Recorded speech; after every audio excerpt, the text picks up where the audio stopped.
force of will, they've made it to the World Finals. Yeah, and talk about improvements in top laners. I mean, you talked about where they got these players from. Smeb's reputation last year, very different from his reputation this year. Yeah, they even used him in highlights. Like, you died to Smeb, really? Yeah, like guy? that's something that would destroy your confidence back then. Yeah, back then. But also, they're just so tenacious, the Crew Tigers. They don't really give up because they haven't had that really easy road like SKT have. They've had ups and downs. They've had tournaments where they came in like super hyped and suddenly, you know, didn't all go all that great. And then now they're Worlds, like, nobody expected them to be in the finals. People expect them to lose against KT. They just shrug it off. They even have the little, let's make this place into a library trash talk going for them. So I just really enjoy watching them. Yeah, their comeback, you know, after the huge bump that was IEM, you know, and the ensuing weeks back in Korea after that. It's been such a huge resurgence for this team to get back to this level. Yeah, I mean, IEM, for me, that's still the biggest upset in League of Legends history. The Crew Tigers losing that best of 3 to the 12th, the last place Chinese team, WE, was such a shocking turn of events. But they had the fortitude to bounce back, like you said, and now they're on the biggest stage. I think a large part of that, too, we've looked at their drafting phase, especially recently in the World Championship. We're coming out of the drafting phase saying, well, the coaches have put together a phenomenal, you know, toolbox that the players then get to put to use and style on other teams with. Yeah, absolutely. The diverse champion pools come from almost every player, too. They just talk about tools, like each player is bringing so many to this. And it's real important at a tournament like this Worlds, where there have been so many changes. The Crew Tigers have had a real advantage pulling out a lot of these things that are strong in the patch, where other people have been taking a lot longer to actually pick those champions up. All right, well, when it comes down to it, Coup have everything to prove today going up against a team that has beaten them many times before. Now, before we look at the matchup specifically, let's hear from Smeb, who admits that he had some questionable games over this year's LCK season. 제가 LCK에서 너무나 많은 경기에서 그런 약한 모습을 많이 보여줬어요. 그리고 저 자신도 그렇게 생각하고 있고 그래서 그런 평가에 대해서는 저는 당연하다고 생각해요. 그리고 그 평가들을 이번에 좀 엎을 수 있는 그런 기회라고 생각하고 저는 아린 선수가 지금 정말 새 채탑에 좀 근접해 있는 선수라고 생각하는데 결승전에서 그런 선수를 이긴다면 정말 더 기쁠 것 같아요. Notice how he snuck the word close in there. He's close to the best top laner in the world because Smeb himself very might close. be. They're sitting right That's right. across from each other. They're 1 game away, or 5 games, or three wins away. Well, anyway, let's take a closer look at that matchup specifically, Smeb versus Marin. We've put so much focus on Smeb as a player for Coup, but just on the flip side as well, we mentioned that Marin is a big part of their wins. I mean, both these guys are topping the rankings. So, like, if you look at both Marin and Smeb individually, it is impressive. But what stands out even more is that Smeb gets less, but performs even better than Marin in this tournament. If you look at just damage done, he gets less gold overall from his team, but somehow deals more damage. And those two are by far the best top laners in this tournament. I do really want to jump on these stats because people are going to go waving these around, and I don't think they're necessarily signify which of these is a better player in isolation, but more signify how these two teams have gotten to the finals. SKT, their entire team has gotten ahead in the lane phase, and then they transition into a mid game where they apply pressure at multiple points, and they finish it out very quickly. So Marin actually has also the highest CS per minute of any top laner. And the damage delta champion stat is actually a bit warped there for Smeb, because that's just damage delta champions. Marin is doing a lot sort of PvE work for his team.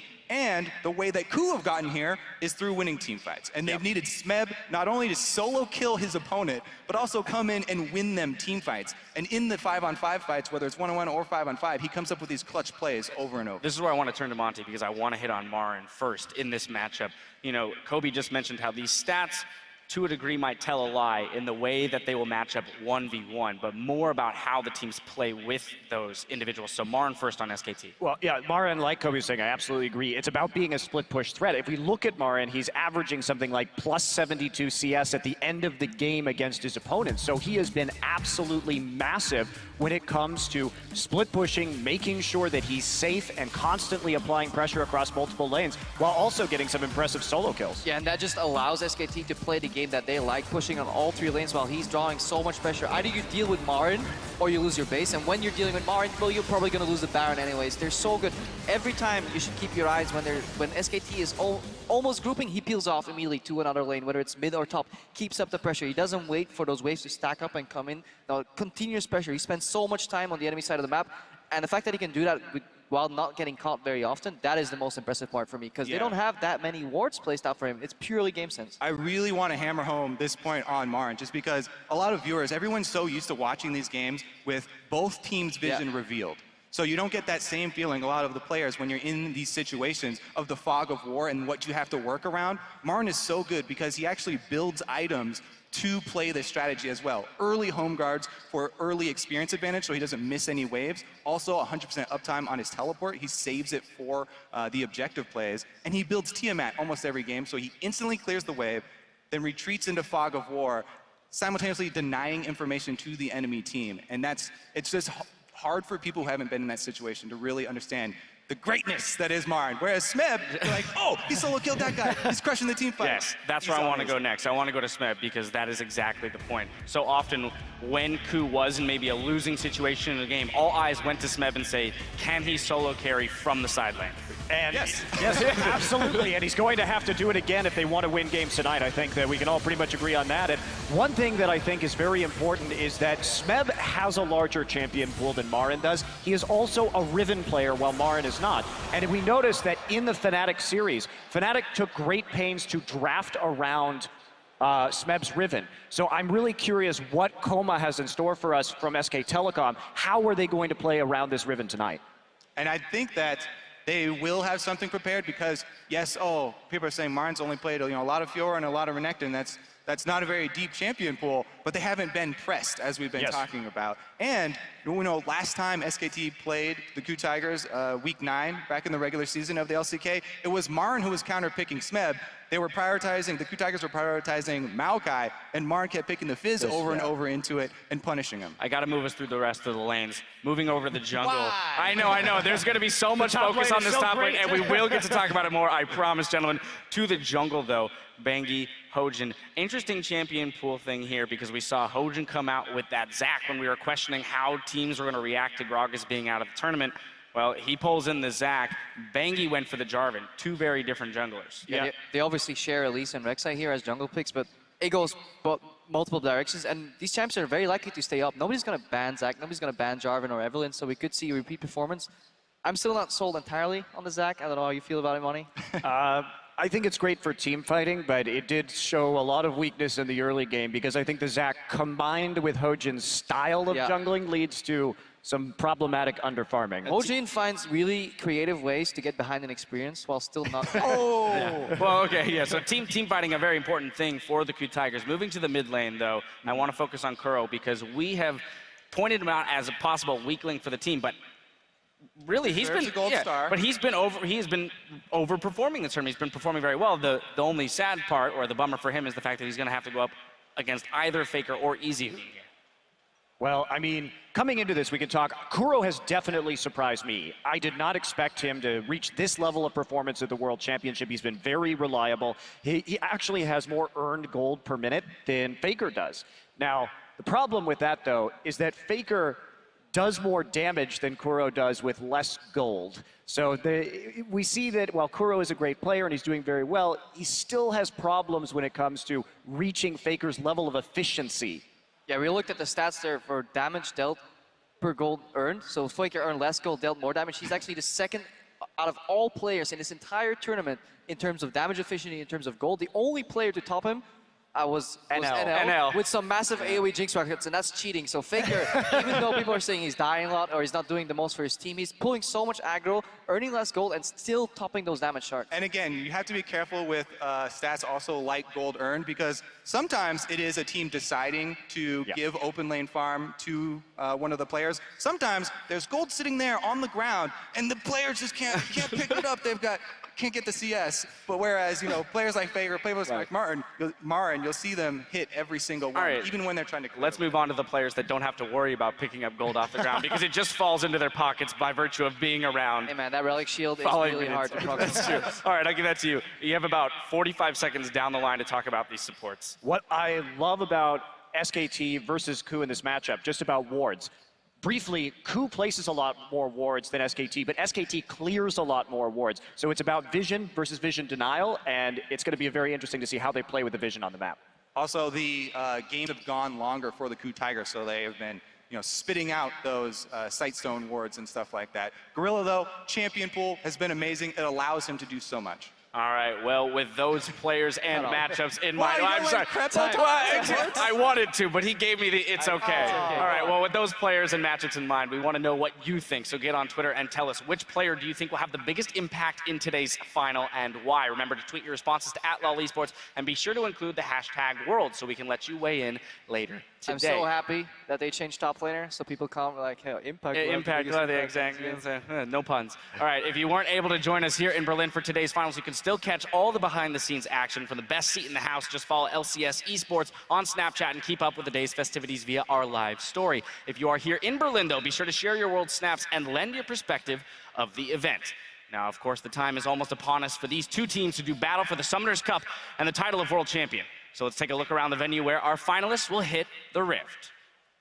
And guys, I mean, this venue is absolutely insane. The setup for it, and there, it's very loud. Coming to live events in giant stadiums like these, filled with esports fans, never gets old. This is absolutely my favorite part of the job. Yeah, we stood overlooking the venue earlier, just watching the crowd filter in, and I was talking to Kobe, and he's like, you know what, this job ain't so bad. It ain't so bad. It's not 9 to 5, but you know what? I can get used to this. I mean, I have to say that this being my first world final, it's absolutely a special one. And as you mentioned, Kobe, just the atmosphere of an esport event only makes it better. You can literally feel the energy of all the fans because our station is shaking. That's true. We are built into the stands. So as you guys make more noise, it becomes more perilous for us.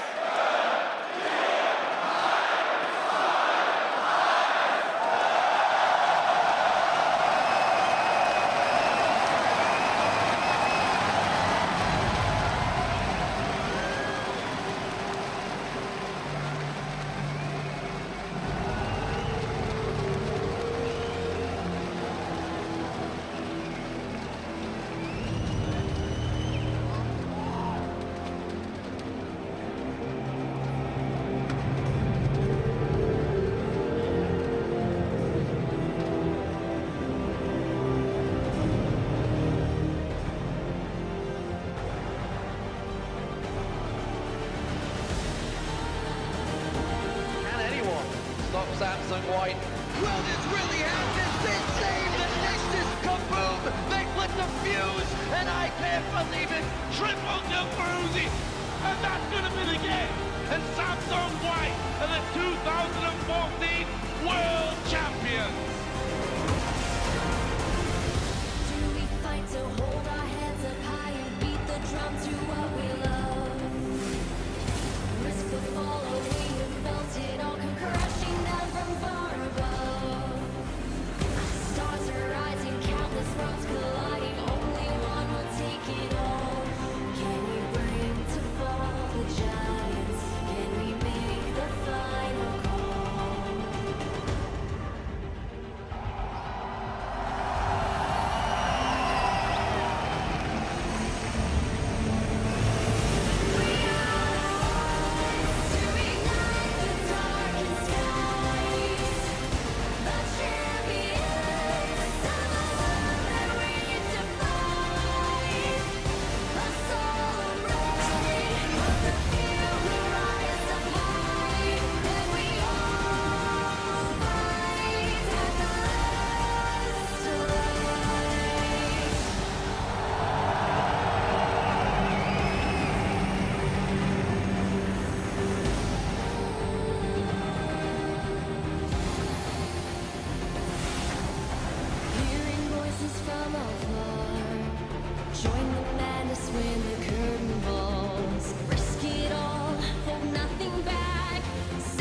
both EU squads drop at the semi-final stage.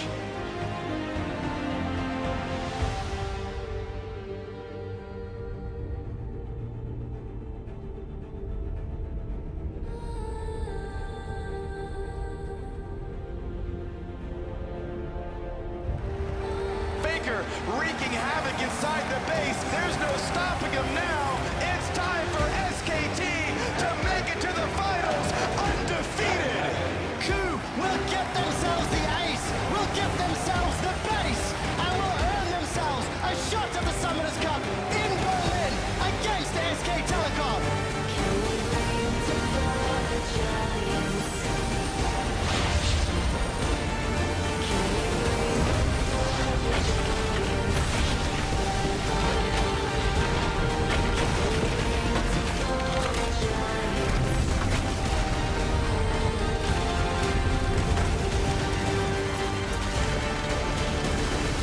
We are the ones to ignite the darkest skies.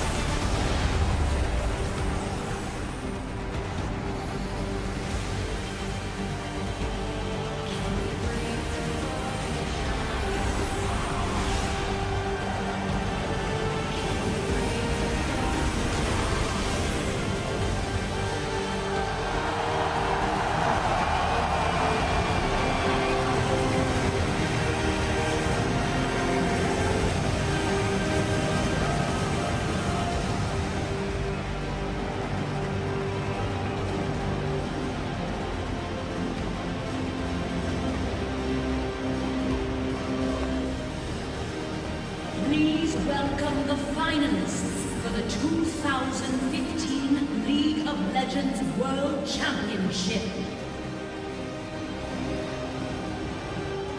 Representing Korea and the LCK, Coup Tigers.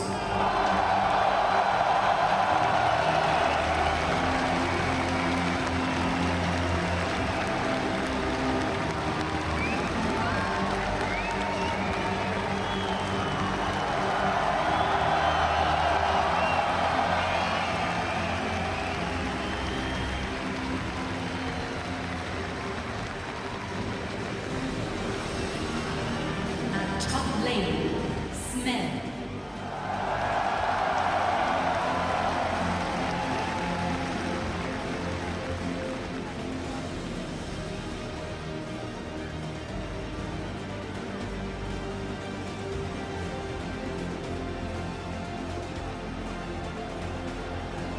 At jungle, Hojin.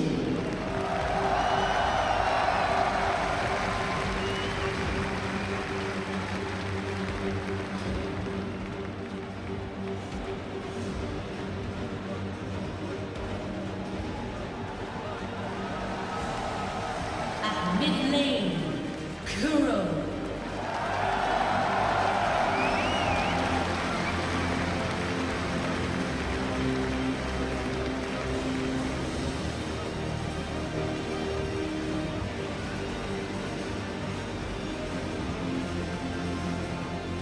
At AD carry, Ray.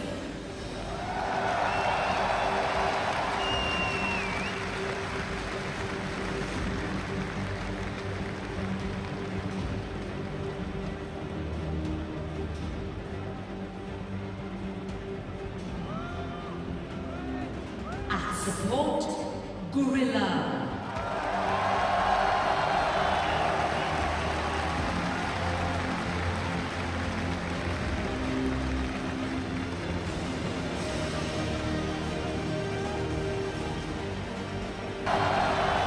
Their substitute jungler, Wisdom.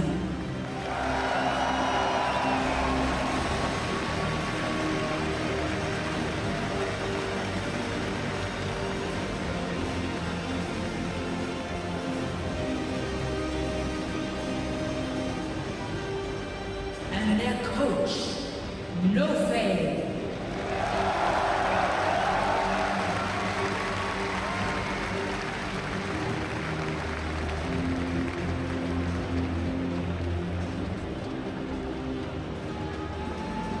Once again, Coup Tigers.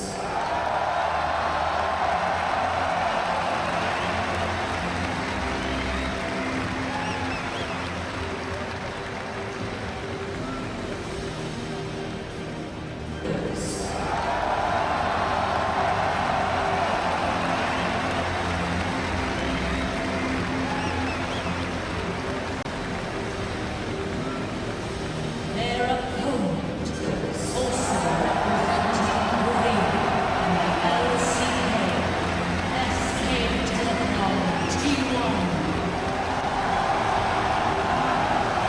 Their opponent, also representing Korea in the LCK, SK Telecom T1.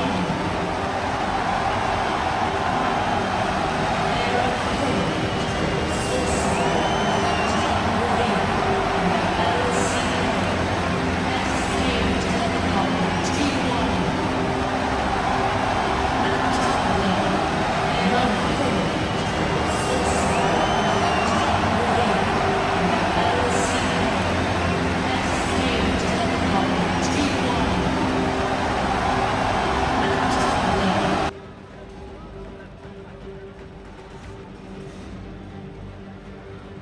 At Jungle Bengi.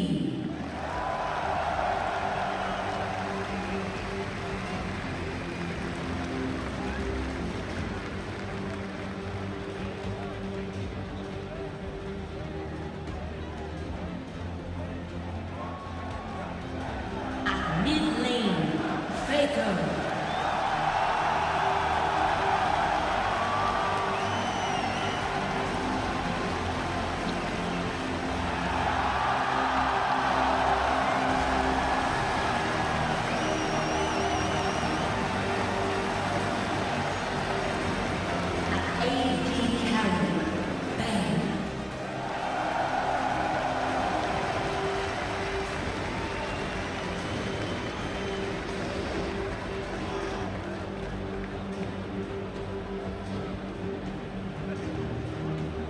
Support Wolf.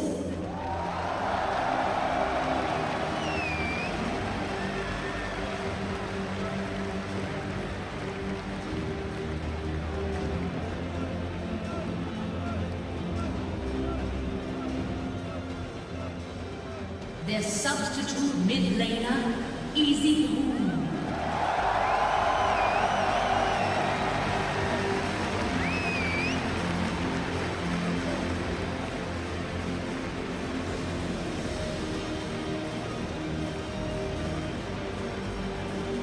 And their coach, Coma.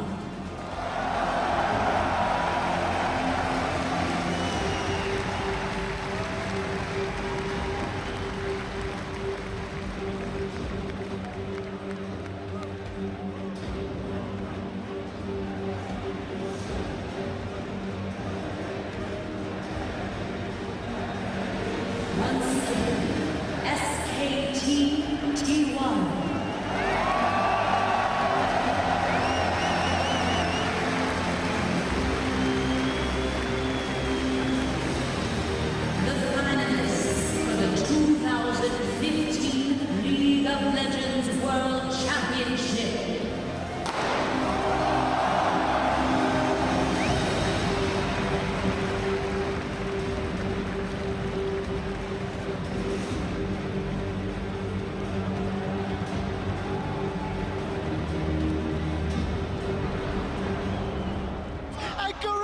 He boots them away with the headbutt. That should be a kill, but the arrow comes in and they turn it around. Prey refuses to die. Run down, and Huni will not find anything. A quadra for Kuro. Then Hojin is going to one-up away. That's going to be a kill. Hojin will pick it up. And Smeb will be smiling with that one. Ku will earn themselves a shot at the Summoners Cup in Berlin against SK Telecom. Wow, Morin just eviscerates him, and SKT demolish H2K. But Bengi trying to get the work done. Amazing J walking around. First blood goes down for Bengi. Yeah, there's the Rune Prison in there. All of the spells, all of the time. Faker, the 1v1 against Pawn. He puts the ulti in for the shield and flashes over the wall. Almost dies, and Easyhoon gets it. Very low red card thrown out, but Wolf comes in for a bit of bloodthirsty support kill stealing. Bang, bang, he wants to shoot them down. He's rocket jump forward. Bang's looking for the double. It's time for SKT to make it to the finals undefeated.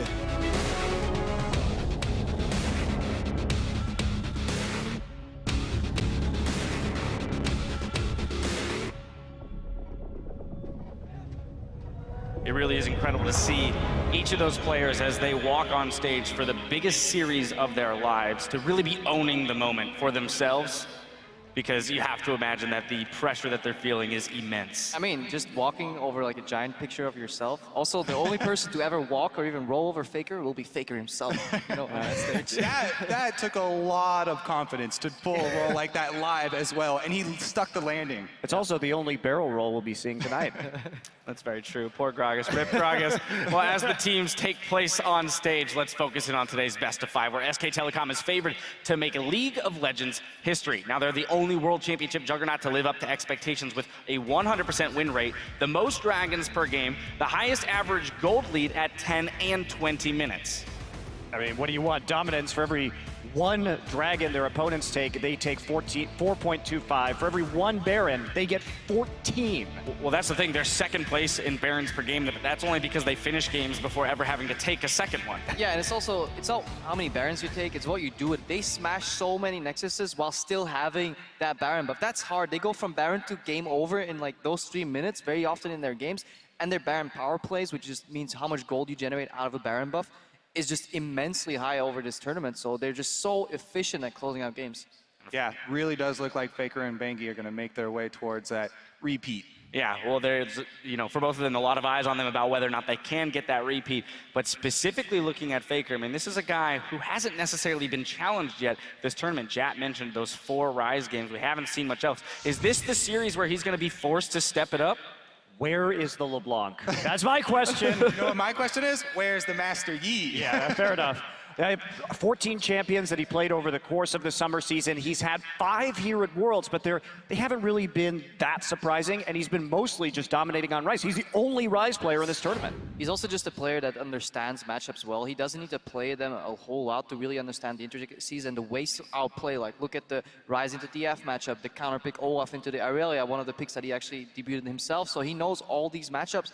And then at the other side, Kuro, who was kind of overperforming. I don't think we'll need to see Faker challenge. I think Faker on just cruise control can easily sweep through the series already. Yeah, I find it funny that lower third we had earlier about Faker and Kuro's shared champion pool. You know, they share the Azir and the like. And then the 2 unique champions for Faker, Rise, which he's played 4 times, and the Olaf, which is just like, oh my goodness. Which you got to kill within the first, like, 3 minutes of the game. Yeah. Well, talking about that, Aurelia in the mid lane, he debuted it against Kuro. That was a pick that he had waiting. So Kuro is no stranger to just Faker coming out with something very weird and having to deal with it on the fly. So maybe he'll have some answers this time around. We'll have to wait and see. Now, this does look like SKT's game to lose. So I want to flip over to Ku's side and look at the strengths, the ways in which they could win this matchup, starting with Gorilla. Yes, I definitely do want to look at the strengths of Ku because they deserve it. They have had such a crazy ride getting here. And I want to set up Crepo because he didn't get to talk about Gorilla before, our support main here.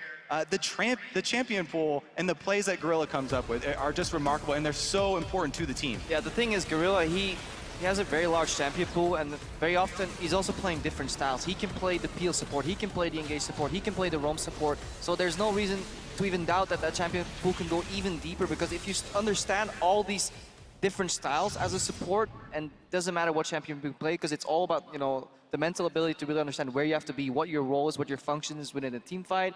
You have to peel, you have to set up and engage yourself, and he does it really well. So he had some fantastic performances at World so far, and he needs to really overperform if Ku want to have a shot to really like smash open. That's the only angle they can really take it. Well, I mean, we've seen how they prioritize that Tom Kench in the semifinal, and I think you just can't let him have that champion. He is the best Tom Kench player I have ever seen, and he's setting up a lot of these plays. What do KOO like to do? They like to just come into a lane with 5 people, smash down a turret, start a fight, all as a whole unit, and Tom Kench enables them to move behind people for ganks on the map in very interesting ways. Yeah, I really like Gorilla because, you know, he's definitely one of the superstars on this team as well. We talk a lot about the top lane, a lot about Smeb, but Gorilla being so good on Tom Kench and all the other supports gives Smeb more breathing room in champion select. We've seen them first pick and last pick save support for even a counter pick last. Yeah, well, you know, we talk a lot about the teams that have made it to the finals or made it as far as they have. They are the teams that were able to adapt to the meta and pick up these champions. You know, we'd expected Darius and GP and Fiora to be picked up, and then the Tom Kench came in, and the teams that have succeeded, the teams that are still left standing, are the ones that actually picked every single one of those champions up across the board. So you're saying the key to Worlds is unbench the Kench? It might be. It's one of maybe 4 answers, right? Because Remember, we got all the power picks. Last year as well, he was the one to really popularize Janna. Like, Yep. Gorilla has been a very consistent player. Right, and then you also mentioned, too, the fact that we have talked about Smeb quite often. I'm going to have to point us back there. We got to talk about him one more time. I mean, this man has been a huge strength for them, and someone that they have been able to rely on when they, you know, come into those 10, 20-minute marks with gold deficits. Yeah, he's got the highest damage per minute of any top laner. He's 70, which is very significant above number 2, who is Mar. And that is a large, large gap for the reasons we already talked about in terms of their liking for team fights. But this is the guy that has to perform right now. This is his day. If KOO Tigers are going to win this, it's probably going to be on the back of Smeb. Yeah, as we were talking about, the reason, you know, he's got so much damage to champions is because they have to do that. They're behind in almost every single one of their games until they get to the team fights and they come and they wreck. But he's going up against an incredibly intelligent player that really knows all these matchups well, so he may be able to neutralize Smeb. More importantly, so Smeb's team fights comes a lot from patience. He doesn't go in immediately, he waits until all the cooldowns are gone. That's a couple of these team fights that he won really convincingly in the semis, is where he waited for everyone to use their cooldown abilities, then move into the fight. I don't think SKT is necessarily going to make that mistake, let alone SKT's not even going to team fight them. They're just going to keep splitting up overall. So that's what's going to make it hard for Smeb to really push his mark on this series for me. He either waits for them to be down or he charges in with Fiora and reposts ultimates. 2 times Skarner ultimate, multiple Ashe arrows. This guy's timing and the clutch plays are what really make him spectacular. Let's fire through a couple more things. The 80 carries, we haven't taken a look at them yet. This champion pool to me is the most interesting because they share so little. When you look at these 2 guys, only Kalista as a shared champion between these 2 players through this tournament. And I think the Mordekaiser may actually be a way for KOO here to really change the picks and bans, because SKT have really shown that they really don't like that champion. They ban a lot on blue side too. They have the most Mordekaiser bans in the tournament overall. So if KOO can put some pressure and suddenly say, well, there's an OP champion and Mordekaiser up here at the end of the pick and ban, maybe they can force something to break open there. But that's a lot of ifs, and you will probably not be able to do that against a coach with the experience like Koma. Yeah, watching that champion pool develop, or at least the shared champion pool between the 2 of them in this series will be very interesting. Now, from a team-wide perspective, now KOO has been playing from behind quite often. They have trailed in 7 out of 7 of their bracket stage games at 10 minutes and 5 out of 7 at 20 minutes. But they won But them you all. say that, but they won every single game that they were behind at 20 minutes. This is the KOO magic. They are so good at playing from behind and making that work for them. Do I think it's the best way to play League of Legends? Absolutely not. Am I still amazed every time KOO wins in that fashion? Yes, I am. Yeah, I mean, you don't really want to be the comeback kings. To be the comeback kings, you have to be behind in the first place. But 5-0 when they're down at 20 minutes is just ridiculous. Yeah, just being able to come back there. But the problem is, if you watch a lot of these games, there's very big mistakes from the other teams. Yes, KOO capitalized extremely well, but there's always a mistake. And now, instead of going up against like KT in the quarterfinals, they go up against an S-tier KT here. They have to rely on them making mistakes. And SKT doesn't really make mistakes because they keep snowballing, especially the 20 minutes. They're like absurd amount of goal ahead on average. I think the final element, too, of their ability to make comebacks is the attitude with which these guys approach the game. We talk about what has enabled them to make this run to the finals, and it has to be their mentality, the way they're laughing at the end of every single game. These guys truly are a band of friends that have made it all the way to the finals. And that's been part of their entire history and their entire run, is that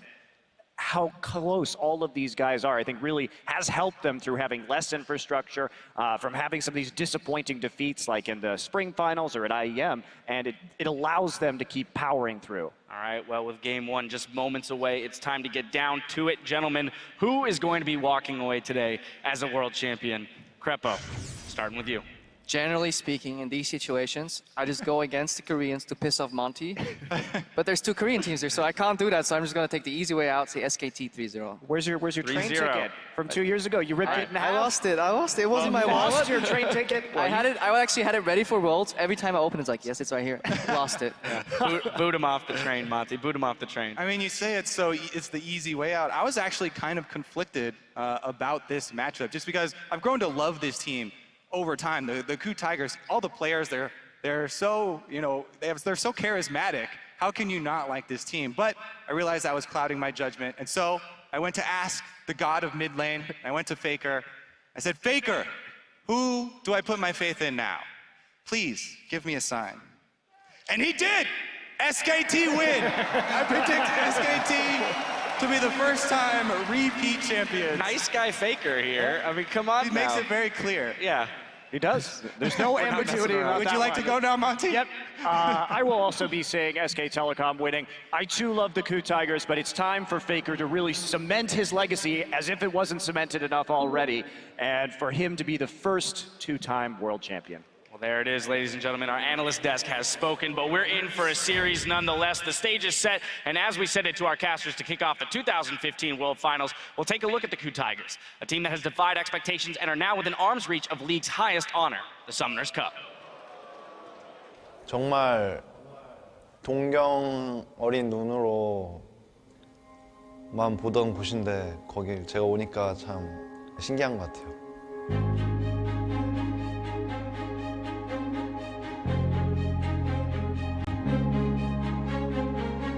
이렇게 결승전까지 올지는 몰랐는데 여기까지 온 거에 대해서 저희는 기적이라고 생각을 하고요. 저희끼리 똘똘 뭉쳐서 이렇게 결승전에 오고 나니까 되게 뿌듯한 것 같아요. 왜냐하면 다른 팀들과 조금 다른 느낌이라고 저는 생각을 해서. I've never seen a team that is louder than the Ku Tigers. They're always having a good time, laughing, shouting at each other in the booth.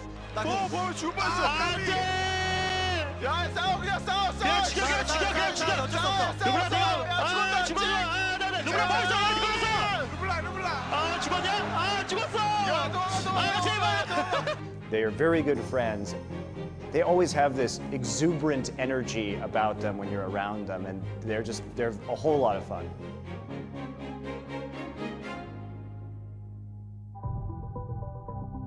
물론 게임이 직업이긴 하지만 게임을 같이 하는 친구들이라고 저희는 생각을 해서 처음에 저희 팀이 이렇게 만들어질 때도 저는 아무 얘기를 할 수 있는 그런 사이가 저는 가장 중요하다고 생각을 해서 그걸 중점으로 생각을 했고. 저희 팀은 항상 분위기가 좋을 때 가장 잘했고 분위기가 안 좋을 때 가장 못했어요. 저희가 좀 기복이 심한 팀이긴 하지만 그래도 성적이 그렇게 나쁜 편은 아니었는데 그렇게 많이들 생각하시더라고요. 약간 약한 팀이라고. 경기장에서 응원을 할 때도 다른 팀보다 저희 팀 응원이 적고 저희 이름은 거의 안 나오거든요. 다소 인기가 없는 건 그 이유는 여러 가지가 있을 수 있겠지만 예전에 IEM에 참가했을 때 많은 한국 팬들의 기대만큼 좋은 경기력을 보여주지 못했었던 거, 그게 좀 큰 이유인 것 같고요. You have to win in Korea. You have to win to be popular. They really only respect winners. 진짜 한번 들어보고 싶어요. 쿠 타이거즈를 응원하는 그 푸나틱처럼 저희도 그렇게 한번 해주셨으면 좋겠어요. Cool, yeah, that's right. 지금 현재 이제 결승 무대에서 SK텔레콤 T1과 쿠타이거즈가 맞붙은 이 구도에서는 전 개인적으로 쿠타이거즈가 SK텔레콤 T1의 전승 우승을 저지하는 팀이 될 것 같고, 실제로 우승을 내준다고 하더라도 상대가 그냥 3대0 압승을 거두는, 그래서 무력하게 굴복하는 이런 모습은 나오지 않을 것 같습니다. 매 경기 처절하게 싸울 겁니다. SK텔레콤이 소환사 컵을 이렇게 들겠지만 SK텔레콤의 KDA는 박살이 날 것이고 소환사 협곡 내에서 SK텔레콤의 건물은 넥서스를 제외하고 몇 개 남지 않고 완전히 날아갈 것이며 SK텔레콤 선수들은 정말 피투성이가 돼 있을 겁니다. 쿠타이거즈는 역사상 가장 아름다운, 가장 위대한 준우승 팀이 될 것입니다.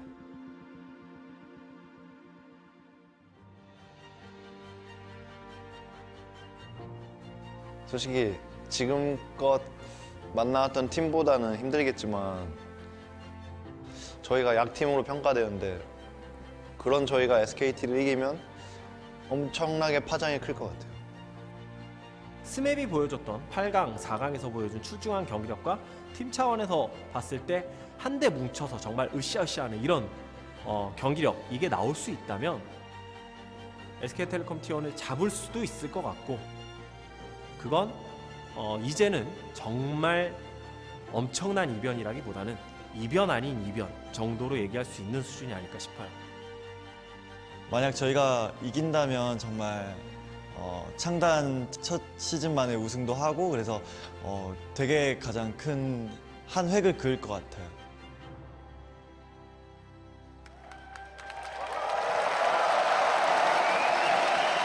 And with no doubt an amazing amount of pressure on the Coup Tigers today, but that camaraderie, that mentality that they bring together is absolutely going to help lift them up over the pressure and help them play to their best, because in this best of 5 against SKT, it is going to be absolutely necessary. I think Gorilla, he said it here in the end. If they manage to win Worlds after being formed this year, taking out SKT, the team everyone expects to win the World Championship, would be such a huge upset. And I think their team chemistry is so important specifically to that team, because you look at other teams like SK Telecom or the Samsung teams for last year who had that large coaching infrastructure in place to filter feedback through. But as Monty was saying, when these guys first formed, it was basically just a bunch of guys playing together, needing to have that chemistry in order to give the feedback and improve, and they have been so successful in doing that. And they always did better when they were having a good time. Marin already is. Smeb wants to fight against Marin, came into this tournament stating, you know, I get to face off against Huni at some point. Now he's got Marin. Those two are going to be players to watch. And now we need to see what the teams wants to do for game 1, because we keep talking about how Smeb can beat Marin in the top lane. That's a way for Coup Tigers to win. But that's a very easy strategy for SKT to figure out. Okay, they might try and camp out top laner and kill him, so they should be ready for that. First ban for Coup Tigers, though, does show they want to respect the counter pick to Fiora that we normally see. Well, already we have a pinch of Lulu or Gangplank, so Lulu could actually go through to SKT right here. Already with SKT bans as well, they banned Tom Kent, something that Coup Tigers had not banned this entire world. So Coup wanted that. Now we'll see if SKT takes the Lulu away. It's that or Rek'Sai. What Coup Tigers is doing is saying, okay, we ban Elise. Our jungler, in order for him to have an early game impact, he needs Elise or he needs the Rek'Sai. That's the two preferred picks for Hojin. SKT has to decide, do we want to go for that Lulu pick and say we're going to build full team fight here, or do they just take the early game impact jungler? That's what they're doing. And this is something Coup Tigers opted into in pretty much all of their games against Fnatic. Hojin played 2 games on Zac, and honestly, he got bodied early game by Reignover's Rek'Sai, but they recovered, they played from behind, and they won team fights. Here, they give away the Rek'Sai for the Lulu. I would say that's completely as planned. I think this is exactly what Coup Tigers were expecting. SKT even banned Kalista on blue side because they were maybe expecting this. Okay, do we choose between Kalista or Rek'Sai? We don't want to take that trade either, so they had to ban it away. And that's good bans so far, a good pick and ban phase for the Coup Tigers. It is lining up for a Rise pick though for Faker. He likes to pick it into the Lulu in that mid lane. We assume it's going to be Koro playing the Lulu and not Smeb, because he wants to be on a carry now. It's how he can shine. Well, Coup very, very good with that Lulu, kind of putting Juggernaut into the scene, being that team to bring it out. Probably won't go for the Kog'Maw here, but have the safety for Prey in those late game fights already. Sivir has been picked quite a bit towards the end of Worlds and continues to be picked now here in the first game by SKT. So Sivir is often the response when you see a Lulu comp, because you want to be ready in case they run like a Juggernaut composition where you need to be able to dive that backline. You get the Sivir to add the utility for your team so you can reach the AD carry. So often it's just a pick where people say, okay, in case they do this, we have a counter now, or we have something that works well against it. Obviously, we haven't seen any AD carry pick yet for Good Tigers. They can go Ashe if they want to here. Yeah, because it's into a Sivir who's not the strongest laner, but what SKT has picked so far is a huge amount of map control. Global ultimates on what will probably be their jungler and support with Rek'Sai and Shen, Sivir for the wave clear, and Prey answers with the Jinx, which to me really feels like what Korean teams were picking in place of Kog'Maw is the Jinx as kind of that hyper carry that they can look to protect. This is a Jugger Jinx composition coming together. It is, and that's again why SKT picked that Sivir. They said, okay, in case you want to protect that AD carry, we want to have something where we can dive that back line. And Good Tigers will have a very, very strong siege with Lulu, with the Jinx, and we have an early game jungler for Hojin as well. The one left, and he had a good game against Fnatic last week on this Lee Sin. He needs to do it again, even though it's into a not the greatest matchup for Lee Sin. Very interesting to see the Jinx as well. Hardly ever saw it in LCK Summer. Just wasn't something that Korea picked up, but here at Worlds, it's definitely something they'll revert to. I really feel like it's something that the Korean teams learned during the boot camp when all the teams came to Korea to play against them, and also through group stage success.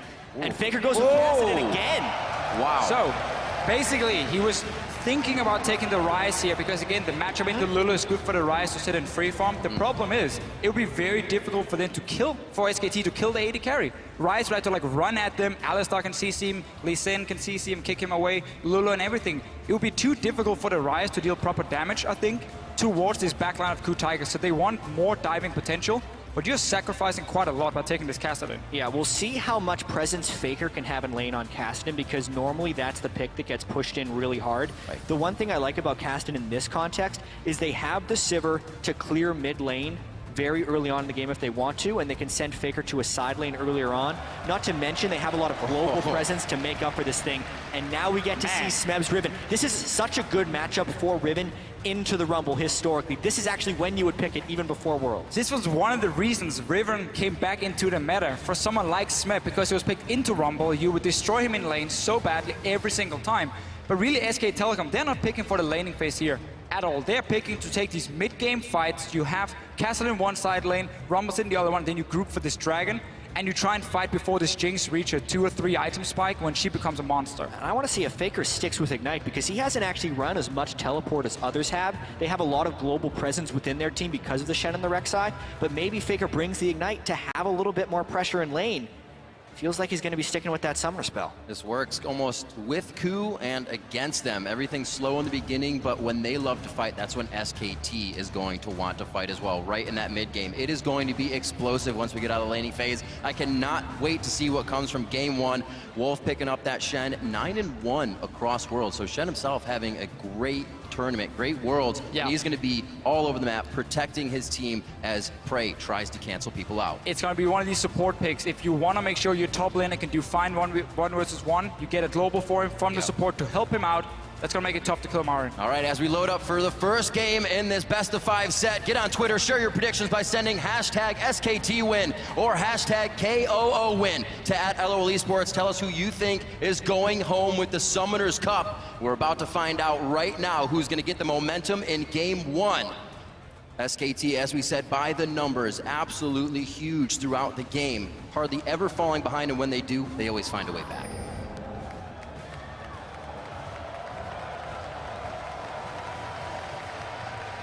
Yeah, and I cannot wait to see what happens in this early game. Here we go.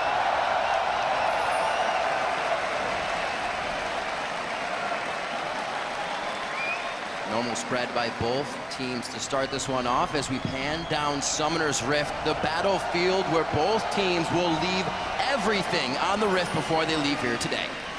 And Good Tigers right now, look at your minimap. They were setting up a small trap in their own jungle because SK Telecom in game one of their quarterfinal and semifinals, they did try and peek into the enemy jungle. Let's see what was going on. Maybe see if they can get in some deep wards to spot a potential lane swap. I think Good Tigers had read that. They were sitting ready.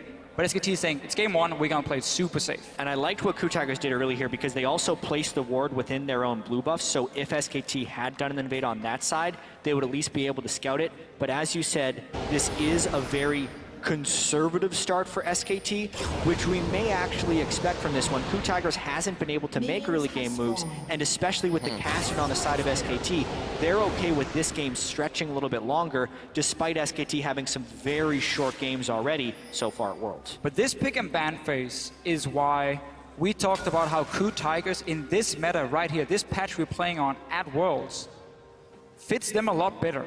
Because Smeb gets to play the big carry up in the top lane. He played a tank every single time Ku Tigers faced SKT in the summer split. Now he's on a Riven into a Rumble. That's a fantastic matchup for him. At the same time, Koro can bring teleport in the mid lane, so he will have an impact even in case he loses. Kassadin at level 6 can take down this Lulu, and it's very difficult to do anything, so Koro just has to farm up and make sure he can protect his Jinx later. As you were saying, they're amazing making that transitioning. Ku only gets better when they have time to sit on the meta, when they have time to process that meta and get the strategy down they want. Here, going back to pretty much a normal comp in their Juggernaut phase, or Jugger Jinx, if you will, and we'll see if it helps them out once they get to those mid-game fights. Yeah, Wolf was trying to do some jungle harassing, but he does come up a little bit short. The fact that they push Ku off the blue buff has very, very low impact. Rumble doesn't benefit from blue buff, neither does Rek'Sai. Neither does Lee Sin, neither does Riven. The blue buff is actually pretty useless since the experience you gain from the blue buff is the same as at the other camps early on in the game. So they're going to be able to take that, and we're seeing a pretty standard-ish lane swap here. Yeah, but due to the fact that SKT was so passive level 1, they didn't want to try and invade anything. They had zero vision really of where Ku was starting. So they managed to snug 2 camps on the side of Ku Tigers down here towards the bottom lane before they moved up. So you can see they now have the blue buff, enemy Grump and Wolf camp as well. On top side, there are some extra camps to do from the Ku Tigers. SKT has to just rush down, push on this tower as fast as possible, because they obviously don't want to fall behind in experience. Yeah, since they are behind in the jungle camps, they actually wanted to accelerate their turret taking. However, Ku Tigers is winning this one more so because of the Jinx. They are able to pull down the turret with the minigun form, since she gets all that increased attack speed hitting the turret, and keep equal in the turret speed while actually having fewer people taking the turret. It is actually a good start here for the Ku Tigers. And it's interesting to see this, more of an LCK lane swap. Nobody's at the turret to be taken down. Both teams go there for together and take it down themselves. There isn't a top laner to be taken out. They're all getting what they need. Basically, the team's adapting to that fast push lane swap we've seen time and time again in the Western scene, obviously. Ku Tigers did give over the gold to Smeb. Down the bottom side, we saw Marin and Bang. They traded gold between each other. I didn't really like that because Bang was on 800 gold anyway, or 875 to get a pickaxe. So he just ends up getting a second Dorans. But it does mean he can buy pink. I would have preferred to just see Marin get all that gold. Because they pushed it in so quickly, you didn't get up to these 18-20 CS you need to get that pickaxe plus the tower gold.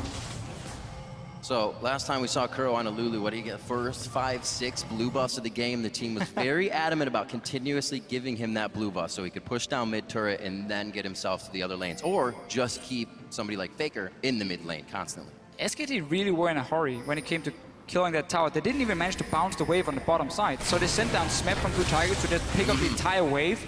That's very, very good for him. You get a 2v2 top side, and you have a lane now pushing out for Smeb to get some extra CS and extra experience. Because SK Telecom failed to bounce the tower, or bounce the minion wave. Yeah, I absolutely agree right there, because SKT, now they have to worry about who gets dough first. Big team fight in the top lane. Gorilla hitting up both Wolf and Bangi. The teleports are going to come in. That's Kuro. Smeb's already there to fight. Eyes on Bangi. They turn to Wolf now. He's safer in the jungle for them to go after, and it may be him going down. They try to get the cripple towards him. That's going to be Wolf going down. First blood to the Ku Tigers. Remember that Faker is not running teleport. He didn't want to leave the mid lane. He just sat there, pushed it into tower, and Ku Tigers said, we can take a fight up here. We're strong enough. Our top lane has picked up some farm, at least on the bottom side. You can see the big wave is still pushing in. Marin will catch that one. But Ku Tigers investing everything into a team fight. We see this time and time again. So often, every single member gets an assist when Ku Tigers gets a kill. Something that teams have actually been slow on is after that first turret, getting the other side of the jungle, put your vision down, take aggression there, and finally Ku makes it work for themselves here. A team, like we said, doesn't really get going that early. Well, you have a Riven on your team, so they'll take whatever's on their plate right now. There's a chance for Bengi to gank down bottom side now. We know Smeb has to overextend. He used Flash as well in that last little fight. You can see Bengi on your minimap now. He's down here, but Ku Tigers, they realize what's going to happen. Yeah, well, Bengi's actually in position. It's late on the recall. He is really outnumbered. He had to see the footsteps of Kuro there as well, possibly calling Marn in late, but he baits himself into very low HP there. Yeah, there's a good chance he was waiting on a recall right there because he may not have been looking at his screen as he was walking in, even though he was in the right position. So the fact that they ran into him early, they extended cooldowns, they kind of tipped off the gank, and at least for now, Marn is safe. But this is what the Coup Tigers do so well. They understand where will the enemy jungler go to for a gank, where will the enemy team set up a play. They knew, okay, there's a big wave pushing, our top laner needs help. 4 members go down and assist him, make sure he can push it out. SKT though is saying, level 6 here. That's an 80 carry left alone on top side. Prey in a real bad spot, and he hopes to get on his knees and do just that. Stays alive a little bit longer. Can Faker get the final hit? Here comes Gorilla. Should be able to pick it up, but it goes to Prey.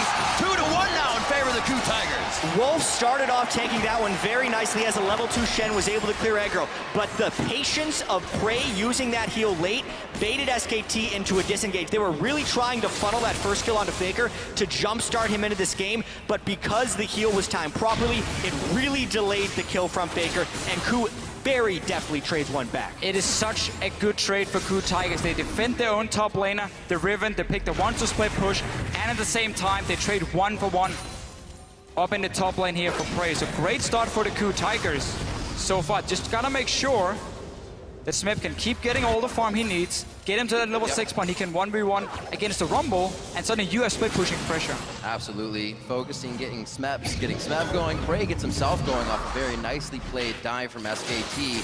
And maybe if Faker had that teleport, he'd been there sooner. Would have made it work. He did take that Ignite after all out of Champion Select. And Coup sprinkling a little bit of that magic dust here in the beginning of the game. Get themselves a slight lead, only working with 600 right now. Just Gorilla instantly recalling after being towards the bottom lane. Forced Faker to basically say, I can't rip out so here. Many minions at that turret. He definitely did. So Seed Faker wave going in.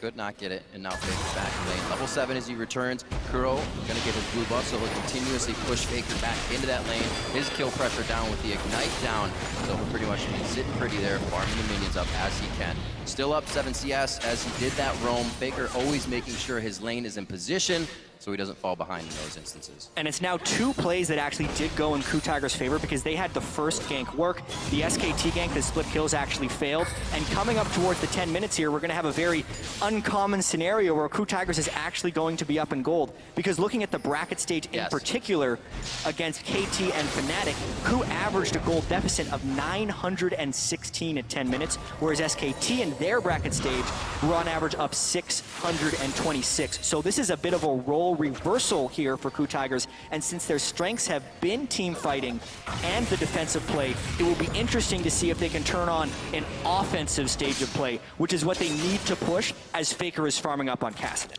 This is only accelerating that good time that Coup Tigers loves to have. 5 members of their team, very good friends, as you said, kind of misfits as they scrap around Officio, but here making things work. And Hojin, as he is usually reactive, sits in the back, a little more proactive this game. You see him towards the top lane, hasn't had vision of Bengi, so he's sitting behind Smeb. Little action towards the bot side, the teleport coming in right now from Marin. His ultimate is up. They lay down the equalizer. Wolf should be able to get out of this one. Marin into the fight now. Kuro and Prey are the targets, and that's going to be Kuro going down. SKT seemingly pulling this one back in their favor with just a few kills to the bot lane, and that's a double kill for Marin. Massive play for SK Telecom here. Marin, he TP'd down, he walked behind the Coup Tigers. You can see they placed a pink ward in the lane. You're like, is there any ward where they can teleport? No, okay, we can take the fight then. Didn't realize that Marin then snuck behind through the jungle. In the end, SK Telecom sends down every single member. 3 kills for them. So much for that goal lead, and also a complete lapse of pressure from the Coup Tigers. Faker made it down there on an Ignite Kassadin, and then his lane was not punished. Kuro did match with the teleport. Smeb decided not to. I don't think he had the right position to do so. So SK Telecom really globally positioning better. It was rare watching any game so far at Worlds to see SKT actually commit 5 people to one side of the map. Look at Coup Tigers placing the ping ward, saying, okay, there's nothing behind us right now, so we can take the fight here. Marin then Riven sneaks needs in. to be in on that same ward. Not sure why. He's not there. He canceled his own teleport. Smeb up in the top lane. Maybe there's communication saying we can get 1 kill and it's fine. In the end, it ends up costing Coup Tigers so much down this bottom lane. Yeah, and this was a glimpse of what you can do with the Shen and the Rek'Sai. They teleported the top laner. Bengi was at his own Gromp before he was able to make it into that fight, and Wolf doesn't even have his stand united yet. Not to mention, we saw the teleport burn from Kuro already in this fight. Smeb really needed to match that teleport of Kuro if they wanted a chance in that fight, but even then, they ended up losing it pretty substantially. Maybe he just saved his life there by not coming in. And just also good understanding of cooldowns here for SK Telecom. Faker is going to trade Kuro. He's going to keep doing this, by the way, over and over and over. There's really no damage Kuro can return, and Gorilla gets taunted. Oh, that teleport is down, so this means the fight is the 3 we have on your screen. That's instantly Bengi getting hit up as the Gorilla gets himself in with the Unbreakable Will and sets up for a kill. Be careful messing with Alistar around the turret. Not a good taunt by Wolf, and it ends up pulling Bengi into a little bit of a fight. Alistar gets to ignore turrets. That's one of the reasons he's the most picked support here for most of the year and at Worlds. So really punishing Bengi very early there. The burst damage from Prey and Hojin as he was headbutted straight into all of the skill shots. Make short work of Bengi. They're in the wave, pushing Smeb back, knows the jungle pressure is towards the bottom side, so he has time to Faker's deal coming a up. little bit of damage. Martin is baiting this. He just wants to poke down Smeb. He doesn't want to kill him right now. He's waiting for Faker to join. Rek'Sai ultimate as well, just behind their blue, so Bengi should be here in time. They may not even need him. Stand United is on. They hit the end of the taunt by Wolf, and Faker picks himself up a kill now. I have seen so many moves here by SKT to get Faker kills on Caston. These plays are extremely well orchestrated, and the best thing about this is they're not losing pressure on the lanes. No. While Faker's being able to roam around, no other team who's played Caston has been able to team play around him this well early in the game. Simply, the mid lane matchup allows Faker to ignore Kuro and say, you're not going to do any damage to me, you're not really going to push on my tower, kill his wave, and then just leave. And he does it again and again and again, and he managed to appear at the side lanes. He's ready to pick up the kills. We even see the Shen support join in. So SK Telecom right now are benefiting from Faker being in a lane where he's not going to be under any pressure at all. And he can then use his mobility to join the other lanes. And we've seen, rewatching SKT's games, even Koo's, SKT just better at making plays off of small mistakes. Everybody went to the bot lane, a lot of teleports are down. Let's make a play on the teleport top lane and get it to work for us. And we can then constantly go back to, okay, what was the last play where Kuro had an impact? Okay, he TP'd down to the bottom lane. Right. But that was the play where Ku Tigers had completely misunderstood the situation, already cancelled from Smeb, so they couldn't win. The fight that meant the teleport was on cooldown. Suddenly Faker can roam and nobody can join. Exactly. And so much of what we've seen from the Ku Tigers as well throughout Worlds is they actually do not pick up much farm by playing 3 lanes. They instead shrink the map, find team fights, and then win based on killing the opponents. Because their overall CS differentials, even at the end of the game, Hojin, Curl, and Prey in bracket stage averaged big CS differentials against their opponents. And SKT, right now, are also the ones getting kills as well as pushing the lanes. They are winning across a lot of different dimensions. Yeah, because the Ku Tigers tend to fall behind in the early game at 20 minutes, they get pushed so far back on the map, they can't be proactive. Because whenever the other team then pushes out the wave, there's going to be 2 or 3 minion waves coming down towards Smeb. He wants to pick it up. The other team will force a fight. And Smeb has to TP away. So he has to sacrifice that farm to join the teleport or to join the team to get that big team fight going for Ku Tigers. That's one of the main reasons they fall so far behind in CS across the board. Smeb, despite being probably the best or second best top laner in this tournament, he's even in CS. But at the end of the game, his job is going to get much harder against a 2-0-2 Marin. He has enough money right now. 1:30 on that clock for Dragon. That Zhonya's he has is most likely going to be finished before those sword boots, and he'll be so powerful when this Dragon fight comes up. Getting help here from Bang in the top lane, so they don't have to worry about that pressure. And again, look at the map pressure. Smeb under his turret facing 3 to 4 people. They are posturing a dive right here, but mainly just trying to take the turret. What Ku wants is to bait a dive and be able to save under the turret with Alistar and with the Lulu teleport, but they really just don't have the necessary information right here. It has been a Ku special to wait for turret dives and turn them around, but now they're against a much more formidable foe. And this right here is a play we have seen all the Korean teams do in this tournament.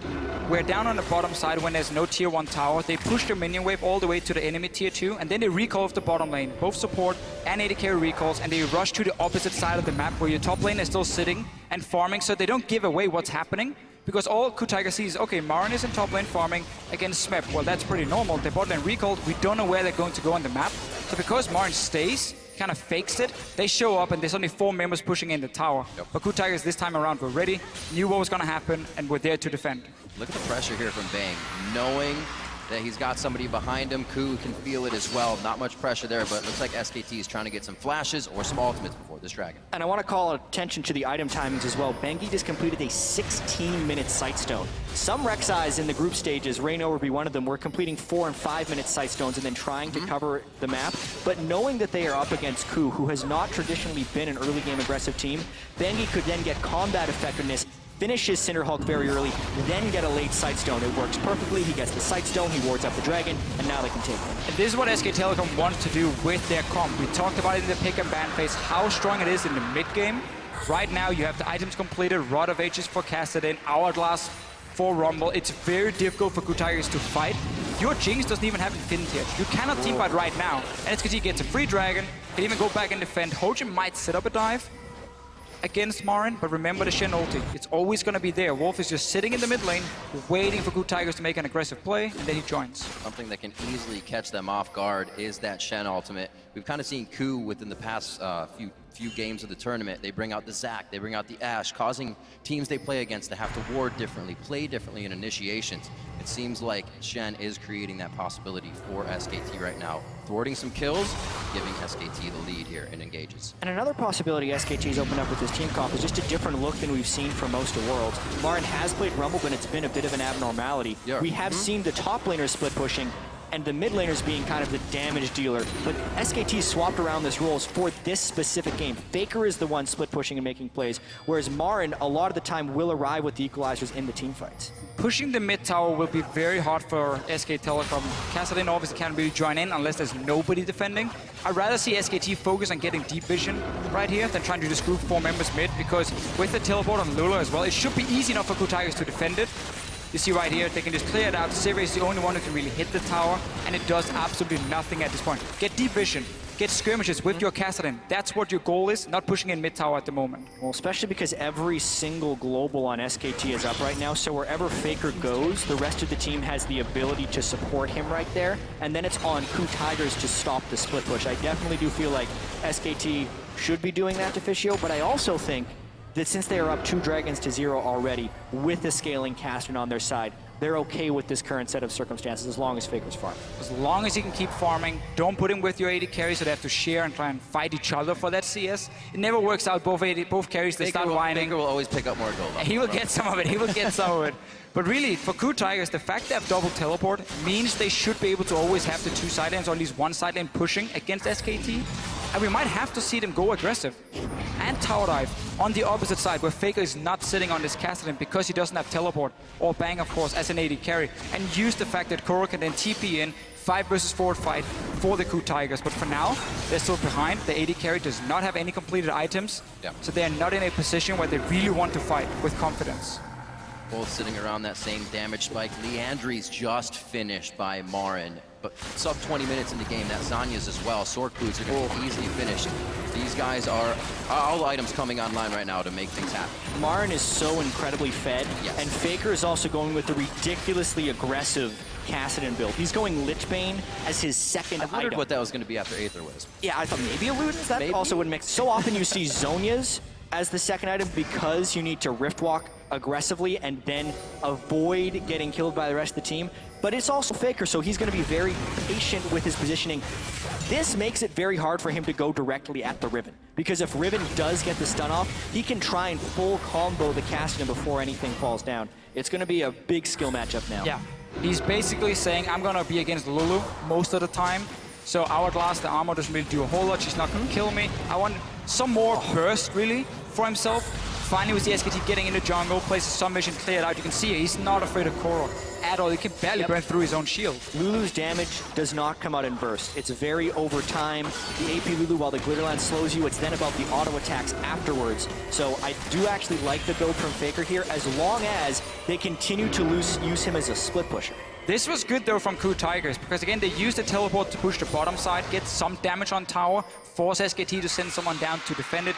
They need to keep doing that, but they're only allowed to do it because SKT has not completely taken over jungle. So you can freely push out your waves right now if you are the Ku Tigers. You're not really afraid of getting ganked because you have defensive wards as well. But SKT is very clearly saying we don't want to risk anything. Just farm up that castle and get that third dragon, and then we will start invading. You can see Bengi on your screen. Now he's moving into the jungle. Now KuTiger suddenly can move straight from the lanes to the towers and defend. They have to take the long route around, and that's where SKT can catch them in the rotations or just be there first and take away a tower. So many options now for SKT as they move into the jungle. Faker just off on the wing to the right. You also have Wolf and Bang kind of hovering back and forth through the jungle. Bang clearing waves in mid now. Just the 80 carries doing what they can in mid to farm it out.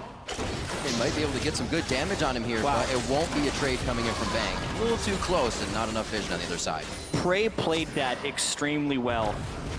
Wolf also had to flash away defensively. They burned a lot of cooldowns right there. Normally the Shen is threatening a taunt flash because he would have backup, but Prey knew he had Riven backup as well, and then SKT couldn't bring enough people with the taunt to create an actual threat, and he ends up completely winning that trade and burning some pretty key cooldowns from SKT. And that was just when SKT finally had taken some control on the bottom side. Instantly he could push back because they have to recall with Wolf, no Sivir ulti. So KuTigers have done a very good job keeping very defensive wards. You can see on your minimap here, trying to spot every single time SK Telecom wants to move into their jungle.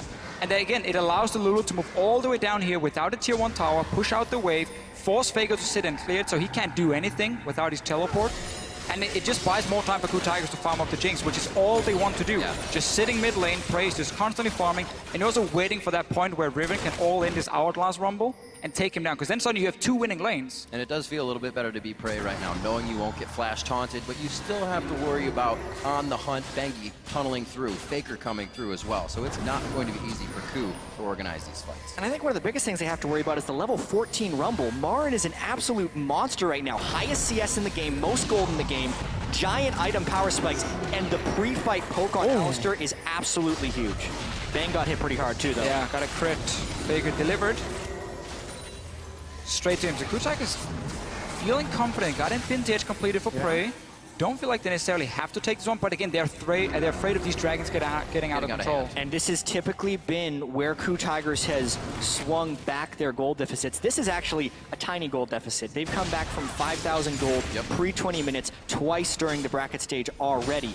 It's only a 2,000 gold lead for SKT, but it's the item differentials right now. The Rumble and the Cast-In are huge. Equalizer missed, but Smeb is all alone. See what happens. Faker not going to be able to chase down. Ku can start Dragon now. Ku can go Dragon. Ku can go straight to Dragon. Side of the map. Smeb playing super aggressive, trying to force someone to move over and stop him. Has the mobility on this Riven. That's a free Dragon for KuTiger. Should be at inside least. the pit. Chompers are down to stop up Marin. Looks like he could not throw that ult down as he just used it. Still, Hojin on the backside. Gorilla throws on the ultimate. That's about to wear off soon. He could be the next one. All flashes forced over by Ku. A chase from Marin and Bengi. Kicked. Faker's rage. Faker over the wall. Are they going to be able to take down Kuro? The wild growth is down. The first one is Gorilla. That's going to be few more kills. Hojin and Prey fall to the ground, and they've only lost their support. 8-4 now for SKT. You really got to see the power of the brute items that SKT had picked up. No Equalizer and no Faker until the complete backside of that fight, and they still wrecked them. Marin was just a walking death ball right there. Flame Spitter was pretty much all he did, and he pushed all of KuTiger's back. Sivir ultimate to extend the chase, and Ku tried to run, but they were not fast enough. Suddenly, Faker will join in. They have to run back from this Dragon here, but really KuTigers were so delayed in their decision. They pinged the mid tower when they saw Faker go for that gang and say, should we push the tower? Someone else calls, no, we gotta go Dragon, guys. And then 5 seconds delayed. That's enough for Faker to move back and join in for this fight here. Secure the kills for SK Telecom. Miscommunication will be punished by a team like SK Telecom every single time, and that's why they pick up 3 kills. And so will that many flashes down on the side of Ku as they use them to escape that fight. Bang always on the backside of these fights as well. Great support with the Sivir. This is SK Telecom coming online. They did make the mistake, but KuTigers didn't punish exactly right because of the delayed move that they made towards the Dragon Pit. If they would have been in closer position and they knew Faker would have been further away, there's a chance KuTigers could have actually taken that fight. For sure. With the Lulu and the Jinx, but instead they were forced into retreat, and SKT is a spectacular team at chasing down kills. Had that Dragon just been rushed, bursted down, Marin probably wouldn't even have teleported in the first place. They said, you know what, that is lost. We tried to make a play, it didn't work. We still have 2 Dragons, it's fine. We can now go back to play the same way, try and use Faker in one of these side lanes. But really, it is hurting him. He doesn't have that teleport. That's always what you look at in the late game against a double teleport team. It becomes so difficult. because every time you show yourself in one of these side lanes, you're afraid of a play happening. If he ever goes bot lane, at this moment here, Ku Tigers might just say, you know, let's rush the Baron. Let's just force a team fight at this Baron here and force SKT to move in and try and stop us. But obviously, due to the goal lead, due to the fact that SK Telecom have some very, very strong members, especially this Rumble pick, it obviously becomes a lot harder for Ku Tigers to punch that lack of teleport. All that stuff only going to happen for Marin as he upgrades his boots. Good to go in that sense as well. Another needlessly large rod on top of all of that for more damage. Aegis being built up on both sides, so a bit of the magic resistance finally comes out, but the lane's always being pushed. Now bottom lane by Marin, getting that in favor. Mid turret goes down though with Ku. Straight pressure to the mid lane as SKT tries to get a few hits of damage back in. Strong move by Ku there. Marin was split pushing, Yes. but Ku knew that the teleport timer was down because he used it to get into the Dragon Pit, so they very easily move up with long-range Jinx rockets, plus the Lulu for extra move speed and safely take down that turret. Since also SKT was using deep wards, so that was kind of a turret spent on getting wards into the red side jungle of the Ku Tigers. Sadly, only a few though for SKT, and normally when you place these wards, you want to be in the jungle already. So the other team can't see what's happening in there. They want to peek in and be like, oh, can we clear a ward maybe? And then boom, you just punish them, you kill them, and you can then rotate to the Baron. Every time Ku Tigers now gets to group up and move down to these towers, it's in their advantage because what their team wants to do. They should be able to see Faker sitting and farming and knowing, okay, we have maybe 5-10 seconds, we can get one hit or try a trade and then go back from there. But then Faker obviously will move down from his lane and be able to flank. The Bane Faker on the Kassadin. The rest of this team approaches the turrets. They're going to go down quite fast. We'll see if they can get to them anytime soon. 27 minutes in the game, average game time coming in for SK Telecom in their wins, because that's all they've done is 32-10. So just about 4 minutes from now, they would have the win in this game. I don't know if Ku is going to allow that to happen this time. They did have a little bit of magic dust in the early game, which set SKT back. And this is kind of the time that they shine. Their items have come online. Can they get the mid-game fights they can? It is pretty important to note that Kuro has completed his death cap, which is the main power spike you get for the Lulu, and Jinx also just picked up a BF sword of extra damage to go through. But honestly, the mobility of SKT is extremely punishing here. That's a lot of love for Gorilla right there. He gets himself out safely. Kuro's throws on a wild growth himself to deter the fight even, and they lose some ultimates there. Why was big? Yeah, why was Gorilla sitting in the mid lane when his AD carry just recalled? You're just an Alistar support. Very easy for SKT to punish him, push him away. They have full control. If you look at the top side of the map here with pink wards in the river, Baron, there's no wards from Ku Tigers. One bad fight for Ku Tigers, 1 or 2 guys die. Game is over. Game is over. Straight to Baron, pick up that Baron, and then suddenly you can just dive onto the enemy, or you can just 1-3-1 again with buffed up minions, and it will be almost impossible for Ku to stop.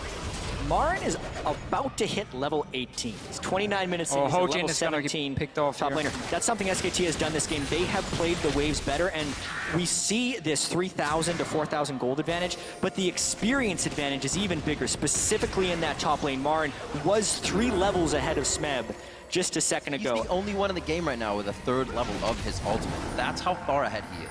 It's ridiculous. Yeah, and that equalizer scales extremely well. So that is, the 3rd level of the ultimate is absolutely huge, even for Kassadin too, when Faker hits level 16, because the cooldown of his Rift Walk will drop to pretty much 2 seconds, and it makes it much harder for Ku to lock him down and burst. And Ku was in an okay position, going back a few minutes, sitting there farming every single lane. Prey just got free farm in the mid lane. SKT didn't really know what they wanted to do, if they wanted to wait for Dragon, did they want to invade the jungle or push a tower. So they were kind of waiting it out as well. But then Ku Tigers were just so slow at reacting to that Dragon play. That's what SKT needed to get some more kills and really now open up for Baron as well. And now there's so many different plays that they have to pick from. Dragon is up, SKT wants to stop the timer, but Baron also has to be defended. Great stop by Gorilla. Huge knockup. 4 people from SKT. And a choke There's point, some though. rockets coming in. Very nicely done. Can they get themselves some more? SKT sees that it's a very bad situation. They start to ping down towards Dragon. They may have the time to burn this one down, but they don't have the help of Bang right away. He is very hurt. Ku outplayed that very well, and they got a crit rocket in the choke point. Gorilla stuffed it.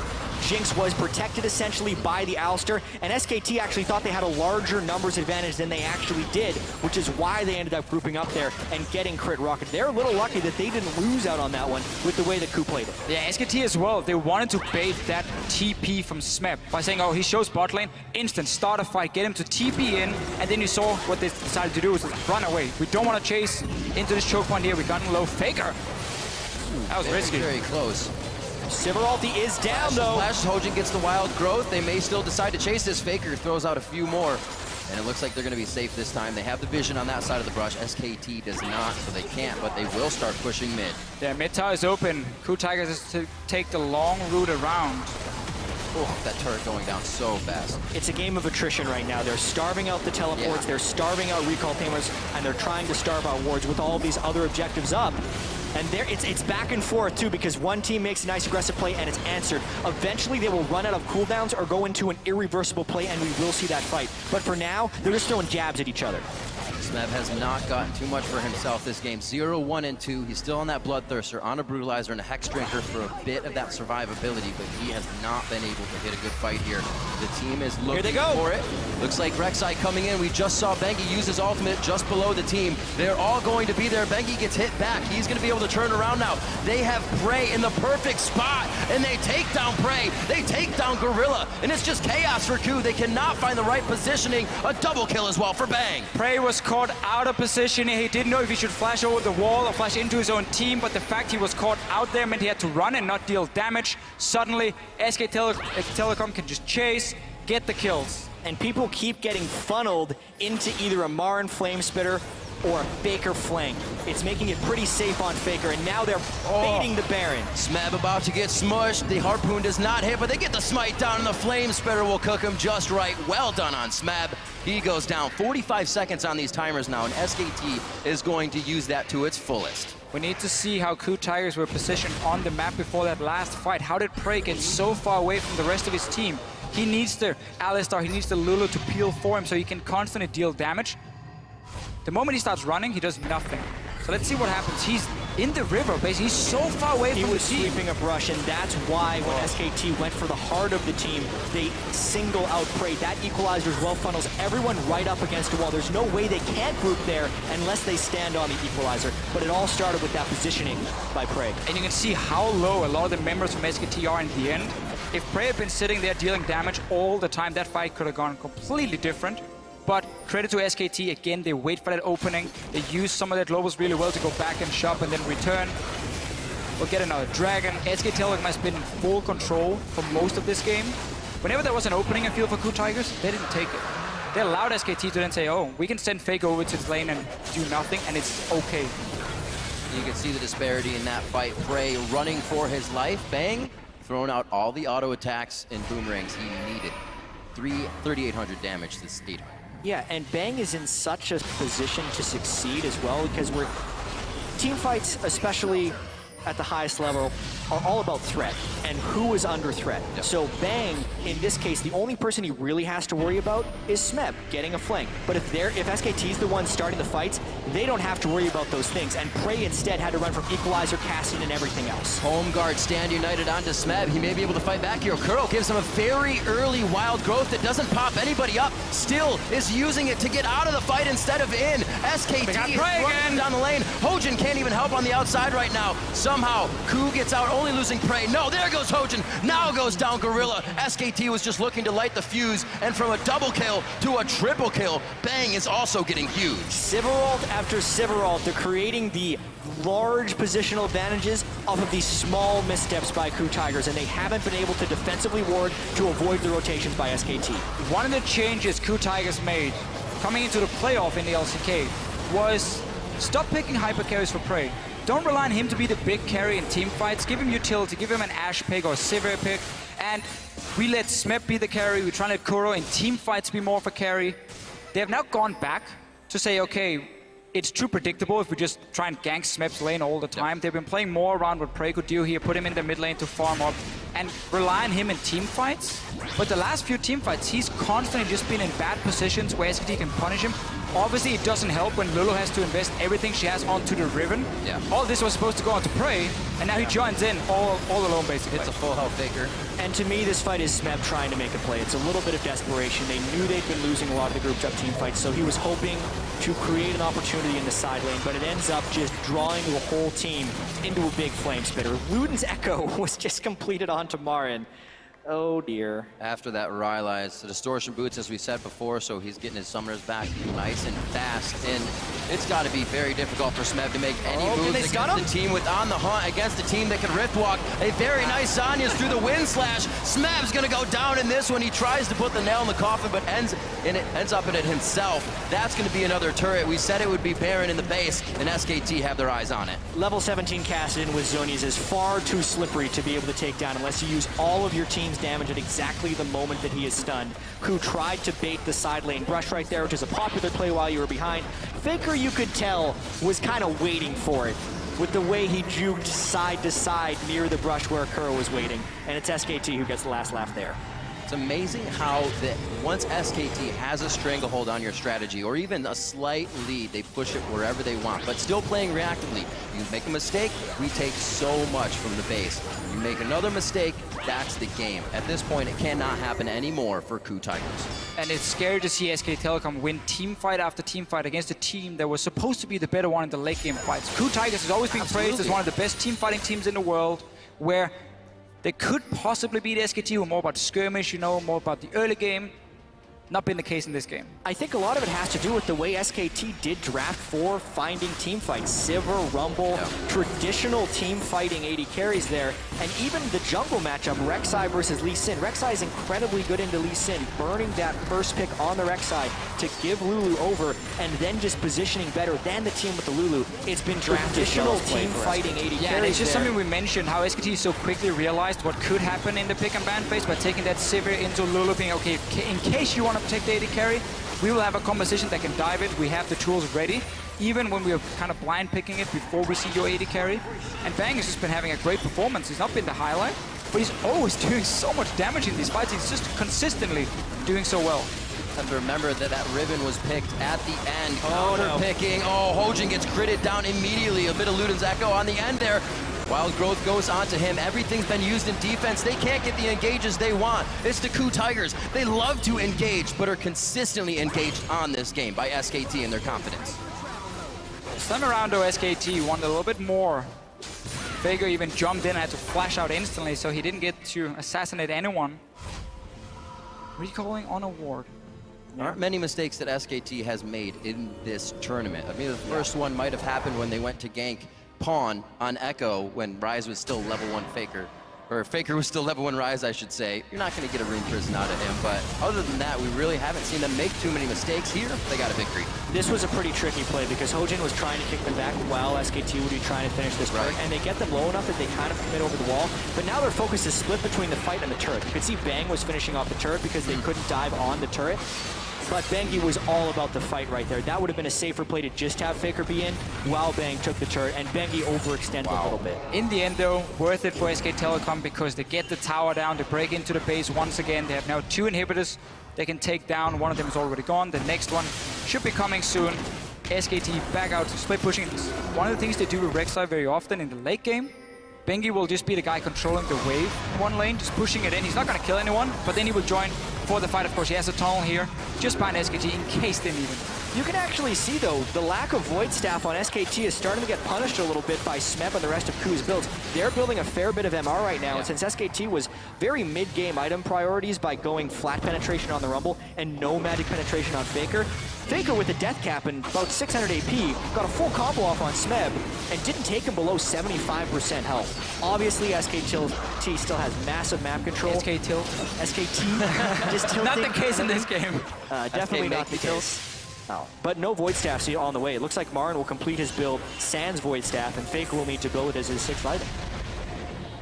Incredible play so far coming from SKT. A bit of a lead to Ku in the beginning when they got the early kills, but everything punished that SKT could has been punished. Sterik's Gauge now onto Bang. They're able to put some different items in their pockets here, keeping him that much more safe. As you were saying, that magic resistance getting picked up. Prey has a null magic mantle just to stop from being zeroed out immediately. And hopefully they can stay alive a bit longer here as they protect their inhibitors. It is very hard for SKT to fight here in the base, though, because the flanking option is not really there. Obviously, Ku Tigers have the Nexus turrets behind them. Finally, Prey sits next to his Lulu and his Alistar, so he's very safe. SKT respects it now. They're saying, okay, we don't want to risk it. Wait for Baron to spawn. draw them out of this base here, start warding up the top side jungle. At some point, Ku Tigers will come and face check. Then you get the big fight, because there's so many ways then for Kassadin to flank behind. And that's really the story here. And SKT has been the best team at recognizing the right play to make at the right moment. So even though they've had 32-minute games, you wouldn't expect SKT to overpress the tempo right here. They're at 4 dragons. Knowing the next dragon is going to be up in 5 minutes, they can get that. In the meanwhile, the Baron will come up. They can take that, slow push the wave in the top lane, maybe get down the 3rd inhibitor turret. Because, as we were talking about, they do not have the long-range AD carry. They do not have flank opportunities within the Ku base. And Ku can hold their own base quite well. However, if that's with a Baron buff and with 5 dragons, then SKT can crack it, which is why SKT's opportunity is in the here and now. As Baron respawns, they need to kill Ku within their own jungle. 4 items now for Prey. Lulu to buff him up as well with a death cap completed. It is just so hard for him because of the fact that there's a Sivir ulti, the Kassadin, the Rumble ulti. There's so many things that's going towards him. Even Flash Taunt from a Shen can be enough to win the fight for SKT. So you put in this impossible situation as an AD carry, where you have to deal the maximum amount of damage, but there's also so many ways you can die at the same time. Here's one of them. Marin throws the equalizer down. They're able to split from the red carpet, trying to get back into their own base. The Zanya's on Faker, makes Prey take one step too close, but he is able to get out with the Wild Growth.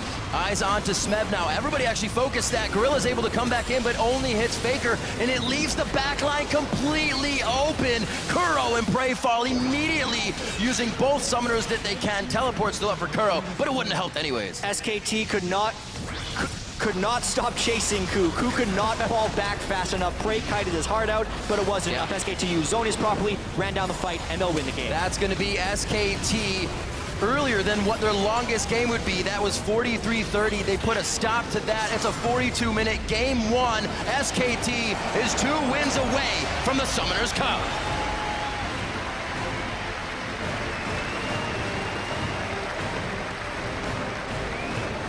And we just have to look at this early game here.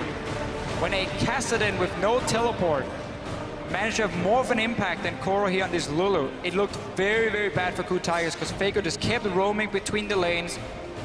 And again, whenever I felt there was an opening for the Ku Tigers to do something, they reacted a little bit too slow, maybe a little bit too afraid. They couldn't punish whatever small mistakes were left by SKT. So they never got that chance to really get back in the game.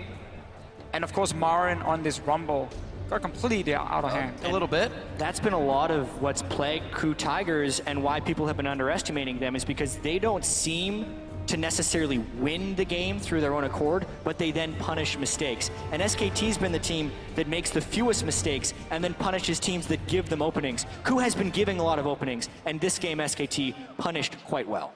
Amazing play coming out of SKT in the beginning. We saw Ku had a slight lead, but again, what we saw in every game, through groups, through the brackets, that SKT comes back nonetheless. They find a way in, and usually it's a 3-4-man fight. This time it was a teleport to the bot lane. And we didn't even see teleport pressure from Faker. He was clearing his lane, roaming at the appropriate time. They just had knowledge of the map way more than Ku Tigers. And when you run these compositions where it's so much about the AD carry's damage, SKT knew that in the pick and man phase. We talked about it a few times, the Kassadin, Rumble, Sivir, everything that can constantly deal damage to this AD carry and force him to run. So he can't just sit there and spam away with the rockets and take over the game. Prey didn't have the greatest performance. It was very hard for him to do a whole lot. Often it was because he was caught out of position before the fight even started, and then it's tough to do anything. And that would lead back to Jinx not being played that much in the LCK. Lulu Jinx right now stands at 5-4 in the entire Worlds tournament, so it actually hasn't been that effective. So much of that was Marin's placing the equalizer in places that forced him to run away. And it's not like Marin's equalizers were placed to kill everyone. They, in a sense, were kind of zoning equalizers. I hate it when people use that word. It's like, oh, he missed it. That means it's a zoning equalizer. But these ones actually were because they were funneling all of Ku Tigers into places where they get hit by Ricochet and they get hit by Faker's Kassadin. Well, what a game 1. We're going to shoot it over to the analyst desk now to analyze a bit of that game. Thank you, Riven. Some analysis we shall do. What a game 1, though. We have to start from the beginning because we had all of this prep. We talked about how the teams would draft. We talked about which players would impact where, where we expected teams to succeed and fail. So let's start at the beginning. In that drafting phase, we saw the hover over the Rise, but then going with the Kassadin. So Faker already coming out with something new this time around. Yep, Kassadin with an easy lane and taking Ignite and being able to make it happen with roams rather than try and answer with teleport. Yeah, I really am surprised that SKT decided to blind pick the Rumble here because they must have known the Riven was going to come out, but Marin is one of, if not the best Rumble players in the world, so that really helps that you at least have him comfortable in any matchup. Now, Ku, I thought their draft was great. This harkens back to their Juggernaut day or Juggermaw days when they would play the Lulu with the Kog'Maw. This is the team that invented that strategy, so they've got to be comfortable with it with Jinx. And I have to reiterate back on actually SKT's side, Marin's play. Once again, this was pretty much just what we were talking about in the pregame. We're talking about his use of Fog of War, the information denial, and how he always keeps his CS, and he always is able to make that teleport play on time because of the way he manages minions. The other big one I want to point out for SKT this time around was the Shen support pick, actually. That's what facilitated a lot of the playmaking for this team. Wolf had 19 out of 20 kills, just missing participation on one of them, or kill participation, not the actual kills. You saw there for a moment the team's already strategizing for game 2, so plowing ahead there. But Krepo, I want to come to you because as Monty mentioned, this is a team comp for Ku that we would love to see. We imagine they're very comfortable with. So for both of these teams coming out of the draft with compositions we would have expected out of them, however, they didn't come away with the win. So where did they fall short in terms of playing it out correctly against this SKT comp? Looking at champs, like initially, I also like Ku Tigers comp, but I think SKT is running a very risky composition to play. If you fall behind, no amount of gap closes are going to help you. You're just going to run out of damage. But they managed to play the map so beautifully. More importantly, the way they use teleports, and especially one of the first ones with Rumble. I think we have a replay of that already, so we can get to that. And that was just really beautiful map play. They saw Hojin in the top lane, then later on. So Hojin right now, he gets spotted in his signature gank because he always goes for the lane gank, counter gank. He doesn't take the usual path. SKT did their scouting, and then he moves into vision, and immediately they set up a ping is being made right now on the bottom side of the map too. Goes into Fog of War as well. Marin disappears. Gorilla, look at the ping where they're about to place. They're like, okay, top lane is calling, okay, my top laner can teleport, but it's like, he's nowhere near. So they don't expect him to come around all the way from the backside of the turret. Suddenly Equalizer lands, and this completely confuses Ku, and then a good follow-up roam, I believe Faker shows up too. That entire play, punishing Hojin being the top lane, that is just executed so well, because a lot of these teams will go for a 2 forced teleport play here, not using the ward over the wall, going around the tower, maybe getting 1 kill and then losing the top lane tower in return. This was just so crisp. But the major mistake there, right, is that there wasn't any pressure in the top side, so it left SK Telecom free to just teleport down to the bottom side. They couldn't even take anything with Smeb. Smeb had the opportunity to teleport, just sat up there farming instead. So it's about when to make plays, how not to overextend in that situation, and prevent really easy teleport ganks like the one we saw from SKT. Krepo? Yeah, and then from that point onwards, I love the way SKT, we describe them usually as a split push, 1-3-1, that's all we've been talking. And then they 4-1-4. Yeah, 1-4, and then they play these really, really nice team fights where they dance on the edge of zones. It's really hard to read unless you've played against really good Riven players. They constantly respect flash stunts, flash knockups, and they dance just at the edge. And then when somebody mispositions, Ku was grouped for a lot of these fights, but being grouped against SKT doesn't really mean grouped at all anymore because they pick up at the sides and they tear you apart. Then you have the zoning equalizers come in, and the pacing and the positioning in these fights was just absolutely beautiful from SKT. It really was, and it was actually a good showing by Ku. They had early momentum, which is difficult for them to get, and then they transitioned into the mid game. We saw so many of these team fights fought around ultimate timers. They weren't even getting kills. There were multiple team fights where you were just fighting for the advantage in cooldowns. Yeah, that 10-minute fight there, as soon as that was over, SKT had a 1K gold lead. But prior to that, entirely even, which is not something we would have expected given the statistics coming in.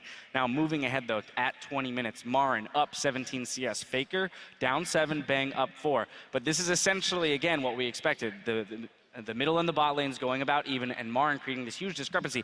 Beyond that CS2, 2 to 3 levels up for the entirety of the game, he really was putting a ton of pressure on the map. So that's why we hit it so hard in the pregame, James. Marin's macro is just, it's really impressive. And I feel like because Smeb has had so many great highlight games leading up to this in the last 2 best-of-5s that they played, a lot of people kind of forgot about the work that Marin puts in. And just SKT, they transition advantages to different sides of the map. So Faker doesn't run a teleport, goes mid, pushes up. That allows him to roam. Suddenly he has a global ulti on the support. He goes top. He solves the Smeb problem for Marin. They don't even have to take him on 1v1. Chunk him out with the ultimate. Smeb's like, okay, what the hell was that? Oh, suddenly Faker's here. Shen teleport. And the Ku Tigers, because they have such a laid-back playstyle very often, they don't have the incentive to really punish those plays. SKT gets too much freedom, and they're finally showing what you do with that freedom against a team like Ku Tigers. Now, finally, I do want to push ahead to our last replay. 32 minutes into the game, mid lane, another 3-0 for SKT. Krepo, I'm gonna let you take this one, as I know you love it. Yeah, just like look at what distance. Like Faker knows he can go into that distance, and they all like step back and forth every time until somebody mispositions here. And here, Prey, he gets exhausted. Equalizer comes in, and this is the fight over almost.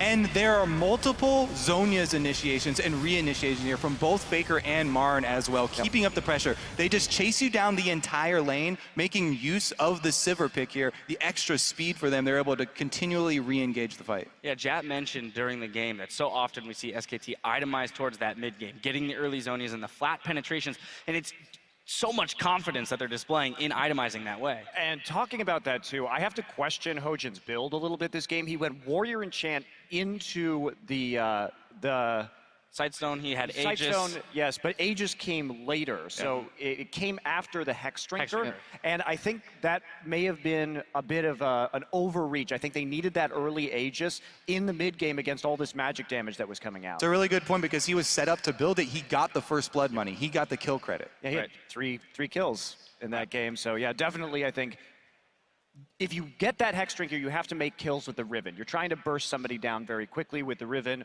Lee Sin combination. But since that didn't happen and they were more focused around team fighting, I really think having that item earlier may have swung some of those team fights. Opting for the individual play as opposed to the team fighting prowess. Now, of course, throughout the day, we'll be checking in on a few of the viewing parties that have been taking place around the world to celebrate the championship finals. First up, you're gonna get a look at fans lining up for a party in Hanoi, Vietnam. And the crowds are fired up in the Rialto Theater rather, in Montreal, Canada as well. That looks like a party, one that I would like to attend. Our friends at Coke have gotten in on the action as well. You're gonna see parties like these all over the place, one of which you're gonna see here in Amersfoort in the Netherlands. It's a nice try. Did I not nail it? You got a smile. Yeah. I can't. Having Krepo on the desk is the worst when it comes to pronouncing anything and European. Every other reason too. Right, exactly. Yeah, for every other reason. Well, but for now, we're going to step away while the teams prepare for Game 2 between the Ku Tigers and SKT. Don't touch that browser. The 2015 World Championship Finals continue right after this.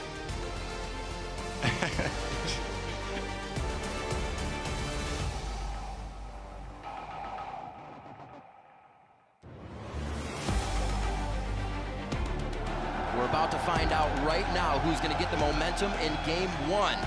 Marin into the fight now. Kuro and Prey are the targets, and that's going to be Kuro going down. SKT seemingly pulling this one back in their favor. Faker's Rage, Faker over the wall. Are they going to be able to take down Kuro? The Wild Growth is down. The first one is Gorilla. They have Prey in the perfect spot, and they take down Prey. They take down Gorilla, and it's just chaos for Ku. They cannot find the right positioning. SKT is running down the lane. Hojin can't even help on the outside right now. Somehow, Ku gets out, only losing Prey. No, there goes Hojin. SKT is 2 wins away from the Summoners Cup.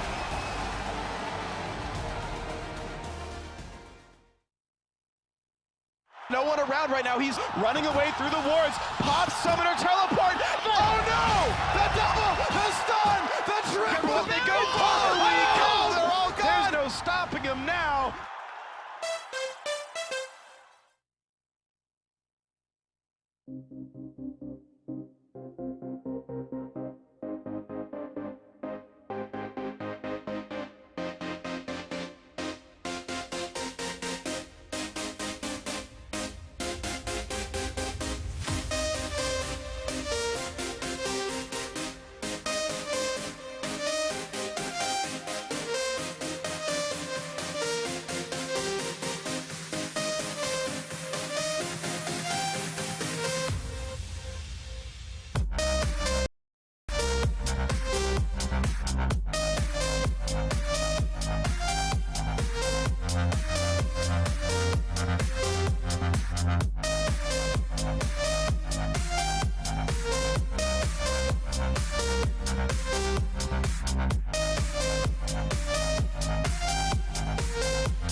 Welcome back to the 2015 World Championship Finals. SK Telecom T1 still writing their undefeated story as we get into the first game of finals, and they played immaculate that game, falling behind only for a few minutes in the early game.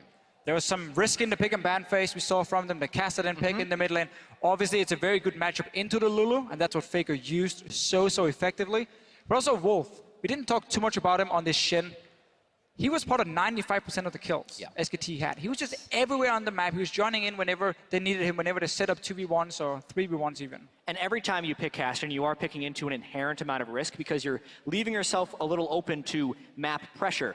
But we've also seen the emergence of support Shen specifically for LCK teams, and Wolf's ability to kind of feel like he was everywhere at once did a lot to keep KOO Tigers pushed back in the game. And then looking at his scoreline, he really was everywhere that mattered at the right time. Well, Wolf currently 3-0 on that Shen. Shen now 10-1, so he had a good hand in making a nice record for the Ninja here coming into the tournament, and they used it very well, especially with, as we talking about Faker's Caston, on Ignite. More kill pressure to his lane, but always being in the right spot at the right time when KOO's teleports were up. Yeah, we didn't see him get a kill 1 versus 1, but it's enough to have the threat that, hey, I can kill you. So Lulu has to sit far back and then catch the wave pretty late, and then Caston can leave the lane. That's what we saw again and again. Pick and ban phase now, though. Obviously, teams are going to swap. KOO Tigers on blue side. It should mean SKT just want to focus on the standard Gangplank, Mordekaiser, and then probably Elise. Should set it fairly simple for KOO Tigers. Then, okay, what's the plan? Make sure you don't trade 1 for 2 when it comes to the other strong picks like Kalista and Tahm Kench and so on. Well, KOO is one of those teams that knows what happens when you leave GP open, mainly against the Flash Wolves. Wasn't a very good game for them, so I don't think that GP will ever be left open again. And you're right, they're on blue side now, so changes will be made. I think there's a very high chance we see a first pick Tahm Kench if it's not banned away by SKT. It's something they really wanted to do. Gorilla was pretty much the first person to play the best Tahm Kench here at Worlds. One of the best Tahm Kench games was from Gorilla. And yeah, the fact that they haven't banned it speaks pretty highly of the chance they're going to first pick it. Also, Wolf showing one of his first plays on Tahm Kench against AHQ. That dive under the turret on was absolutely ridiculous. They're both showing fantastic players. Showing the prowess of what he could do as well. So I can't wait to see if Kench does get unbanned. And that's the problem for SKT. Because again, you normally look at Gangplank, Mordekaiser, and Elise as like the 3 bans on. KOO banned it for the first I'm time. very surprised. I would have first picked this. Even given a Rek'Sai and just take Elise in again. For Hojin, he had a fine performance on this in the early game. If that was going to be the strategy for KOO Tigers, we're expecting Elise to be banned. Yeah, because now this can create the exact same type of Lulu or Rek'Sai choice that SKT opted into in game 1. Yeah, now it will be KOO getting the Rek'Sai, and we do have to wonder if SKT is going to go with Lulu. They're so good at it normally. Exactly the same. It's not in their head, Jap. I dislike the fact that KOO Tigers did the Tahm Kench here. However, if they leave Tahm Kench, they get 1, SKT gets 2. At this point, when you're trading these bans, it can get a little bit dicey. That's right. I mean, if I was KOO Tigers, I would have banned the Lulu as my last ban instead. And then looked at SKT and said, okay, if you want to ban Elise, we take Tahm Kench, we get Rek'Sai. That's an okay trade. Obviously, it meant SKT could possibly leave both junglers open. It was like Tahm Kench for Elise. Which I think is fine. Which I still think you could have done if you are the KOO Tigers. Or at least you get the Elise pick then for Hojin, his best early game jungler. So a little bit surprised about it from the KOO Tigers. SKT will now be able to do the same kind of comp, protect the AD carry if they want to. You're looking at an undefeated Elise on both sides. 6 plays in for Bengi, 5 in for Hojin. So nobody wants to leave that up on either side and get the spider in the game. Fiora will be picked up by Smeb in the top lane. We usually see Marin taking that out of the rift, but Kuro has had a few chances as well. Yeah, well, especially after he played it all 4 games against KT, continued to have good performances with it against Fnatic. It was a little bit strange that it wasn't picked nor banned in the first game. So KOO Tigers kind of going back to that Fiora well, hoping that Smeb can carry the game. I think the reason KOO Tigers didn't want to play it last game, obviously Rumble was picked, they wanted the Riven matchup into it, but also because Shin was in the game on the side of SK Telecom. So it was going to be very difficult to beat that split pusher. Riven can go in and flank a teamfight and kind of burst down one target more, have some AoE at least, where the Fiora does not, very single target focused. Now, because Alistar goes in as the second support, once Tahm Kench is gone, people go Alistar very often. Right. Shin was available for KOO Tigers. They could run the Fiora. They will have this insane split push now with Smeb and double global for both jungle pick and support pick. KOO Tigers should be able to set up a very good split pushing scenario here for Smeb. As KT throwing together a little AoE in their composition with Rumble again for Marin. Bang will pick up Jarvan for Bengi in the jungle. Well, this I think will be extremely interesting. Marin was free to pick the Rumble into Smeb's Fiora last game, and then Ku opted for a different matchup. Yeah. I think Marin is very confident in Rumble against Fiora. We've been waiting for people to kind of find the right Fiora counter pick. Was it Darius? Well, no, that kind of fell apart. It was Renekton in some games unless you built in an extremely proper way and had your whole team helping you. Now I think we're going to get to see the best kind of anti-Fiora matchup possible. We thought maybe it would be Lissandra. We were because it's hoping one of at Marin's least. big picks, but maybe it's going to be the Rumble. We're going to have to see how this matchup plays out. At least Rumble can be very difficult to dive in the early game. Often what happens if you're losing the lane, you get pushed into a tower, jungler shows up. Rumble ulti and his tankiness makes it difficult, at least, to kill him. What are we looking at here? Support Shen, top Fiora. AD carry Shen. Carry Kennen. Oh, sorry, AD carry Kennen. AD carry Shen. You had the ninja. AD carry Kennen. No, I love this. This is pretty much comfort zone for everyone on Ku, Yeah. except you could say Prey because he hasn't competitively played Kennen AD carry. But specifically, when they were preparing for Fnatic, he prepared this as a pick to go against Reckless, who was playing so much AD Kennen in case they'd have to take it away. Yeah. So he's very practiced on this AD Kennen at this point. And Kennen is very good into a lot of these hyper carries because, first of all, he has a fine laning phase against them. Once he gets a Cutlass and the Blade of the Ruined King, he's very strong 1 versus 1. So this AD carry cannot sit on his own in the side lane and risk taking a duel with the Kennen. They can try and farm out. That's why Tristan also comes in here for Bang. It's one of the safer AD carries at sitting and farming up in the side lane. But really, Ku Tigers are building for a 1-3-1 setup. Insane split push coming from Smeb with Rek'Sai and Shen joining him. Wave clear in the mid lane from the Victor. Very standard Ku Tigers composition from what we've seen here at Worlds. And SKT obviously saying, well, let's go team fight. Hard engage Jarvan, we're gonna take the fights. In this case, I do like the amount of AoE damage and crowd control that Ku can put together, because typically teams that have Lulu in the mid lane do tend to group up in fairly small balls of people. So therefore, the AoE from Ku Tigers will be able to hit SKT a little bit harder. It'll be very interesting, though, to see how this mid lane matchup goes, because both guys have opted into Ignite. Yeah, we're gonna fight in this mid lane here. Koro's saying, I you know sure what? hope so. My teleport didn't work last time. I'm gonna try now and duel this Lulu. If I can push in Faker, suddenly he can be the guy roaming and assisting the lanes like Faker did in the last game. Been a quiet mid lane for this Worlds tournament. Usually you hear the top laners are on an island, but the mid laners have been very soft in their back and forth. It's a few times for Faker, a few other solos throughout the tournament, but more than not, like we said, Faker, not really a playmaker this time. It's more about the rest of the team. We'll see if that turns tides here with Ignite in the mid lane. Keep updating your Twitter votes throughout this series. Send that hashtag KOOWin or hashtag SKTWin to @LOL Esports, and we can see how you are calling this as we get on to the Rift. Game 2 of this best of 5 here in Berlin at the World Championship Finals.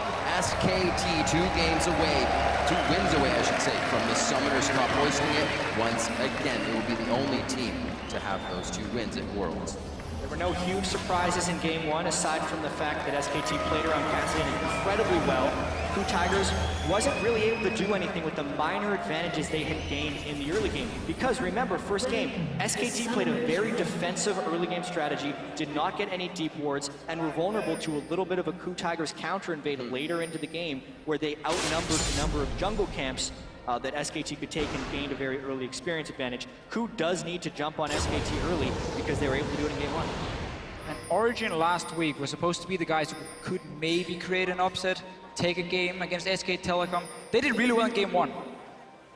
Ku Tigers had a good early game at least, but then we saw it fall apart. I wonder when you face a team like SK Telecom and you're mentally trying to be so ready and say, this is where I'm going to play the best game of my life. I'm going to take down SKT, I'm going to take down Faker, take the trophy, run away with it. He's not going to get his hands on it. And then you lose that first game. It is so hard to then rebound into Game 2 because like you just had everything invested into one game. It didn't work for you. Origin, I feel like, had the same problem. We're gonna have to see if Ku Tigers can show up in Game 2. That's the thing about SKT is you can take them down in every facet, but if you haven't chipped away at their mentality, they are still very much so in the game. Yeah, and we've been talking a lot about like what will it take for SKT to lose a game? Because SKT is so fluid and reactive, and we got to talking, we're saying like, oh, SKT, they just do very things much by so the in the book. game. Yeah, but then and the we've question been is like, talking a lot what about, book? like, What will book are it you doing that take tells you how to play for this perfect League of SKT? Legends? Because what they're Because able to do SKT is so make fluid the and right reactive play and across the board, which is so fast and so difficult to do because you are 5 but then the question is like a lot of what it is book? one. What book are you doing that tells you how to play this perfect League of Legends? Because what they're able to play is so fluid Yeah, and that's really the scary thing. Team with so many carry players, same mechanics, top lane, 80 carry, But then the mid question is lane as well. When you then add in what I feel is the best structural you see from a team in League of Legends, and really the main thing for SK Telecom, how quick they can make these decisions, reading, okay, Miniwave is pushing one lane, so we need to defend there, move down, and then keep always rotating around.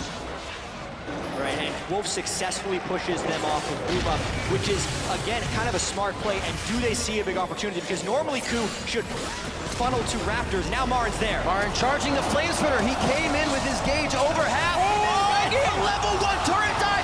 Bengi definitely messed that up. Can they get Smith? Marin's going to go down here too. SKT go way too hard in the early game. This is what they call the caster curse.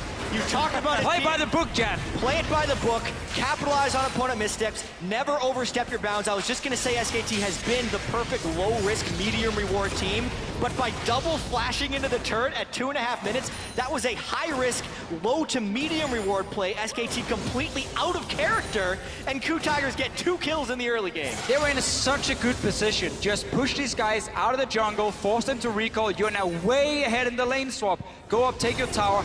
Marin now. It snowballs because they do not have the support from the others. This is exactly what we didn't see last game. These turrets were being pushed by only members of the opposite team. Now SKT tries to defend that turret. It may cost them their life. 2 lives to go down. Now Bengi just came back from being dead. It's going to be a real long walk to get back into his jungle. Great turret aggro trading, and that's Gorilla coming in for the final kill. 1 last shot, he's still alive. It's a 3rd shot that will take him down. He gets caught up in his own minions. Even so, things have gone from bad to worse, and that is the collateral damage or just the extended loss of what SKT did in the jungle of Ku Tigers. They completely fell apart for about 1.5 minutes. Let's see if they can recover. If Ku Tigers didn't feel confident going into game 2, they do now. 4 kills, 4 minutes in, and such a greedy play just from SKT, sending Marin down with no flash to sit in this bottom lane. Yeah. Bengi didn't go anywhere on the map. Either he had to go top and dive Smep like we saw Hojin do right here, or he had to just try and farm it up, but that would mean his top laner could die. Going down to defend him this late would never really do anything. And Ku Tigers just a step ahead of SKT, punish him in this lane swap completely. Smeb is level 3, 16 CS. He's going to be more than fine now. Yeah, and maybe if SKT could have had both Bengi and Marin under the turret at the same time. Yes. But even that's a little bit dangerous because they're both down flashes from the earlier play. Really, just a series of errors by SKT that were capitalized on by Ku by doing that turret dive. Now the question will be, where does Ku go from here? Because they haven't been able to push their advantages extremely well, except in the group stages, actually, when they're able to do it against CLG repetitively. Well, already an uncharacteristic game for Ku here. Who usually we say Hojin sits back, waits for the counter. They were so proactive in those engages, and I don't think they're going to be stopping anytime soon, but definitely need to focus at Hojin giving the kills to his lanes now. He's 202, doesn't need too much more as an early game jungler. We'll see if he can help the other members get going on the team. Gorilla heading back down towards the bottom lane. They're looking to make some plays, trade that damage. They know these little upper hands in the lane are really going to go far throughout the game. Wolf, level 2, his flash is still down. He's going to be forced to just do some triumphant roars if he's even leveled it here. Ku Tigers keep playing around the lanes where SKT has no flashes from that level 1. Right. Marin still missing his flash. Wolf, of course, missing his flash. So they knew, okay, they're overextending on the bottom side. Make a play, because right now Smep is just sitting on his own up top lane. He's getting solo experience. He's more than fine again. And this would actually be the book that you play by if you're Ku Tigers. You see a small hole in the opponent armor, you hit it again and again and again until those flashes are up again. They're completely happy with Smeb farming, and they know if they continue to hit SKT's weak spot, SKT will continue to send defenses down there, which means they won't be stopping Smeb on the other side either. So things going very well for Ku Tigers. Assistance ping called in by Hojin here. It looks like they want to make a move in towards the jungle. Wolf Spirit did moves, but Faker I don't think caught that. He'll still be safe to get out of this. But this is the first action we've seen towards mid lane. Faker and Kuro are probably like, what is going on around us right now?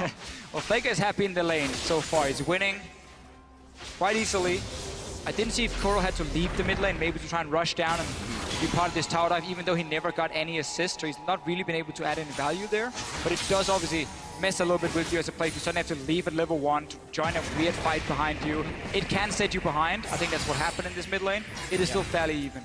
Even though I actually think it was Faker that pushed up a little bit into the turret as well, so maybe a few CS lost early by Kuro. I will say though, Kuro, even when they're in large deficits, has always been able to have massive impact in team fights on Victor. I think it's really exciting to see how he can deal against Faker's Lulu, who's very high pressure mid laner trying to roam. And Victor's, I think, a pretty good pick against that because he can counter shut the lane very easily after Lulu does that and kind of match the roams. And as you mentioned earlier yourself, when you're against the Lulu, you don't want too much single target damage because she's gonna shield that guy, buff him up with ulti. You want massive AoE. Victor will offer that. Smep, nice little play here, can riposte the damage coming in from Bang. And in that melee, Kuro knows exactly what he's doing. 8-2 over the summer split with an 8.5 KDA on Victor. Victor was his pick. Yes. He brought it into the meta and it started the spring split. And then everyone was like, oh, Victor, he's extremely strong. Let's all start playing him, and we still play him half a year later. We'll see what he can continue to do. Like we said, not much action to the mid lane. Everybody else getting themselves going. Hojin still 2-0-2 as things have kind of slowed down. A little breather for both teams as they get full 3 levels under the turret. They have all the skills to get out or get in if necessary. Hojin. Ku actually got some nice deep wards that have already been cleared out so far. So we'll see if they can get themselves back into that jungle and ward it up. I would have liked to see SKT say, you know what, guys, we've been losing now this one-on-one between obviously the top laners or the AD carry versus the top laner. And our own top laner, the Rumble, is sitting and having to share experience with our support. So he's really far behind. It's going to be a tough dive for Bengi. Yeah, sub-level 6, Jarvan. Riposte will be up very shortly for Smeb, but they're going anyways. Goes back towards the turret, trying to keep himself in between the wall. That's the flash out. Can't get the grand challenge onto Bang. Smeb will not go down from that, I don't think. He should stay alive. He has just a sliver of health. This has to be going back. He misses the strike, but he does get the auto as Smeb flashes in range, unfortunately. Those are some fast fingers you got to play to get out of that situation. I think SKT had it either way. Flash for flash, though, as the kill goes down. SKT clearly said, okay, Bang, keep pushing the lane, you might be able to get a tower, then we will swap the lanes back. Rumble should recall from this bottom side once Tristana appears in the lane, get him into that one-on-one against Fiora so he gets some experience, but I feel it's almost too late for Morin. He's falling almost too far behind in experience. It's very important they got that 1 kill at least. That was all they were keeping Bang for. To keep pushing in the lane, try and get the tower. He didn't get it though, because they took the kill instead. Smeb's been doing a very nice job on Bang, getting that damage down, pushing him off the waves, not allowing it to always be at the turret. Definitely saved his life for a little bit longer than necessary there. Did see him go down, blow his flash, but he is coming back with a Tiamat, so that's only going to get easier for him to farm that lane out and be somewhere else for his team when necessary. Absolutely, and Smeb with the 2 deaths as well. It's actually not too out of character for what Ku has been doing so far at Worlds. He actually has given up more First Bloods than any other player at Worlds. So he does die early in lane somewhat frequently with the aggressiveness in which he plays. That time, he had been poked down pretty low by Tristana. He thought he could outplay the dive. He has a lot of confidence in his ability to outplay because more often than not, especially in teamfights, he does. But this time it cost him. Good play though from SKT in the end. Kind of saving Morin here. He was falling really far behind in experience early on. A full level is a lot when it comes to these 1v1s, especially when one of them is a Fiora, who needs to get punished in the early game, otherwise she will outscale you. Going in on Morin now, he has flash ready. Morin throws down the equalizer. That does not look like a good situation for him, though. Very nice flash over the wall. He's got full vision here, but he doesn't have vision behind Baron. Instantly lasered down by Kuro, and his Victor just gets a kill. He just walked up lane and got it. Faker's still farming there, and he's not going to lose any minions as he comes back. Wow, and a small interaction there. Wolf actually gives Gorilla a gift because the Shen ult was coming in, but Wolf interrupted him, so now they get to keep the 2v2 as well. They get the global presence from the Shen shield during their dive, and they don't lose the map pressure for it either. Same thing as we saw in the last game against the Lulu. You push her into this tower, she stays there, she tries to farm it up, push it back, and then you roam to the other lanes. Bengi gonna find Smeb now. There's ulti on this Jarvan, so you can lock him down at least. A lot of love from Bengi on this Smeb lane. Cataclysm down, Flame Spitter should be able to take Smeb out quite quickly. There's Hojin! For the kill though! He makes it! Grand Challenge is down, so this is all about Smeb's abilities.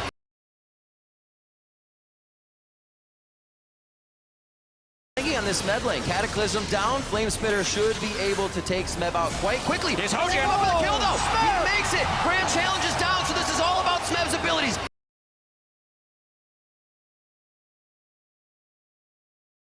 On this med lane. Cataclysm down. Flame Spitter should be able to take Smeb out quite quickly. Here's Hogan. Up with a kill though. He makes it. Grand Challenge is down, so this is all about Smeb's abilities.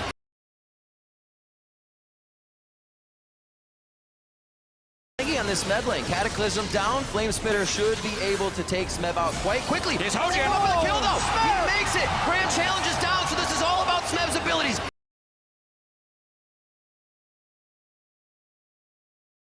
On this med lane. Cataclysm down. Flame Spitter should be able to take Smeb out quite quickly. Here's Hogan. Up with a kill though. He makes it. Grand Challenge is down, so this is all about Smeb's abilities.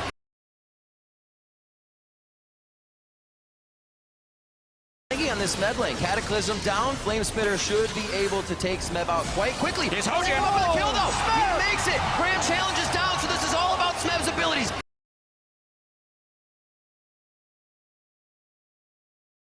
On this med lane. Cataclysm down. Flame Spitter should be able to take Smeb out quite quickly. Here's Hogan. Up with a kill though. He makes it. Grand Challenge is down, so this is all about Smeb's abilities.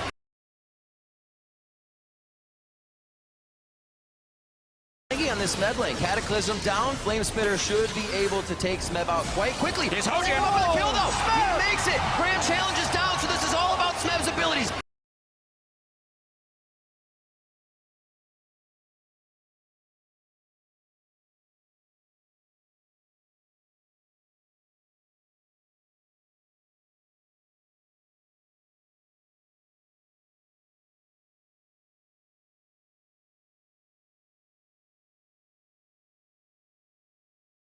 Three-man gank that they were prepping bottom lane, I think absolutely could have worked, but the instant Faker kills Curl there, the entire team pulls off the gank. Alistar ultimate was still down, so they could have been able to focus him. At that point, Faker turns the kill around, gets the shutdown on Curl, knows that Curl used a lot of his summoner spells and power to get the kill on Bangi, and it's the right time to go aggressive. It's top lane, man. Smeb is just getting further and further ahead. He's the one with the lead now. Remember, SKT decided to put Marin down to the bottom lane. They decided to keep him there with the Alistar for such a long time, sharing experience. Replay from before. This is where it goes, you know, away from their by-the-book plays, because these are the kind of outplays a team like SKT can make. This is the choose-your-own-adventure. Right. When everything looks terrible, they're making some mistakes, they get one of these solo plays. Top lane might see a dive, though. I think they saw a little bit too much behind Marin to really keep wanting that. Hojin in a bad spot, and it looks like the team is going to leave him out to dry. That is not going to be good. Ku had that lead. It is being squeezed smaller and smaller by SKT's moves. Bang and Wolf were there when Ku did not expect them to be there. So that was just catching them off guard and in a bad timing right here. Kuro able to get the blue, which is actually pretty clutch, and this could end up being a trade of turrets. Should do. This tower is so low on the top side. We know Prey can't join. Same for Faker, though. He's also on the bottom lane. Kuro has moved to defend, so they're actually trying to save this turret as best as possible, and they pushed SKT off of it. Teleport's going to be up for Marin, but his ultimate is following slowly on that one. Hojin onto Bang. Bang jumps nicely over the wall, makes it to safety. Wolf's going to headbutt himself a little bit further towards the turret. Looks like they could be safe here. That teleport's there for Marin, but he's going to stay. The team calls safe. No problems from Ku here, as Ku again attempt to get themselves even farther ahead. Yeah, well, they definitely repelled the pressure that was on their turret. Then they let it die to minions because they were too aggressive there. So really unfortunate move there for Ku. But I really love the way Bang counterplayed that gank. He doesn't want to try and rocket jump over the Rek'Sai because the Rek'Sai will unburrow and interrupt the jump. So he was very patient with the way he used that to jump around. Marin takes a short cut, but it's not a good one. Oh, Hojin over the wall. It's not even going to be necessary. He does get the assist, though, in the end. And that is going to be Kuro, 4-1-0 now. Another really sloppy mistake here from SKT. Ku Tigers were just fighting on the top side of the map to walk into your jungle, and you did just walk straight through the mid lane. And not really sure how Marin got caught out of position in the first place by moving up there. Ends up dying. Kuro's 4 kills now on this victor. He's gonna be so keen to late game fight. And this is the worst I've seen Marin play. Early game, he flashes under the turret to try and get like a refund kill when it's definitely going to be his death. And then again here in the mid lane with the 5th death. Slicing Maelstrom. They are going to call in the TP. Smeb's in. Is that a fight that they can take here? Unbreakable Will is down, so it's definitely an option to go for Wolf. Martin's going to join the fight, and he lays down the red carpet for Smeb to enter, and it looks like Smeb will go down as he hits the front door. Somehow, Wolf stays alive. In the end, it's Coup Tigers investing a teleport to try and create a play where, honestly, they just want to have this 1v1 in top lane. They don't need to try and join him for these fights. Just let Smeb do his job on his own.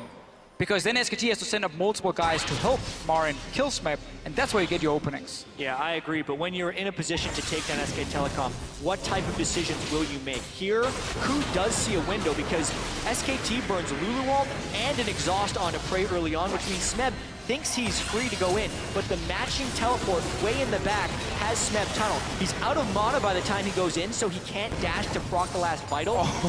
I like the idea of putting the vitals on the Alistar because you're doing percent health true damage every time you proc the vital. Therefore, you can take down Alistar in an Unbreakable Will, but he was not respecting the teleport and absolutely should have disengaged. Yeah, and that was the weird thing, not respecting the TP, and he was recalling top lane. He was like, okay, back to base, got a lot of gold probably. And then he's like, oh, I have to react now, try and help my AD carry down on the bottom side. Those kind of plays can cost Coup Tigers a lot, because now obviously setting up that split push is going to be more difficult with no flash for Fiora and no teleport for her. Might slow down the game a little bit for SKT, give them more chance to farm again. You still don't have really anything completed for your AD carry. Faker has been doing well in the mid lane, but he's obviously not going to be the main damage dealer on your team. Looks like SKT still wants to make plays. Early distortion mobility for Wolf so he can get the flash pulverizers in to start things off. He does have that wild growth we just saw save his life if Unbreakable Will is down. A lot of options to go in. It's like Wolf and Bengi are going to be Bash Brothers here starting off these fights once they get the chance. Yeah, typically though, because of the gold deficit, we have to see a much craftier SKT. They can't just make the brute force outnumber plays that they could last game when they had big advantages. Here they have to be very creative, make Coup overcommit, and play from behind, which is what SKT has been able to do very well in the past, but they are in a much different position than in Game 1. And Kuro really wants to have an impact right now, or keep his impact going, because he's obviously had a great start to the game. Morel Normicon, it means you can go for your magic penetration boots, so your mid-game damage is very, very high on the Victor. Obviously delays your late-game items a little bit, but he wants to fight at the moment. He wants to be able to one-shot someone from SKT. I think that something that is very strange about this game is that we're 19 minutes in and the first dragon has not been taken. Coup Tigers has had what should be pretty good map control, but they have consistently been prepping turret dives and going for kills instead of securing the objective per se. Even with the global pressure of the Rek'Sai and the Shen, you'd think they would have gone for that already. But if we do see a big fight here, it would be around the Dragon Pit because that's what SKT is trying to draw in here with the mid-game Lulu Trist. This is super dangerous to Fischio. This is so risky for SKT. There's 2 items already on Prey. He's joining in as well. If there's a fight, Coup Tigers should be able to win it. Well, Gorilla was coming down like he wanted that fight. Just gonna take mid tower instead. Yeah, push mid. Yeah, this is the counterplay right now. SKT may sacrifice mid lane, but if they can trade bottom turret for mid turret and get the dragon, it's a giant win for them right now. They're keeping Bang bottom, and as long as they can defend tier 2, this is a huge win for SKT. Smeb wanted to stay top lane and push it out, but again, he had no teleport. It was used in that fight earlier where he ended up dying, so he couldn't join in time. They're pushing the tower. Because they see the Trist bottom, they wanted to push the inner middle turret right there, but you can really see that with the Lulu and the Rumble there, the turret push just isn't happening. Now Coup is trying to get deeper vision within the SKT jungle, but as you can see, SKT's really contesting almost everything. This is where they're hoping Coup makes a mistake. A lot of damage onto Smeb, but very nice parry on the flag and drag. And I don't know if they're going to be able to get the damage they want. Gorilla goes in the middle of the fight with a nice flash and talk. Gorilla goes down. Here comes Kuro. Throws down the Chaos Storm. It's all over Wolf, though. Nice flash over the wall from Faker. And he glitter lances over the Krugs and gets away so he does not take too much damage. Somehow every member of SKT is alive, but Coup is still on the chase. Marin dodging out the damage of the laser means there's not much follow-up to be had. And this whole time, Bang is pushing the bottom tier turret. This is SKT winning all across the map. SKT saw Coup Tigers split up and said, let's put down the Rumble ulti, let's try and lock down Fiora in the Rumble ulti. No flash for Smeb to get out of it. That's how SKT starts the fight. And Prey, he left the bottom side to run all the way to top lane, try and join, didn't manage to, ends up losing another tower. This is the craftiness that we were talking about with SKT, and one of the most underrated parts of Rumble Ultimate is the range in which you can use it. Look where Marin is right here when he decides to cut them off with Equalizer. He landed the second half, and he completely cuts off the funnel. So when Bengi comes over the top, he does lock them within the Equalizer, not to mention the split up right there, and it's miraculous of SKT to have everyone survive throughout that fight. Fantastic plays all around. They're able to take down Wolf here. This will help them get towards the turrets a little bit more, but you still have Faker, you still have Marin to clear the waves. What play from both teams so far? 10-9, still a slight gold lead by 1,000 in favor of KOO, and it's not something, like we said, SKT has worked with very much, being down. They're usually the team up by at least 2,000 to 3,000 at this point. Yeah, and that's why, again, it's so impressive how they can use every single advantage they find. Oh, okay, you just invested all your summoners as a top laner. We know we can engage on you now if there's an opening. We know there's no split pushing pressure because TP is down. So, like, it bought a lot of time for SKT to make some plays as a team, group together as 5, out-rotate the KOO Tigers, and then pick the right team fights as well. Really well played, and KOO Tigers are learning, okay, we cannot split up like this. We have to stay together because the engage from the Jarvan and the hard engage option he brings is too high for us to split up. Because we have so many squishy members. I mean, the only real tank on this team is gonna be Hojin sitting in the front. Shen is not gonna be tanky enough as a support to really stay in the front line. I think it's gonna be a huge balance though, because Smeb needs to be able to split push, and they need to be able to disengage some of these team fights. That's the whole reason he's picking the Fiora, but SKT brings some friends. Grand challenge in, cannot get the last hit. Gorilla way too deep here. Use Stand United to get on Smeb, but Smeb turned from the fight immediately. He's trying to get the hits onto Bang. That's going to be the explosive shot, taking him down. Bang knew he could get the kill easily. SKT working well within their champion's capabilities here. Steady yourself here before, Jad. SKT, or KOO Tigers, sorry, have to be able to split push. They had used another teleport from Smeb to get 1 kill on Wolf in the mid lane, so once again, that global is gone. They're not using this Fiora at all. Keep burning the teleports for absolutely nothing. This one obviously was just Bang. Returning to the bot side, really, really smart decision from him. Ends up getting a 2-for-0 trade. And the trouble here for KOO is it's also so hard for Smeb to exist well in team fights. Lulu polymorph, also slow and somewhat reliable damage from SKT, does not get parried well. One of the biggest things about Smeb in their semifinal against Fnatic is he was parrying or riposting giant CCs, Skarner ultimate, Riven stuns, huge bursts of damage, but that isn't the way SKT's composition is built. It's sustained damage over time and good crowd control. So really, Smeb needs to be smarter about these split pushes because SKT is consistently outwitting him. He can win the 1v1 against Rumble, but he's overcommitted. We've also seen it's very hard for Smeb to hit all of the vitals with the amount of pop-ups. The flag and drag Bengi used twice in the last fight to stay away from those vitals and give Smeb his HP back on Grand Challenge. A lot of things work against KOO Tigers in these fights. One of the reasons Lulu has been seen as one of these really, really power picks in this meta is because she works so well against all these top lane carries. Like, oh, you want to single down one guy with your Fiora ulti. He has everything invested from Lulu to save that guy.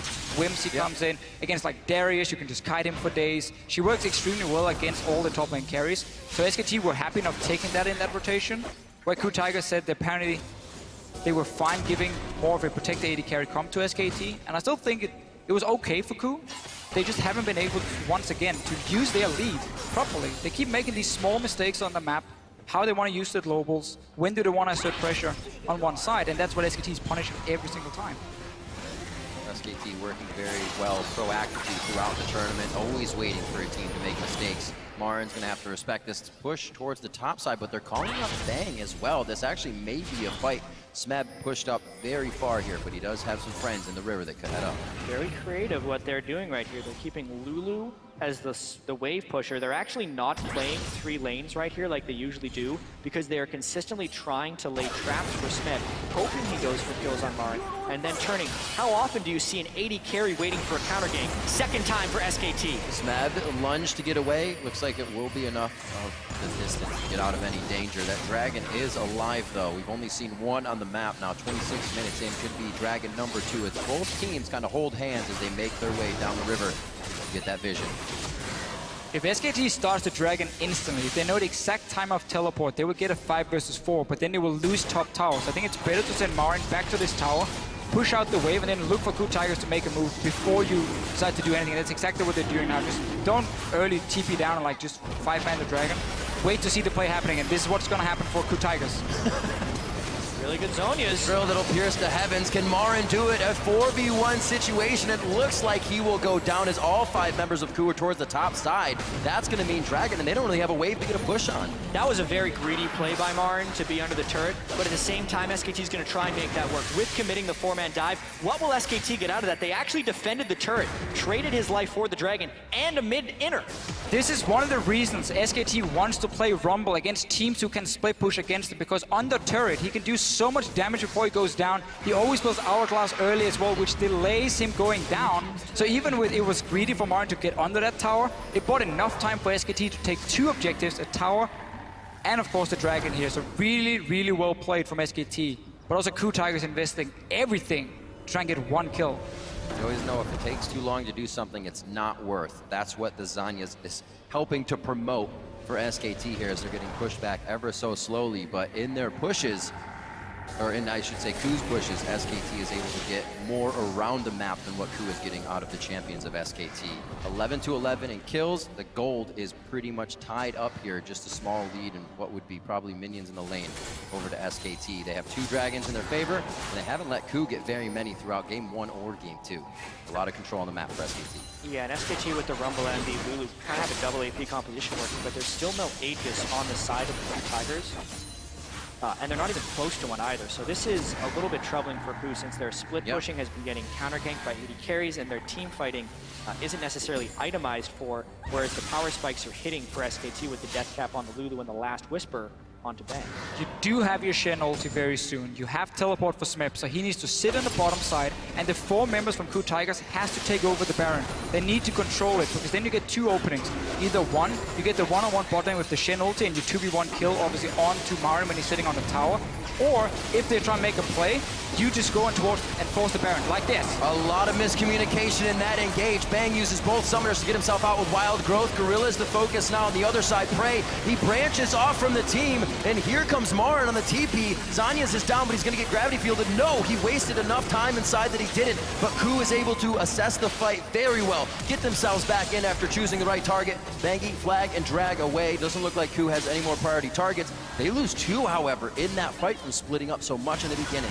Marin teleported in a good 2 or 3 seconds before Smeb made his presence known in that team fight, and that's the reason that SKT ends up getting a 2-for-1, because a fight in which Bang gets caught at the beginning should almost never lead to an SKT 2-for-1. Exactly. But they do lose the turret afterwards because some nice damage was returned by Ku Tigers. Really interesting chain of events.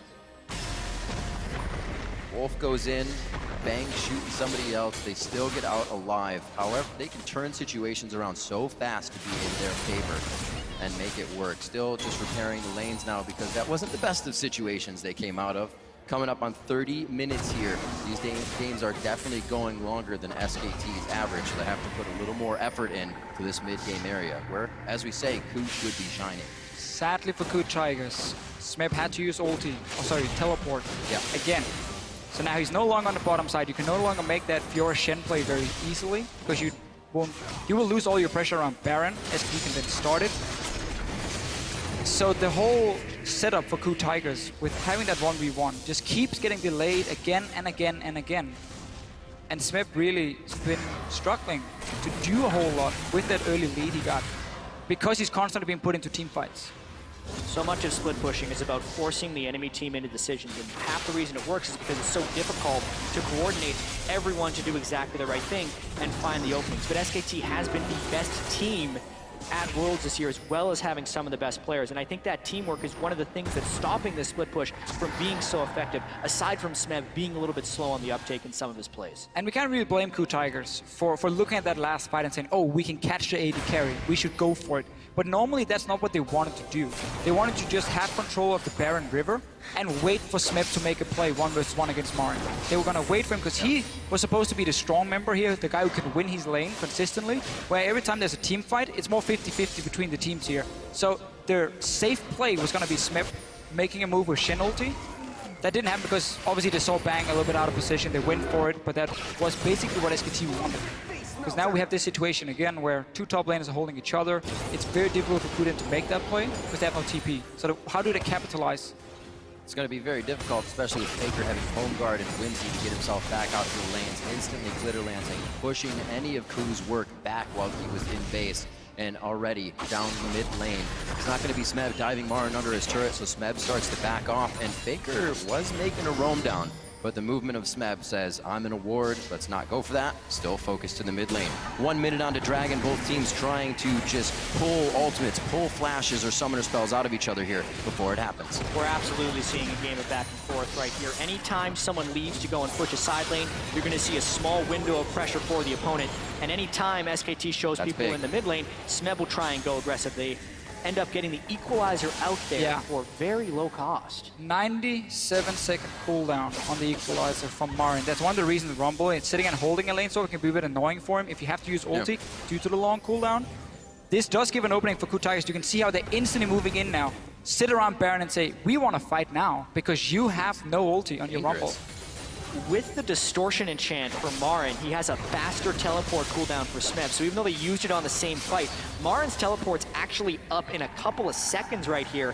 And that makes it much less safe for Ku to actually be faking this Baron. Something we saw him focus in game 1. Marin is definitely a huge playmaker on this Rumble. We saw him come from a screen off. Engage in one of the bottom fights. Who's going to start? There's no vision here for SKT. If SKT goes in, it can actually be a 5v4. This is too risky. I don't think Ku knows the teleport's up. Now they do. Marin is going to be coming in. They will not be able to turn and fight this with the damage of Baron in their favor. They just back off completely. Here's the big window, though, because this time they forced the teleport without forcing the teleport on the other side. So that's a big win for Ku, actually, not overcommitting to the Baron and getting the split push turret. Huge move. The key thing for KuTigers was the fact that Faker had recalled. He was back in base. One other member I didn't get to see who was also running from the fountain. So SKT, even though they had 5 members, they couldn't hard engage. They're going back again.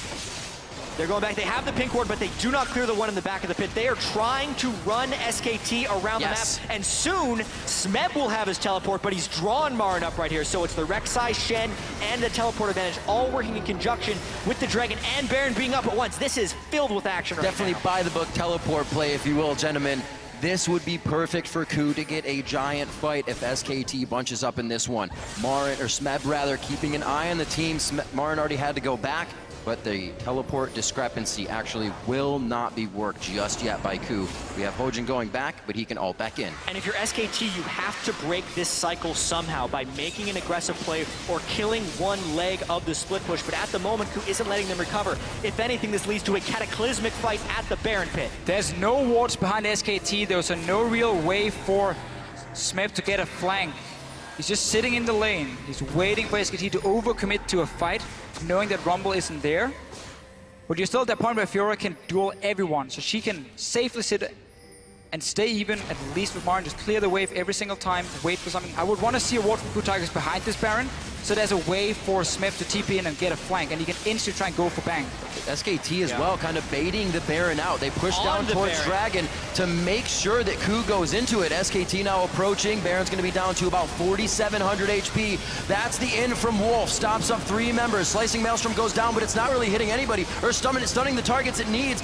Faker is going to be able to take down Prey. The Baron still stands at 2,300 HP. Smeb is forced to flash out of this one. This is the fight they were waiting for, but SKT danced it out perfectly. The laser across. It's going to be going to Bengi. SKT gets Baron for a 2nd game in a row, and now they're really going to be able to work the lane. But what's the point in just teleporting your top laner straight into the Baron pit? Oh, that was one kill. Takes him down.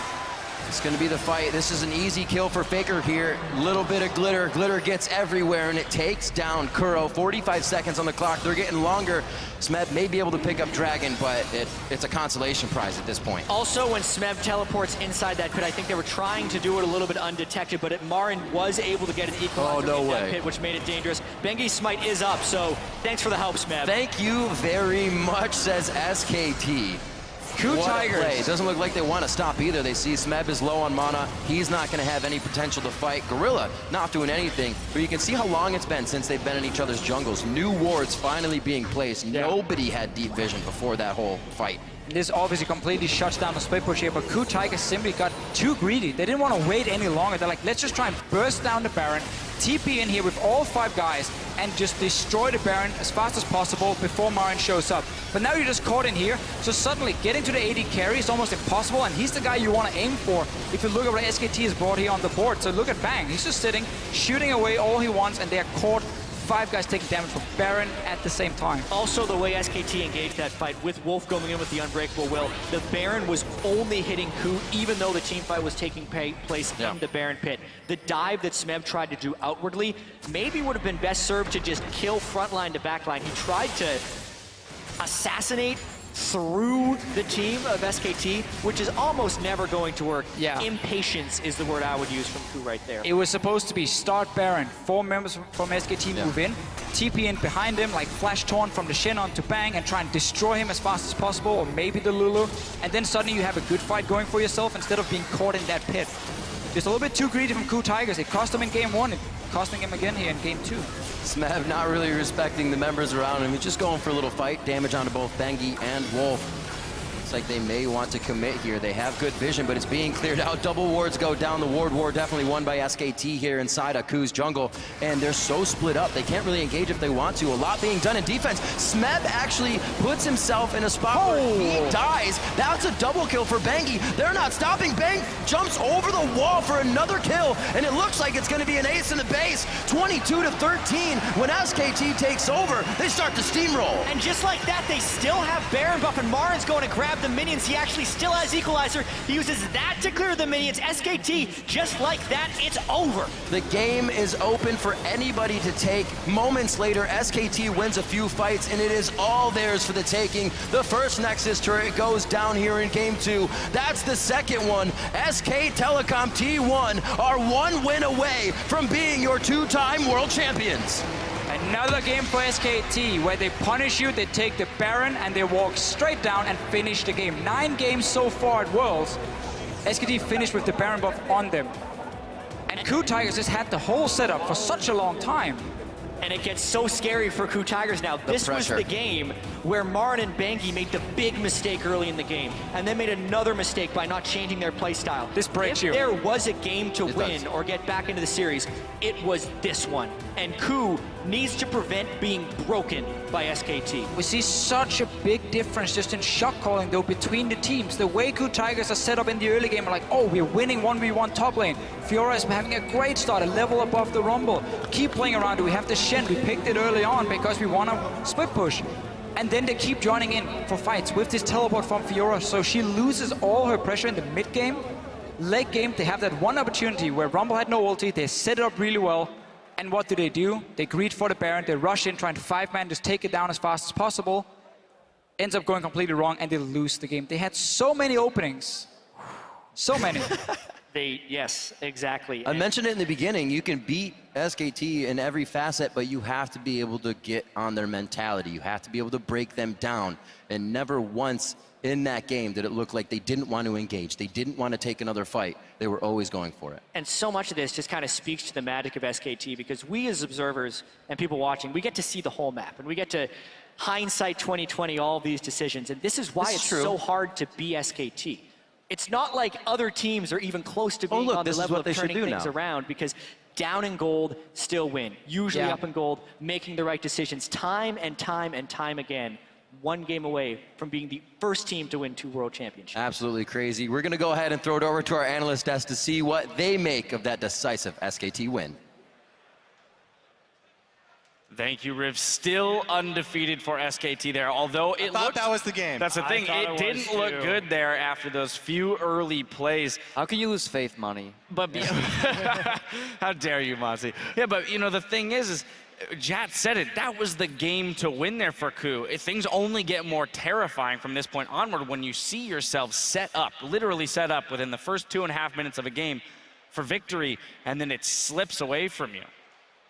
Yeah, I mean, we kept talking about Ku's punish game and how they're waiting for all these mistakes to happen, and then they punish you so hard, and they're able to, the mistakes came too early in the game maybe, and then they didn't know what to quite do with an early lead, because it looked like while, yes, Marin and Bengi were making a lot of early errors and they were, sort of tilting themselves, Smeb also then, he kind of took that and went too aggressive. They were overreaching in a lot of places, and SKT slowly built their lead back up from these small skirmishes across the map. Yeah, zeroing in on those first two instances in which Ku got their lead, Crepo, I'm coming to you, because the team comps, the way that they were set up, we would have looked at SKTs and said, well, this is a Ku comp. We're going to just stall out the game and wait for it. And Ku's comp is one that is looking to snowball, set up that split push as Kobe mentioned. So those early kills that we got in those first two plays with the missteps from SKT, you would have thought, well, is Ku going to be able to have the tools to do what SKT would have done with that lead? Yeah, they just changed the entire dynamic of the early game, and the way that happened there, exactly this phase right here, where just greed from SKT going way too deep here for that initial dive, that put them behind so much, and then the game kind of turned around. So SKT was kind of playing a Ku style. Now they were playing from behind. They were the ones baiting the dives, trying to punish the dives, and you would think a team that is so good at the whole anti-dive game like Ku Tigers would actually prevent that later on. And this entire phase here where you see Marin flashing for the kill, that never works out. Even if you get that, it's just too greedy. Yeah, it's incredibly high risk, and then the dives just keep coming. They punish the flashless state of Marin over and over and over again. Just try and put him as much pressure on as possible, and then Bengi decides to show up. How did I get here? For some reason. And a new challenger approaches. Bengi really wants his repeat world championship too. Yeah, they do. He picks up the one kill. Gorilla, unfortunately, taking the aggro. Once here. he was under the tower, he did play that well. He knew they were about to launch another auto attack, so he wanted to give them tower aggro with a double knockup. Trying to get out of these sticky situations, they did do their best, but just don't get in those situations. That's the one thing. Why get there? You're such a smart team. But later on, SKT, they did pick up the pace, and they showed some fantastic macro play overall. Absolutely. This is why we just point out there's so many threats on SKT. Even if, jungler and top laner, the two biggest playmakers on your team, are having a terrible early game, there's still Faker and Bang there to carry you. Now, before we get into those plays in which SKT was able to claw their lead back, I do want to dissect the reason why Ku wasn't able to press their advantage as hard as they could. We saw till very late in the game, no dragons taken, and then the first one was taken by SKT. With what Ku had at their disposal, you would have expected them to set up around that objective. I mean, it is a little hard because you're going up against Jarvan Rumble, which has one of the best ult combos in the game, so it can be still very dangerous to fight in the mid game, even if you're ahead around an objective like Dragon, as opposed to just split pushing. We're going to see that replay right here. I mean, they just turn Hojin, whimsy him right at the beginning. Yeah, but this is what I love so much about watching SKT play. Any other team here, they work in 30-second intervals. They look at plays and they say, what can we get in the next 30 seconds? SKT, they plan a minute or a minute and a half ahead, because as we see right here, many teams would go 5-man mid to try and not lose their tier 2. SKT, they know they can defend 4-man, bangs all the way in the bottom, but then usually teams will yield this red pressure and they still go for the fight here. They know Smeb doesn't have flash from earlier, so they even force here the combo to make him stand on the ultimate from Rumble here. So really good plays by SKT, and meanwhile in the bot lane, Bang is still pushing. Yeah, and if you keep up that macro pressure, it's obviously huge. Smeb did a good job of riposting at the beginning of that fight, the knockup from Bengi, but with the ultimate following right after, there still wasn't that much to be done. And they really did punish when they saw them going into the top side, and Bang's just sitting here free shooting at a turret. And that is one of their strengths. SKT, when they're down a member in a team fight or down a member on a map play, they will not yield the area, not the pressure. They will keep fighting it. They can win 4v5s if they have the preferential engage. And right there, they noticed that, well, we can slow them down enough for Bang to, worst case, take 2 towers in the bot lane for free. And that was such a smart call, because in the heat of the moment to make that call, there's so many teams that will just go 5 mid and just panic. But they know that that's a power spike, right, that they have going into that particular phase of the game, especially in a choke against a Fiora like that. So it's not only knowing when, or how to take these fights, it's when to take these fights, even if they're behind. They say, okay, we still have higher power in this situation, and the speed at which they can dissect that and know that is incredible. Yeah, Ku on your screen there, probably discussing some of the communication failures that they had as a team, and I want to point towards that dragon dance that we saw, Kobe, because again, they had shown the pushing power, split pushing power of Fiora. They finally got her into a side lane against a TP-less Marin, and yet they chose to start a fight. Not only did they have the split pushing Fiora that got a lead in the early game, they also had a support Shen who has global. They also had a jungle Rek'Sai who has a global, another role that you don't usually have a global from. So they had all of these tools to try and push an early lead and do the style that SKT usually use, where they pressure multiple points on the map at the same time and then pick you off, but they were unable to accomplish it. We also saw that in the Baron baits when they had that teleport discrepancy you talk about with Marn. They had teleport advantage. They spent so long trying with the Baron bait over and over, trying to work with the True Sight. And they finally pulled the trigger by actually teleporting him into the Baron and losing it. That was just complete disaster. So this team really, they need to completely restart after this game, because they've got to be a bit dejected after that, and they just need to look at it as a fresh start. I mean, the most disappointing thing about that Baron dance was they had executed it so well for a few minutes in a row, and then they just decide to commit to it instead of continuing to put that inhibitor pressure down or waiting for SKT, because they definitely were dictating the tempo at that specific point in time. All right, well, with that win, SKT are just one win away from an undefeated world run and the Summoners Cup. So don't go anywhere. We'll see if Ku can come back in Game 3 in just a few minutes.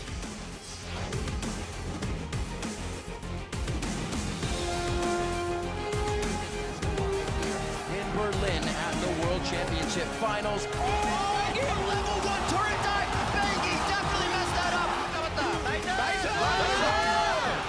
Quite quickly. Here's Hogan. The kill though. He makes it. Grand challenge is down, so this is all about Smeb's abilities. Gorilla goes in the middle of the fight with a nice flash and talk. Gorilla goes down. Here comes Kuro. Throws down the Chaos Storm. It's all over Wolf though. Faker just completely turned this game.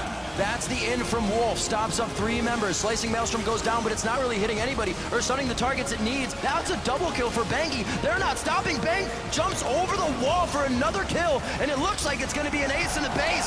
SK Telecom T1 are 1 win away from being your 2-time world champions.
Welcome back, everyone, to the 2015 World Championship Finals. Now, in addition to this amazing audience here in Berlin, people all around the world are tuning in to catch all the explosive action, including this viewing party taking place here in Lucca, Italy. And then, of course, we're going to follow that up with one from Barcelona, Spain. Lots of energy there in that very tight space.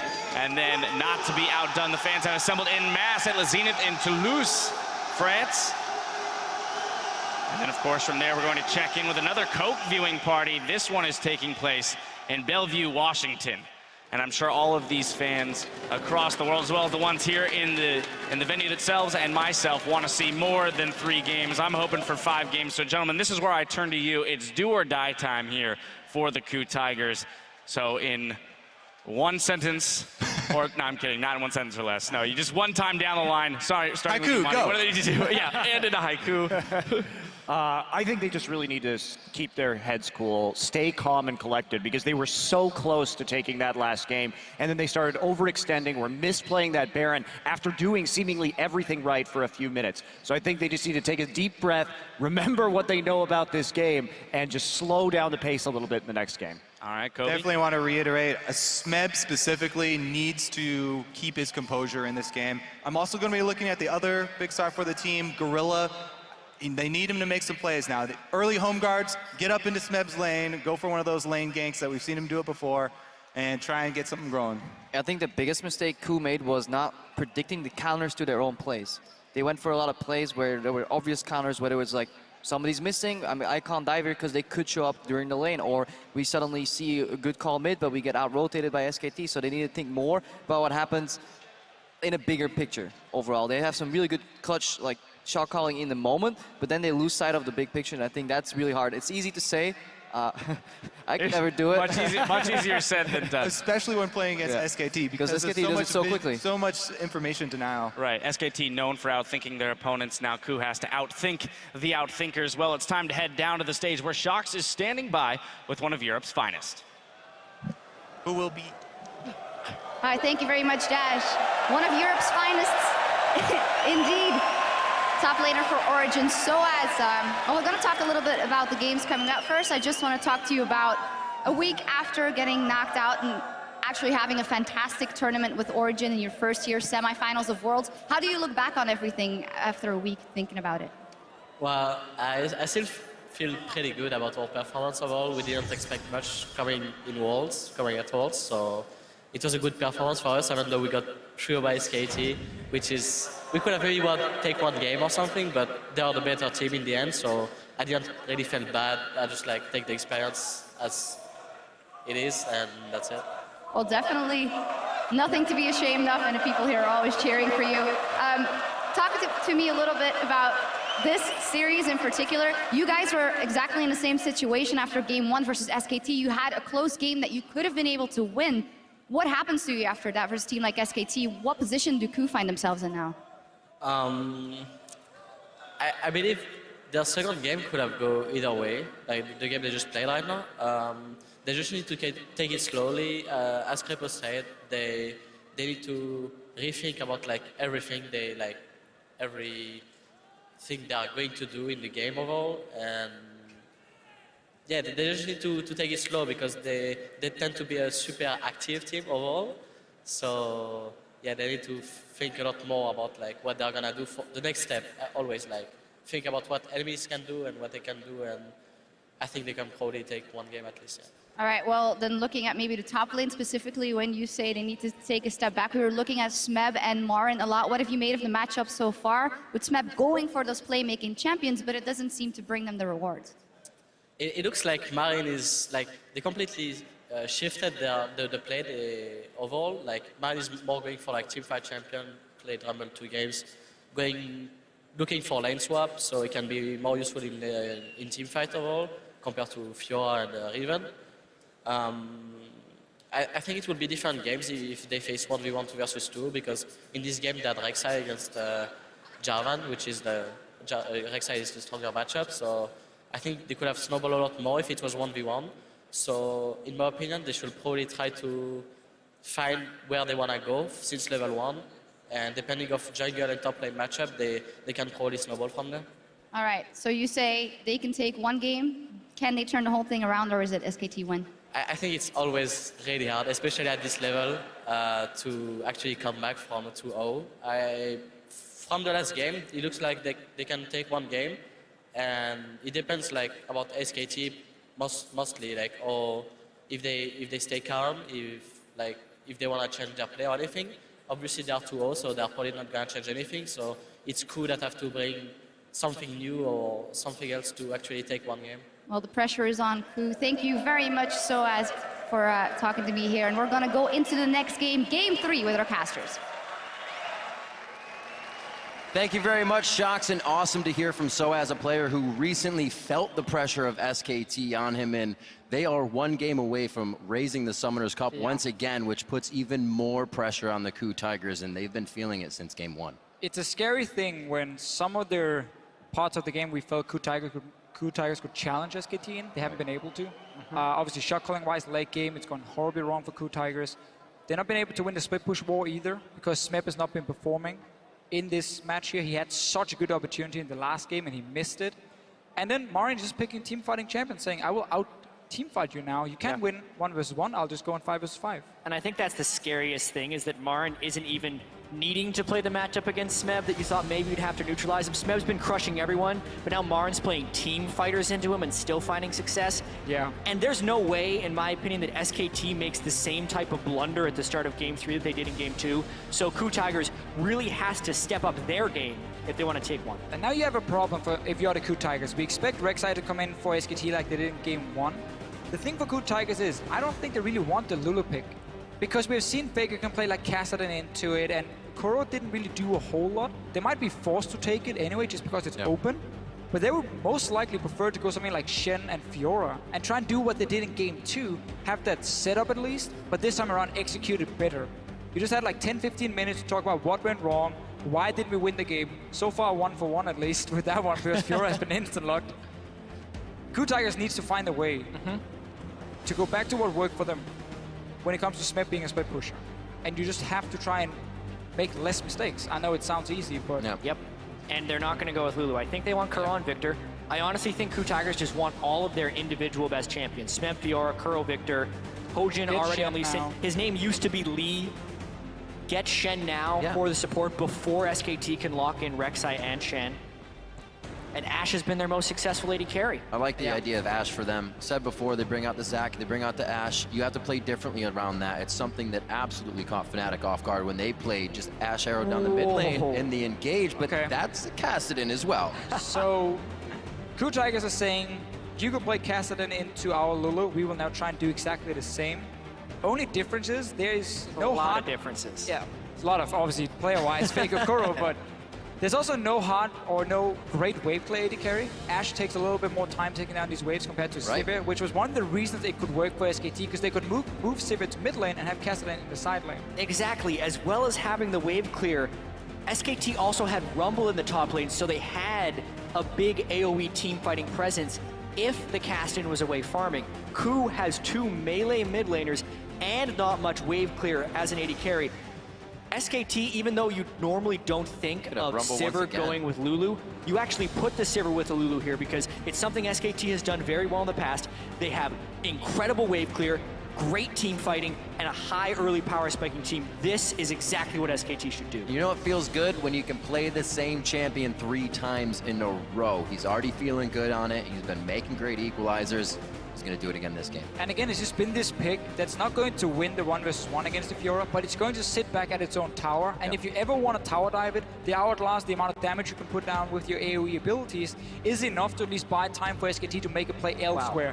But Ku Tigers is going full pick composition right here. We are going to look to catch off targets with Ashe Arrow. We're going to have the hook from the Thresh, Lee Sin, single them out and one-shot them. And they have to play it so perfectly because they are at such an immense disadvantage as far as wave clearing is concerned in this game. Like, this is 100% a pick composition, but the question will be whether or not their turrets are collapsing around them as they're trying to get fights, because every time they commit to a kill, 3 or 4 people, where is SKT gonna go? And that will be the story of this game.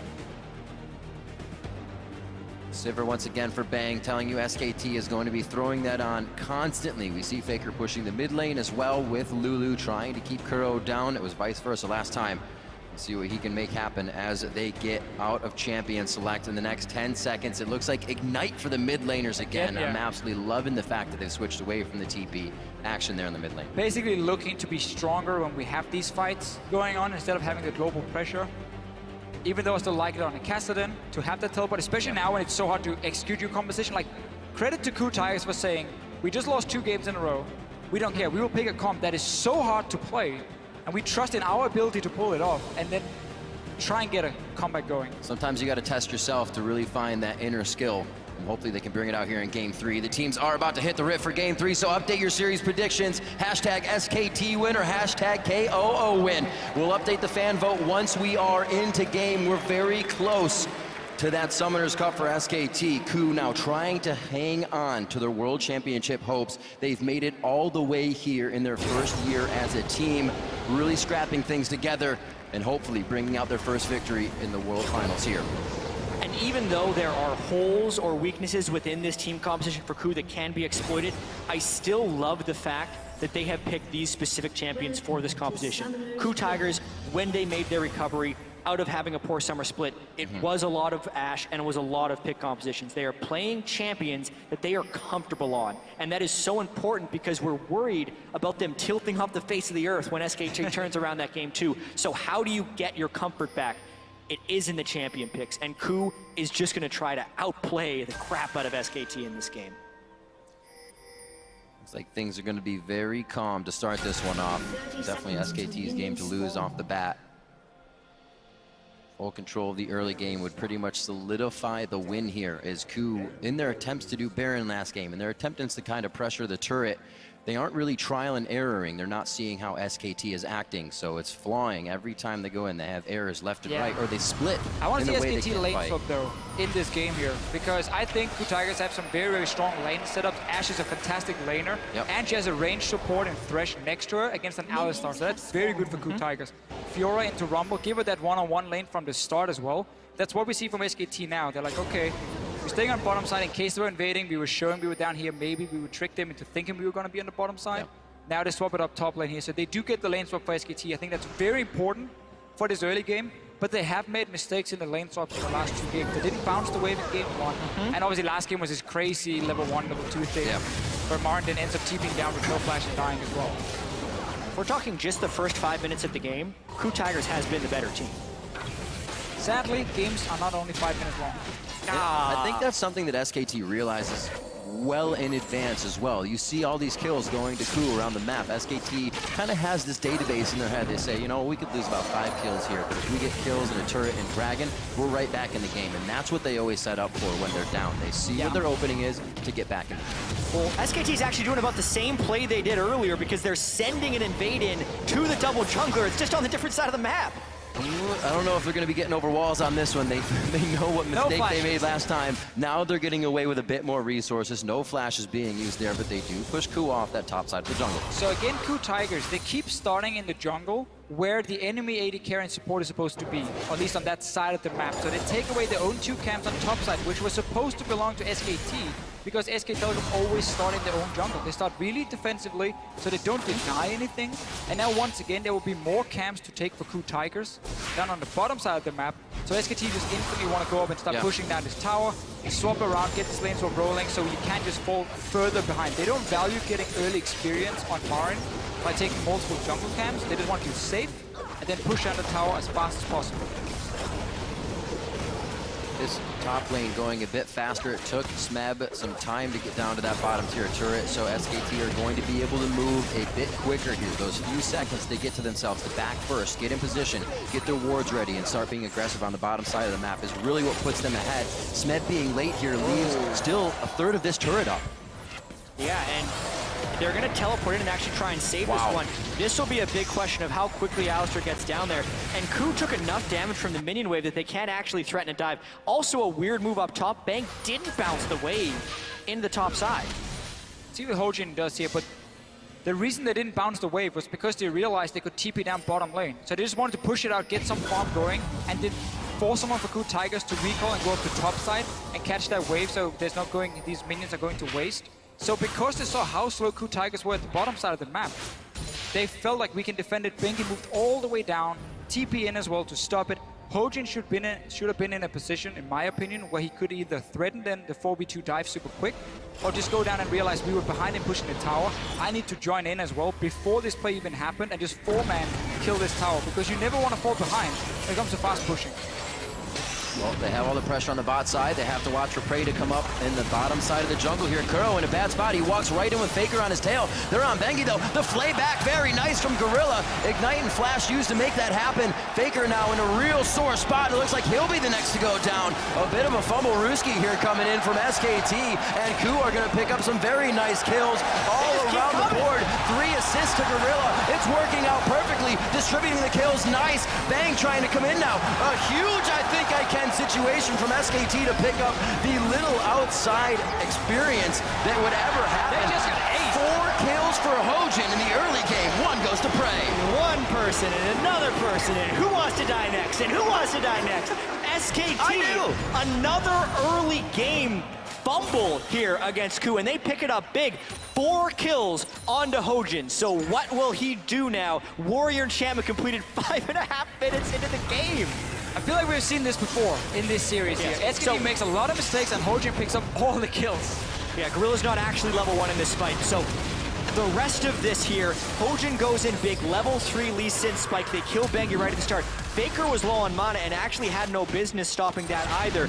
Prey, again, not level 1, is able to come in and finish those guys off. And why do Sivir and Rumble come up here when their entire team is already dead? Additionally, Fjord doesn't even have to be involved in this. This was 5 kills by 3 people on the Ku Tigers. This is, you know how we said in the first game, there's no way SKT falls as far behind early game as they did in game 2? There is a way. That's the way. 4 kills on a Hojin and a Warrior Enchantment already. Not calculating the HP bars quite well in that situation. Possibly a bit of a play. He's got no flash. This could be the finalizer. Hojin holds the resonating strike to cancel out the rest of Faker. And every time we have some of these extremely weird plays where there's no real reason for them to make it, we've got to look at what could be the objective. Why would SKT move in there in the first place? Well, in this case, it was to place a deep ward. And then they realized Gorilla face checks onto Bengi, and they're like, oh, maybe we can take a fight here. You know, support just face check. We could get 1 kill. But they don't realize how Faker has no mana. They don't realize how everyone from Ku Tigers could move so quickly there.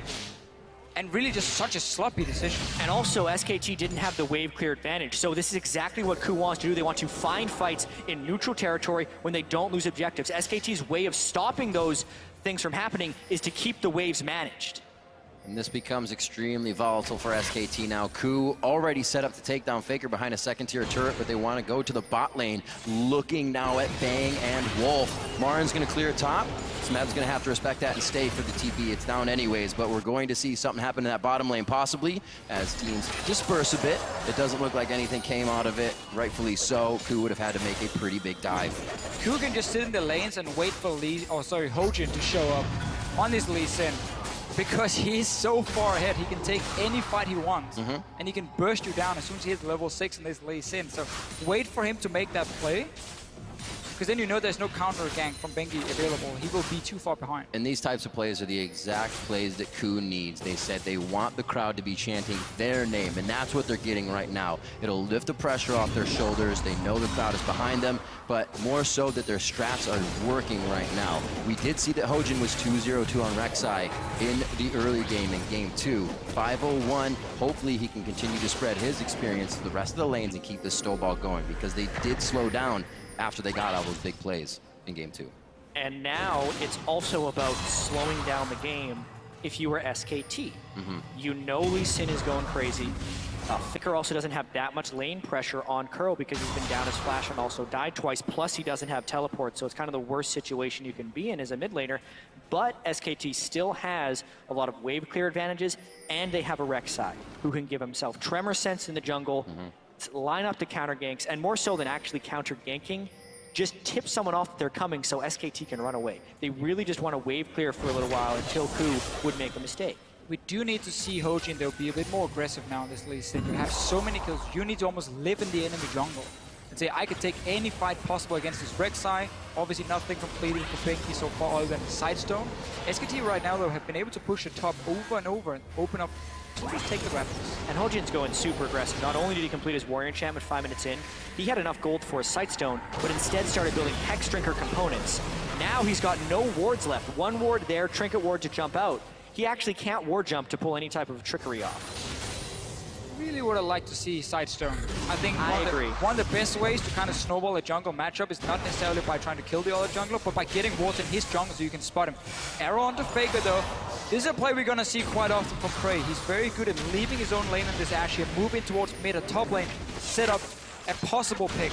This time, Hojin gets into the jungle though. This is what we like to see. I just wish he had some wards to be placed in here as well now, so he can spot the Rek'Sai next time. Relying a little too much on Lantern Escape. I think Lee Sin's one of the best champions who can turn utility into offense. Sightstone increases the offensive capabilities of Lee Sin. Really disagree with this buy from Hojin. They've been loving their Hex Drinkers. Game after game, they continue to grab it. Against the Rumble. Well, you're usually faced up against the double AP comp so far. We had the Kassadin Rumble, now Lulu Rumble.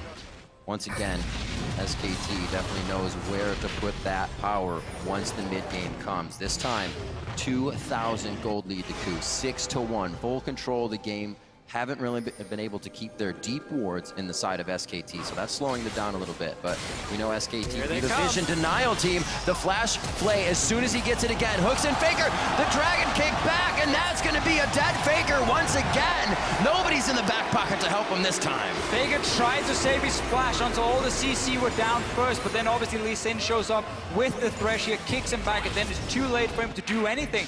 They keep trying to gank this mid lane. You know you have a Kassadin sitting there, and you just keep leaving this bottom side. Roam up through the river, go for the gank. I think it's also critical that they were able to get the kill on a Kassadin here. So much of the kill distribution is on Hojin, which is why he needs to snowball the game right now, because otherwise his gold at the end of the game will not mean that much, and that's why SKT needs to stall this one out. So using the Lee Sin, Thresh, the power of the chain CC right there to punish Faker's greed of not using flash was very well done. Now, to question a bit of this, do they start spreading some love to Smeb in the top lane on the Fiora, or is he perfectly fine holding off Marin for as long as possible? I mean, at the moment, if you want to gank Marin, you should realize Bengi will be nearby, because every time Marin pushes up, Bengi shows himself, gets a ward in the jungle, and she's kind of there for safety. So they're just going to say, no, we can just keep camping this mid lane. We have double CC, we have the Astral and the Arrow in case we need that one as well. But yes, they could definitely also go and gank Marin. It's just easier to rotate from bottom lane with your support straight to mid lane. That's a quick one, easy gank to set up. It's so hard for Ku to create picks, though, because they're still running without a Sightstone on their whole team. He didn't even buy a ward when he went Gorilla didn't buy Sightstone, he built Boost of Mobility, so they're trying to go in blind and make plays with superior combat stats right now. It is absurdly aggressive and incredibly unreliable, but Ku is going all out right here, trying to pull this off. Big change of strategy from Ku Tigers in this game than in prior. It's very clear in the pick and ban phase. Coming into this game, Ku Tigers said, okay, it's all or nothing. Just pick some champions where we can pick them off, skirmish really well, and go crazy.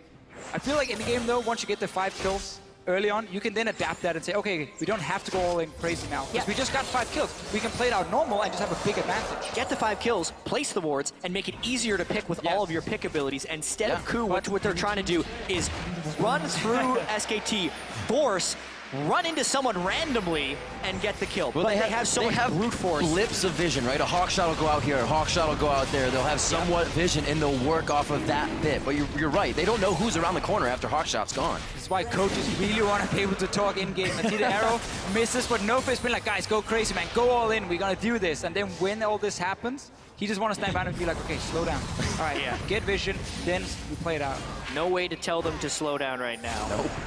And the wave clear will be punished eventually. They're continuing to keep the pressure on mid lane, and because they are so strong right now with straight up item advantages, Hex Drinker completed, Tiamat completed, they haven't been punished yet for this craziness that they're doing. Oh, They're definitely employing a new strat for this one. Wolf finds he's in a bad situation in the box. Do they have enough to get to Gorilla? Smeb actually teleports down here, but it's called in as well. From the other teleports onto Bengi now. Looks like they should be able to get out. Bang does not want the grand challenge. Wolf goes down immediately. Marin able to teleport, but he wasn't close to the fight. Kuro should go down here. Sage brought over to him. A lantern as well.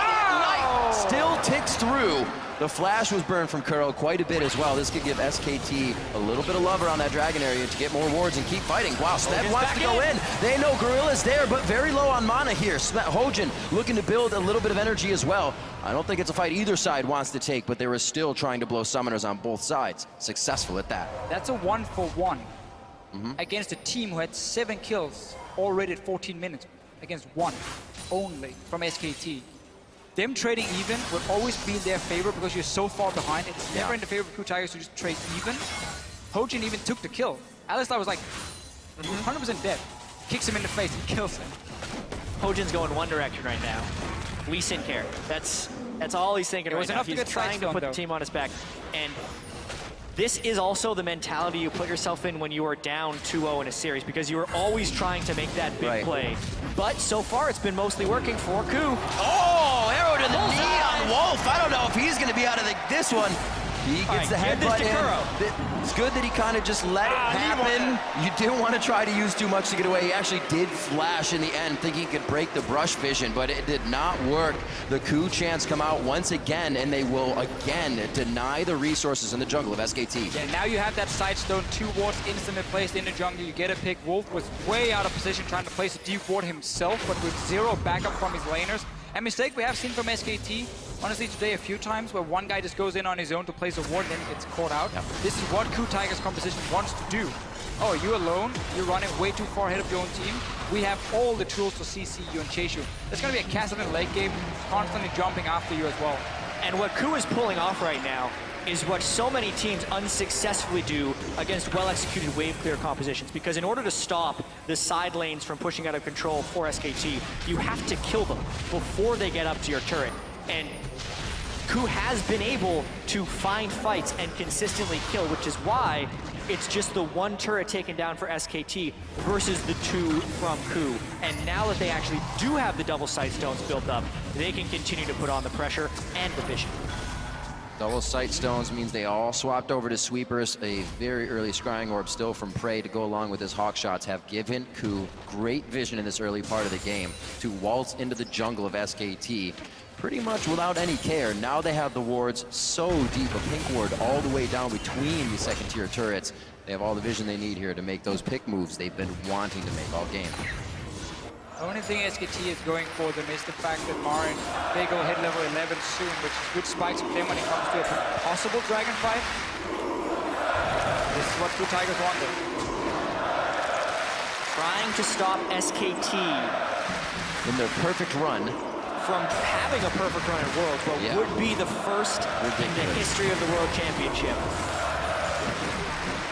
And SKT has been positive. They said, if this team doesn't beat us, we're more than likely going to go undefeated in the entire tournament. We feel better about it every win. Look, here they come. This is the crowd control they were looking for. There's no way Bengi gets out of this one. He goes down with the last shot from Prey. 2-0-5 now for the AD carry. This is what we're going to keep seeing here. Wards being placed. Bengi can no longer sit and farm his own jungle. If he ever does so, expect Ku Tigers to show up, catch him out like they just did right here, get that 1 kill. Problem is, they give up a bot lane tower and only get a kill for it. So technically for them, not the greatest trade, but it did mean Marin also had to be careful top, so now they can trade for top tower. It's a delayed trade. It's still favorable for the Ku Tigers because they got the map pressure. Kill Squad, Hojin and Gorilla, they have been successfully creating these picks. 100% kill participation for Hojin, 90% kill participation for Gorilla, and it's allowed Smeb to not have to carry. So much of this entire world and of the first 2 games have been Smeb carrying, and he was pushing too hard in the first few games. Now the weight is being taken off of Smeb's shoulders in this game, and it's actually been Hojin. I was just going to say that one of the biggest changes from both of the games we've seen is that Ku is not focusing top. They're not trying to get things for Smeb. They're not trying to stop Marin. They've stayed away from that, and it's working perfectly for them because SKT turns those fights around. Looking at 20 minutes coming up on the clock now. 10-2, the biggest lead Ku has had here in these games, as well as a 5,000 gold lead coming up on that 20-minute mark. and Dragon coming up in 12 seconds, it's what a pick composition lives for. Not necessarily doing the Dragon, but killing someone when they're trying to get vision or contest the Dragon. It's dinner time. Fortunately for SKT though, they've been able to get a lot of wards preemptively around the Dragon Pit since Ku just committed so many people to killing the other side of the map. So the picks will be harder to come by. Every time Ku has killed them, one other guy snuck in behind them and placed 2 or 3 wards in the river, and then they had to escape. But they always gave up a kill for it. So Ku Tigers kept getting further and further ahead in terms of gold. We're still only 19 minutes into the game. There's plenty of time for the Ku Tigers to use all this gold here to their advantage. For now, they're gonna have to fight for vision, and SKT gets at least an entrance. And I have to reiterate how difficult it is to beat SKT because they've been able to get those wards here. And they actually have a power spike here with Marin being level 11 on Rumble. A well-placed equalizer at this Dragon fight, even with the 5,000 gold difference, could win a fight for SKT. One of the problems though for Marin, and that's also why he's down on the bottom side here, is if he goes top now to catch this wave, which he probably will to defend the tower, when you're against Kassadin, Ashe and so on, they can hard engage in and pick off one target. Your teleport becomes very difficult to use because obviously there's this delay on the teleport casting before you arrive. Ku Tigers might have picked off a guy before Marin even gets to TP in.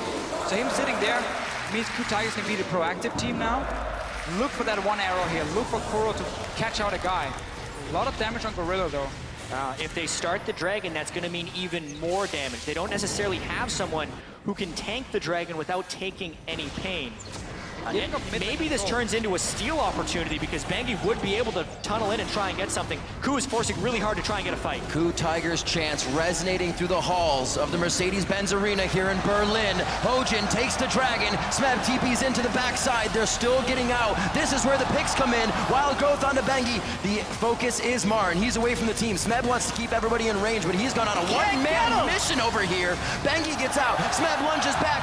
Gorilla is a one health from being taken down right now, and Ku doesn't get enough of the picks that they want, but Marin does go down from being in the thick of the fight.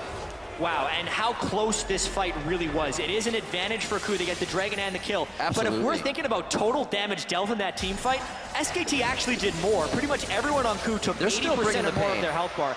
They can absolutely bring the pain, especially if SKT funnels in like that chasing kills. See it again. You can see how SKT knows they don't want to risk someone going down before Marin arrives, so he goes in fairly early with teleport and beautiful ulti on 3 guys from the Ku Tigers. This delays everything. They're trying to chase, but they're so split up now. Smeb doesn't even get Bengi down, but in the end, they win the fight. They get this Dragon here like they're supposed to. Bang was very, very close to suddenly being able to get a few kills.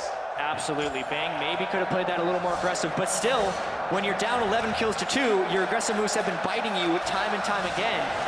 And Ku is really looking to take this series back. Gorilla surviving that fight with 6 HP. Some thick skin there to keep him alive. Ignite still up, kill pressure from him to come into the next fight if necessary.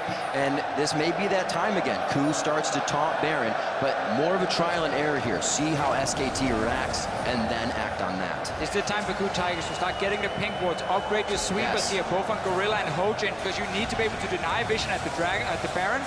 Force SKT to face check in, and then again, create this pick where you just shoot an arrow in their face. SKT have all 5 members nearby. Kuro taking a bit of damage, but you can see how they're fighting, because SKT knows if they give up that jungle, it's over. Because then the Baron will be started, they're completely blind, and then they will die in the next team fight. So that's why they're here so early, to fight just for vision. There's always these pre-fights before the big team fight where you fight all these small advantages. Who can see who? Can they start the Baron safely? There's no tank on the lineup of Ku Tigers. That makes it tricky, and that's why they need a kill first. A little game of cat and mouse here. Are you going to approach? How do you approach? Can we cut you off? Can we get that pick when you're rotating towards the Baron? Ku have a lot of room to work with right here, outside the vision of SKT.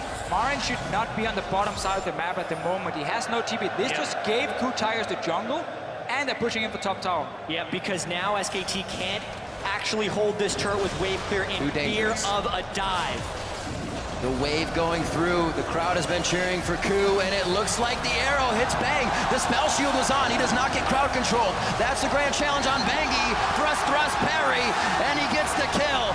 13-2 as they start cleaning up SKT without losing any members on the side of Ku. Ku Tigers has successfully put an element of chaos into this game, which is making SKT make bad decisions. That was a bad decision. Marin wasn't able to defend. end. The dive is very real with an Ash Arrow initiate plus a Lee Sin with Flash, and they are rightfully punished for that move. And now with 2 Death Timers looming, the Baron becomes another problem. Crowd started chants, people standing up and creating these chants for Ku. It's exactly what Ku wants to do is Faker Flash into the wall. Wall's gonna go down now. Gorilla has gone down to Marin, but it's Kuro and Marin now. Marin knows he's not gonna get out of this one safely. Slowed once again. I don't believe the volley just hit, but they're gonna be in range. Who are they gonna give it to? Merry Christmas, an early Christmas to Prey. SKT managed to stop the Baron, but that was about it. 3 kills again for Good Tigers. Summoner spells used. This is looking so bad, and really this game exploded. I'd say it's looking good for Ku. It looked great for Ku, obviously bad for SKT, but really, we had the 5 kills early on, and then Good Tigers got a few kills here and there, but it really exploded when it started getting to that jungle, get down the vision, and been able to create these picks here.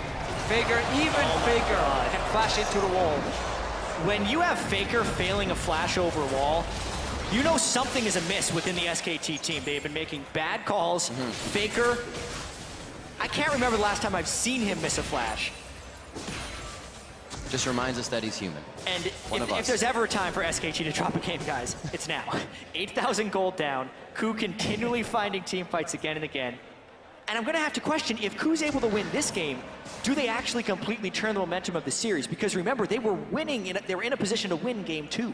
Yes, but then we saw some of the problems for them late game with the shot calling. Right. This game, that should not be an issue when you're so far ahead now. Your composition at this point is going to be straightforward to play because you just keep baiting around the Baron and then you just fire that arrow from Prey and you take that team fight. It is hard to get to this point for Good Tigers due to the fact that they got so many early kills. It made it a lot easier for them. They've been able to execute it properly now, and we're just waiting for that finish. Because right now, SKT is hurt. They're not dead yet. They're not dead yet, but this is finally Ku breaking through that mental barrier that SKT puts up. We saw Faker go down twice to West Door alone in lane, and Faker was almost smiling, laughing, knowing that they would come back because they have the confidence. Here, that seems to be broken. SKT always turning tail to these fights to see if they can assess and go back in, but it has been for naught. Yeah, and actually SKT going for a big fight in the mid lane. Arrow straight to the face of Bang, stops Gorilla from going down. Initiations on both sides of On the Hunt. Crystalline Arrow and Box are down. And something we actually have to talk about, SKT ran Lulu Sivir frequently throughout the regular season, and they use as a mid-game power spiking team that got picks. But when it falls behind, it is really difficult for it to come back since it has to move as a unit. Now that Sivir ulti is gone, it could have opened up for Good Tigers to maybe make a play on the bottom side against Marin, send down Hojin, just 2v1 dive him. Instead, they're returning to the Baron. Back the ways from the bot lane here with Smeb. Ku has not hesitated on any of their calls this game. That's a risky call though because they are on a scrying orb. And now the teleport's coming in. Marin down. Their target is actually to stop Ku and their flank back. We see Faker and Wolf messing with Meb down here, but it is not working out for them. Lunging over the wall. Ku is instantly back in position. This should not hurt them too much. A lot of ultimates are already being used by SKT. Remember, Wolf's ult is down from that second tier turret in mid, so they can't afford to go back in. Remember that this team does not have a tank who's going to stack armor that can safely stand in front of this Baron here. It was Kassadin and so on. Try and bounce it with Hojin. Both of them took a lot of damage, and you're against the Rumble. You never want to start a fight low against the Rumble because that's just gonna be terrible for you. Instead, here's a fight. It's a bit of a flank here. Prey very low on mana, but you don't need that to auto attack. That's gonna be Wolf down. We also lost Meb in the fight. Marin holding tight in the middle. They get the turret, so they'll be able to fight under it now. Hojin doing what he can with such an awesome score in this game, and it looks like it's gonna be a lot for the team. That's a double. Faker gets hit by the arrow. That's gonna be a kill for Prey as well. Is there a triple coming in here? No, it's a double-double for Kuro and Prey. Another SKT. Team fight win there by the Ku Tigers. And honestly, if there was ever a fight that SKT is going to win there, it would have been that one. Ku was so low on resources beforehand, but SKT had such a gargantuan gold deficit, and Hojin is playing out of his mind on Lee Sin with a beautiful kick on to Bang back into the team. This gives him Baron too. Wow. Hojin is a jungler that's been criticized for a very poor early game coming into this final. All 3 games now, he's had a very, very good early game. He's picking up early kills, early assists. He's applying a lot of pressure on the map. Obviously, there's a few things maybe he can still change, but after all, he's playing a lot better now in the early game. You see the fight, Smeb goes down very early, but this kick from Hojin is 1, massive. 2, 3. Tower is Line still him up. alive as well. And it's just straight into Koro. He gets that kill, and now they can start chasing. And Hojin also landed the Sonic Wave the instant Marn came out of Zanya's. Then they clear his corpse out of the way, land the Ash Arrow onto Faker, and chase down the rest of it. They are really in sync right now, which is something that was distinctly lacking in games 1 and 2. So he changes his name back to Lee after this one. What plays coming in from Hojin. Last game he was 2-0-2, and he kind of divvied up the kills after that a little bit more. Now he's 6-0-14. It seems like getting more of that experience, more of that cash on Hojin. It definitely pays off for the team. Another game where Prey has come up big as well. In the Ash, the initiation that Ku loves so much. Oh, no. It's actually being turned right back onto him. It is the dark passage that tries to bring Prey to the light, but it cannot happen. The box goes down, but everybody runs around, and it looks like they mitigate that slow. A kill onto Gorilla, and now SKT make a bit of their own pick comp with the first headbutt going on to Prey. Look at the minimap right now. Koro was sitting in the top lane. No teleport obviously on the Kassadin. And then Ku Tigers to start pushing down to the tier 2 tower. Only 3 members against a severe composition. Yep. These are the kind of mistakes they've made in the other games, where even though they had a lead, it never felt like the game was over. Against SKT, the game is never over. No matter how big the lead is. True. We have seen it time and time again, and that was an example of the Sivir pick composition. Why is Hojin also trying to defend this turret solo? They can get a 4-man kick. Bang wants to go a little too deep, gets hit by the turret. Oh, Faker over the wall! A shutdown. That's huge gold for Faker coming in from Hojin. That'll definitely be an item coming online for him. Hits Arrow, but Arrow's not going to stop this one. Kuro goes down as everybody inside the base does what they can with the globals they have. Smeb still putting pressure on the bottom. If Marn had been there, that would have been detrimental for Ku. Well, they already got all the kills, and all they had to do was defend the bottom side. Smeb got 1 tower, but SKT suddenly picking up, I believe, 5 kills. 2 kills first in the mid lane, or 4 kills in total here for SKT, and that is massive when you're so far behind. Especially because both Kuro and Hojin had maximum bounties, which means 500 gold for the kill and 300 gold for the assist. 800 total gold for the team amongst both of those. Let's see what happened here. Thought Bang went a little too close, but they knew what they were doing. Yeah, at this point I was expecting Kuro to just jump back into his base because he would have been safe. But with the Ash Arrow coming in, I think Kuro was thinking he could convert a kill. Faker saved his ultimate for just the right time, saves Bang in such a close fashion. Wolf takes the arrow, is tanking the turret. Nothing could have gone better there unless they ace the team. And those were members of Ku with Baron. Now, not having it, it's going to be much harder for them to get these waves in. Still onto Smeb, and try to still work that side lane. It's time to relax a little bit if you're the Ku Tigers. In your communication, you're probably still screaming, you're super hyped, you're about to win this game, everything has been working for you. Now is where you calm down, your shot caller kind of tells the rest of the team, okay, what's our next objective? Tier 2 tower and mid lane, how are we going to get it? Well, we can no longer split up because we know Sivir can hard engage, and there's enough damage on the side of SKT to kill us then. So put the Kassadin with us, slow push the other lane. You see top lane was pushing down. They have to go back now and re-push that lane and then move the Kassadin back into this mid lane so you avoid being caught out by Sivir. And when the next fight happens, you're all 5 members there together and you can use your composition. And with the amount of gold he has, Hojin making a pretty selfish choice in the Banshees fail against this double AP team. Still no Aegis on the side of Ku, which could come back to bite him. Yeah, I think the way Ku is approaching this game mentally is skirmish. Yeah. And if they're trapped in a big team fight where they're sitting on an equalizer, they're probably thinking they've lost anyway. I still would like to see the Aegis in there for Hojin, but with the Banshee's Veil, when he jumps in and kicks someone backwards, it's much harder for them to get him out of there. Wolf can't headbutt him with first spell. Faker can't polymorph him. They have to burn 2 spells in order to stop him from doing that. So it's actually kind of an offensive pickup as well. It's still so greedy though, because Banshees is one of these items that look good on paper and It's then so one great. ability hit you before the fight starts and it does really nothing for him. Lockett would have been way better for the rest of his team, but Hojin, he's been on a mission to carry this game. It is the pattern of the game. That's exactly what he's been doing. Hex Drinker over Sightstone, Warrior Enchantment Oh yeah, in 5 that's minutes. true. Good call in the beginning It's a there. one-track mind here for Ku Tigers. They're going all in on this specific playstyle. It is leaking into every single facet of their game. You got a pocket full of money. Impulse buys happen more than not. And looks like Hojin has been grabbing everything up for himself here. Still looking at a 10,000 gold lead and possibly a Bengi going down. Knocks him out of the tunnel. Arrow hits Wolf once again. Unbreakable Will completely stops the crowd control. And that was worked perfectly with the tanks on the front line for SKT. They have a chance to go back in. Kuro finds himself in a real bad spot. And Smeb is kept at bay. Why are they still going in? Prey was on the front line there. They're going to have Gorilla here. He tries to bob and weave, slalom the minions to slow down SKT, but they're giving back the game inch by inch here.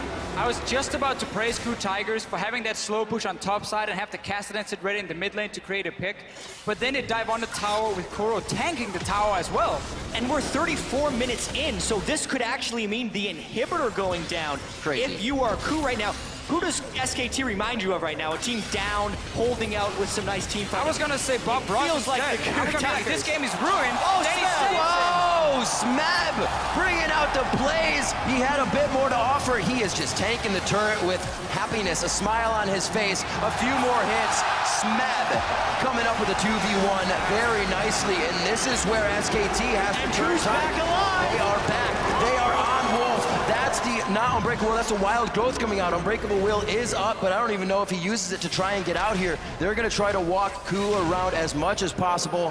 Face of the mountain is all he's got to offer there as he holds the ult for the possibility of a very big fight in their base coming up. So Smeb has been farming for the last 35 minutes. I think we've barely seen him in this game. He's just been sitting in that side It's worked so well for Ku. And now finally he gets his chance. 1 versus 2, kills them. That was so huge because SKT were pushing in the base. They were gonna get inhibitor, get more kills, get back in the game, and then the outplay happens. After such a turning moment, this is what Ku Tigers talk about when they talk about their team chemistry, honestly, because how many teams at Worlds this year have we seen go down 2-0 and been able to bounce back in the third game? Absolutely nope. And then after making multiple mistakes in the third game, be able to still go for the play and have it work. They have the trust in each other, and they've said even when they make a bad play, they can move on from it. That is a perfect example of it working in the game. But still, they're yet to close, and they still haven't taken a single game off SKT. And I'm 100% sure SKT after this game, if they do end up losing it, they're gonna sit down and talk about the first 5 minutes of these games. Of all because games, every single absolutely. one, there have been some crazy aggressive plays from SKT where they get punished, plays they didn't have to make in the first place. Why set yourself behind, or why risk setting yourself behind when you have shown that shock holding wise, late game, you are the better team?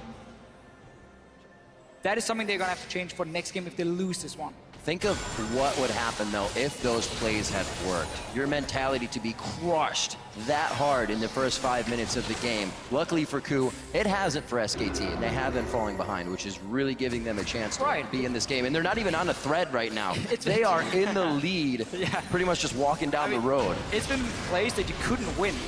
Flashing forward on the tower to get a first spot is just you trading a kill for kill, but using your flash. So like, you're basically lost no matter what you do. You talk about trying to be calm as well on a stage like this, World Finals, even though SKT has been there before. It's Marin's first Worlds as well. There is a moment of the spectacle. Here we go. What a hit on the Faker. Eyes focused onto him. He's forced to flash over the wall, but it doesn't save him. Kuro gets the shot necessary. A double kill for the Cassidy, and this spells very bad things for SKT. The bottom inhibitor is already broken, feeding super minions into the base. This is going to be Marin going down as well as he's too far from home. Over the wall. Bang's going to go down now. The fly in. The lunge from Smeb. A few more hits. The parry is great. The thrust is better. And he goes down. Huge kills for Kuro. They're on the Nexus turret, and it looks like they could thwart the perfect record of SKT at Worlds. The first Nexus turret to go down, the ace of SKT in their own base, and the Ku Tigers will break the perfect record at Worlds for SKT. We're going to a Game 4.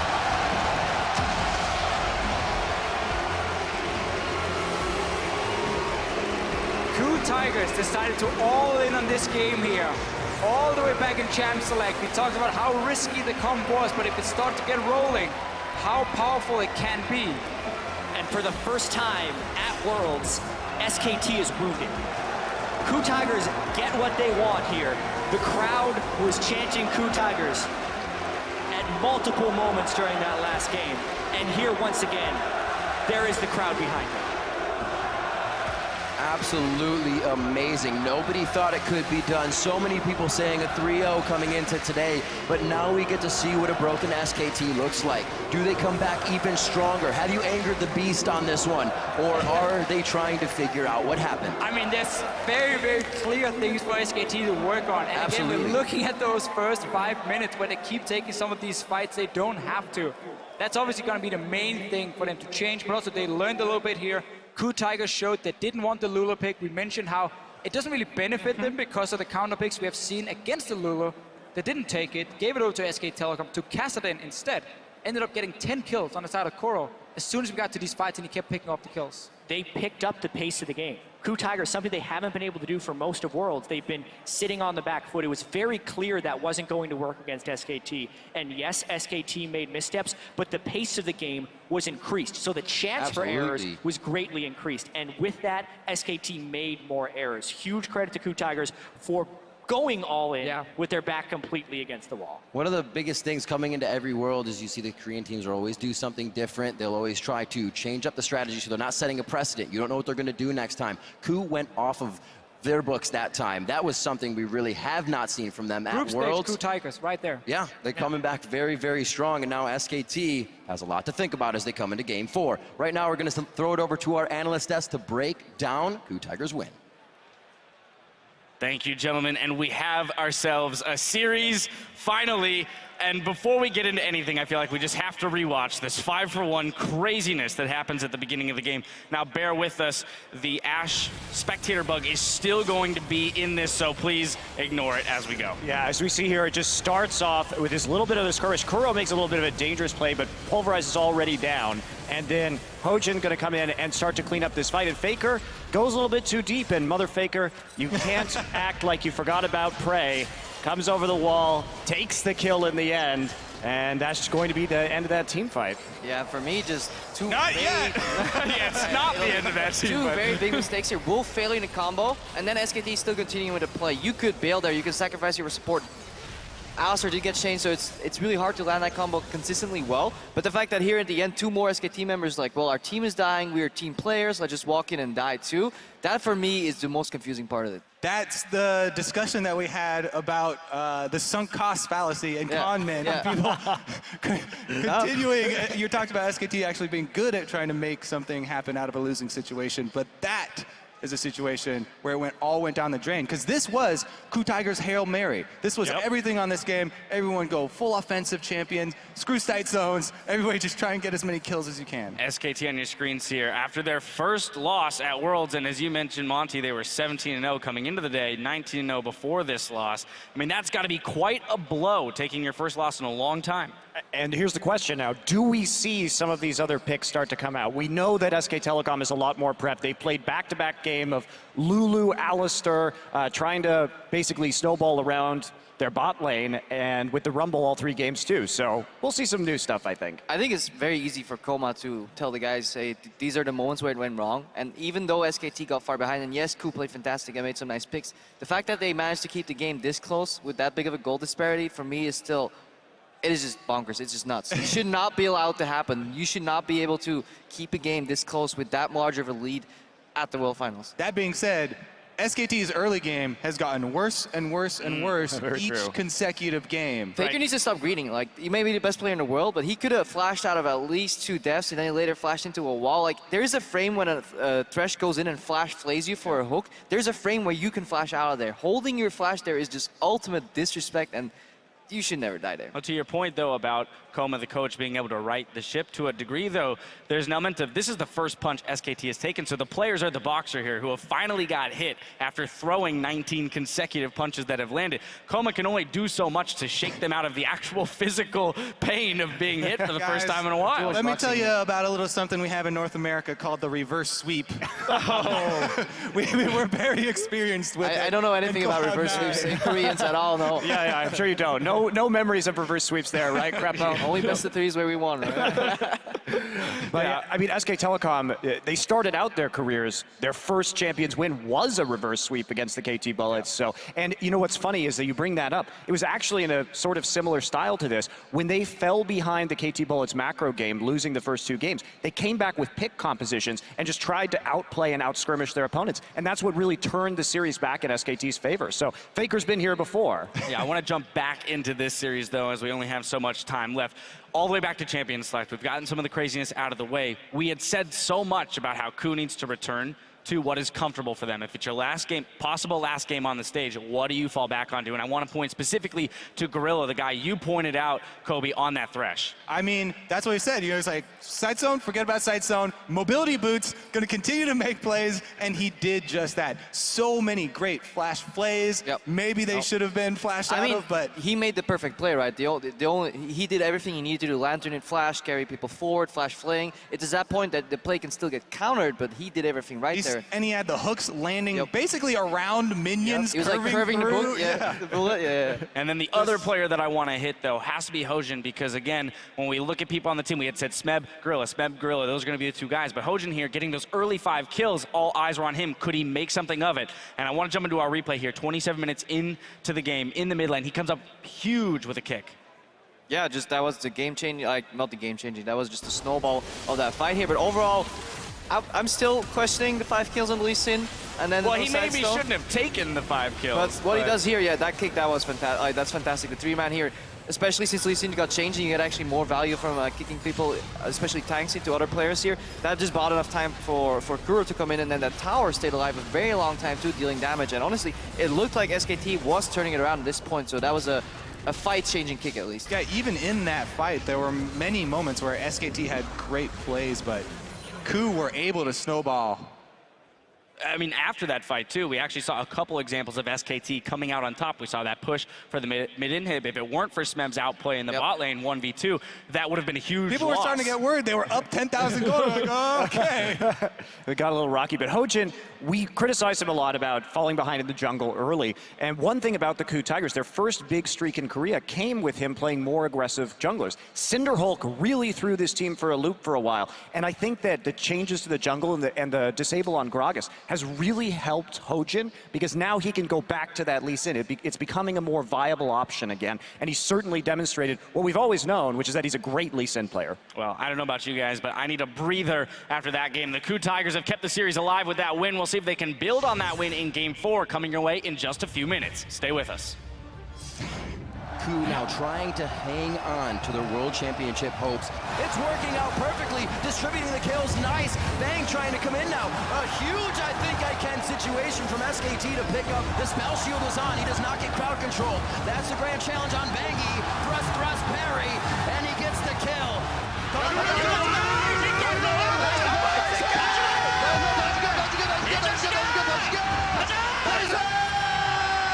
Bang wants to go a little too deep, gets hit by the turret. Oh, Faker over the wall! A shutdown, that's huge gold for Faker coming in from Hojin. This is gonna be Marin going down as well, as he's too far from home.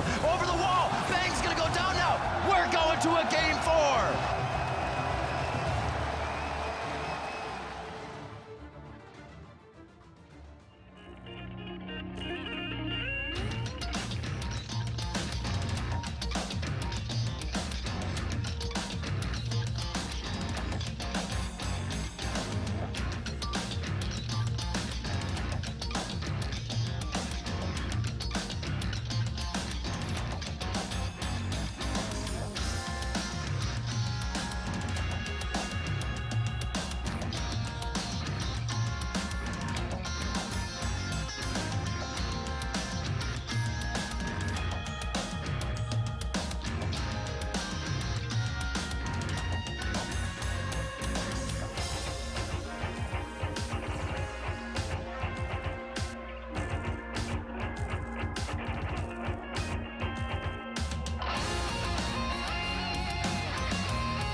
Welcome back to our coverage of the 2015 World Championship Finals. We're going to jump into Game 4 in just a minute, but first we want to check out a couple viewing parties taking place, and we start in the Philippines, where they're doing the wave in between team fights.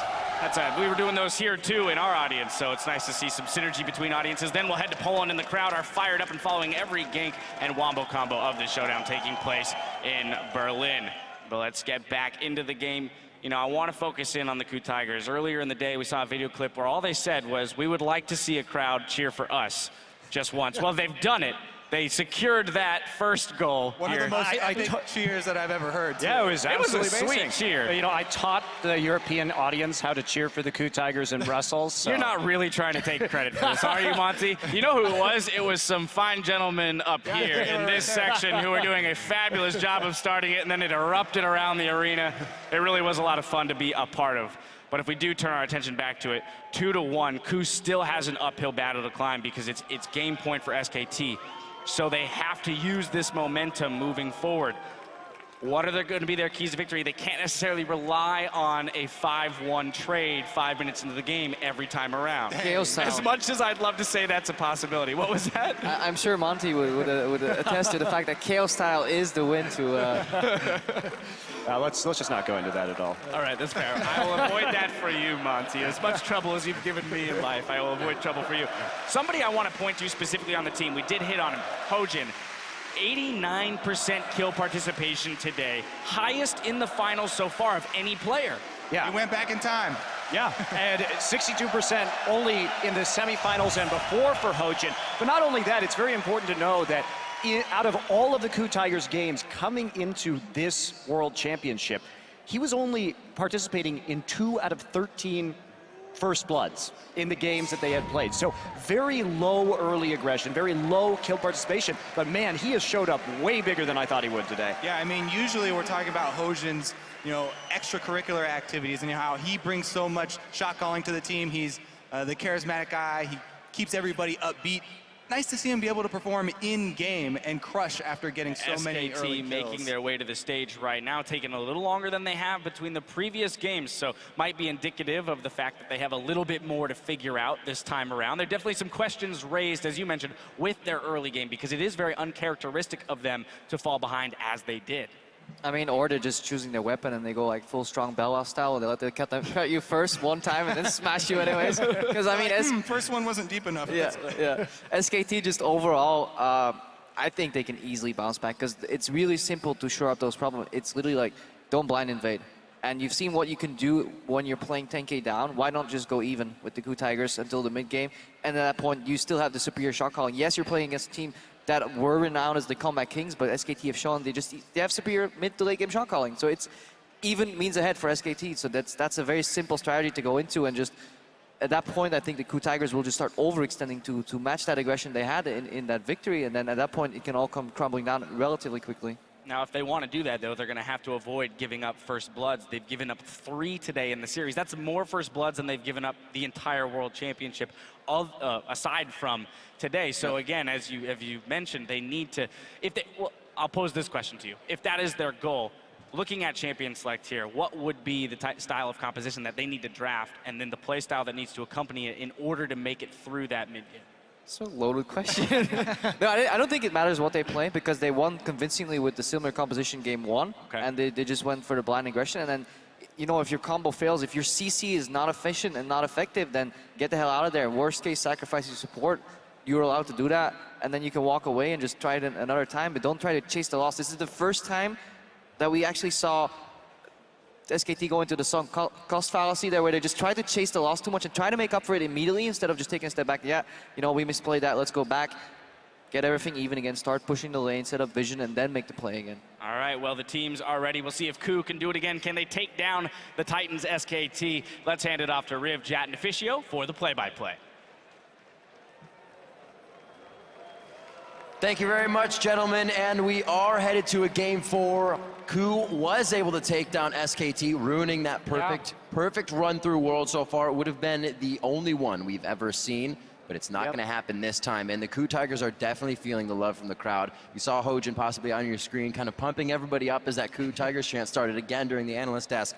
they are really feeling the love. And as a team that works together when things are on the up and up, I'm sure they're going to be doing well this game. Yeah, and what's been happening? What's been happening in these early games? Because it is consistently Ku coming up with some pretty big edges. Here, though, we have to refocus on the pick and ban phase because Fiora and Lulu have been potentially changing in priority throughout this series. Well, there she is. Okay, so SKT, now with their 3 super strong champions they normally ban still left open, Elise, Mordekaiser, and Gangplank, we'll have to leave one of them or all of them open for the Ku Tigers. Now, Hojin just showed up on Lee Sin big time.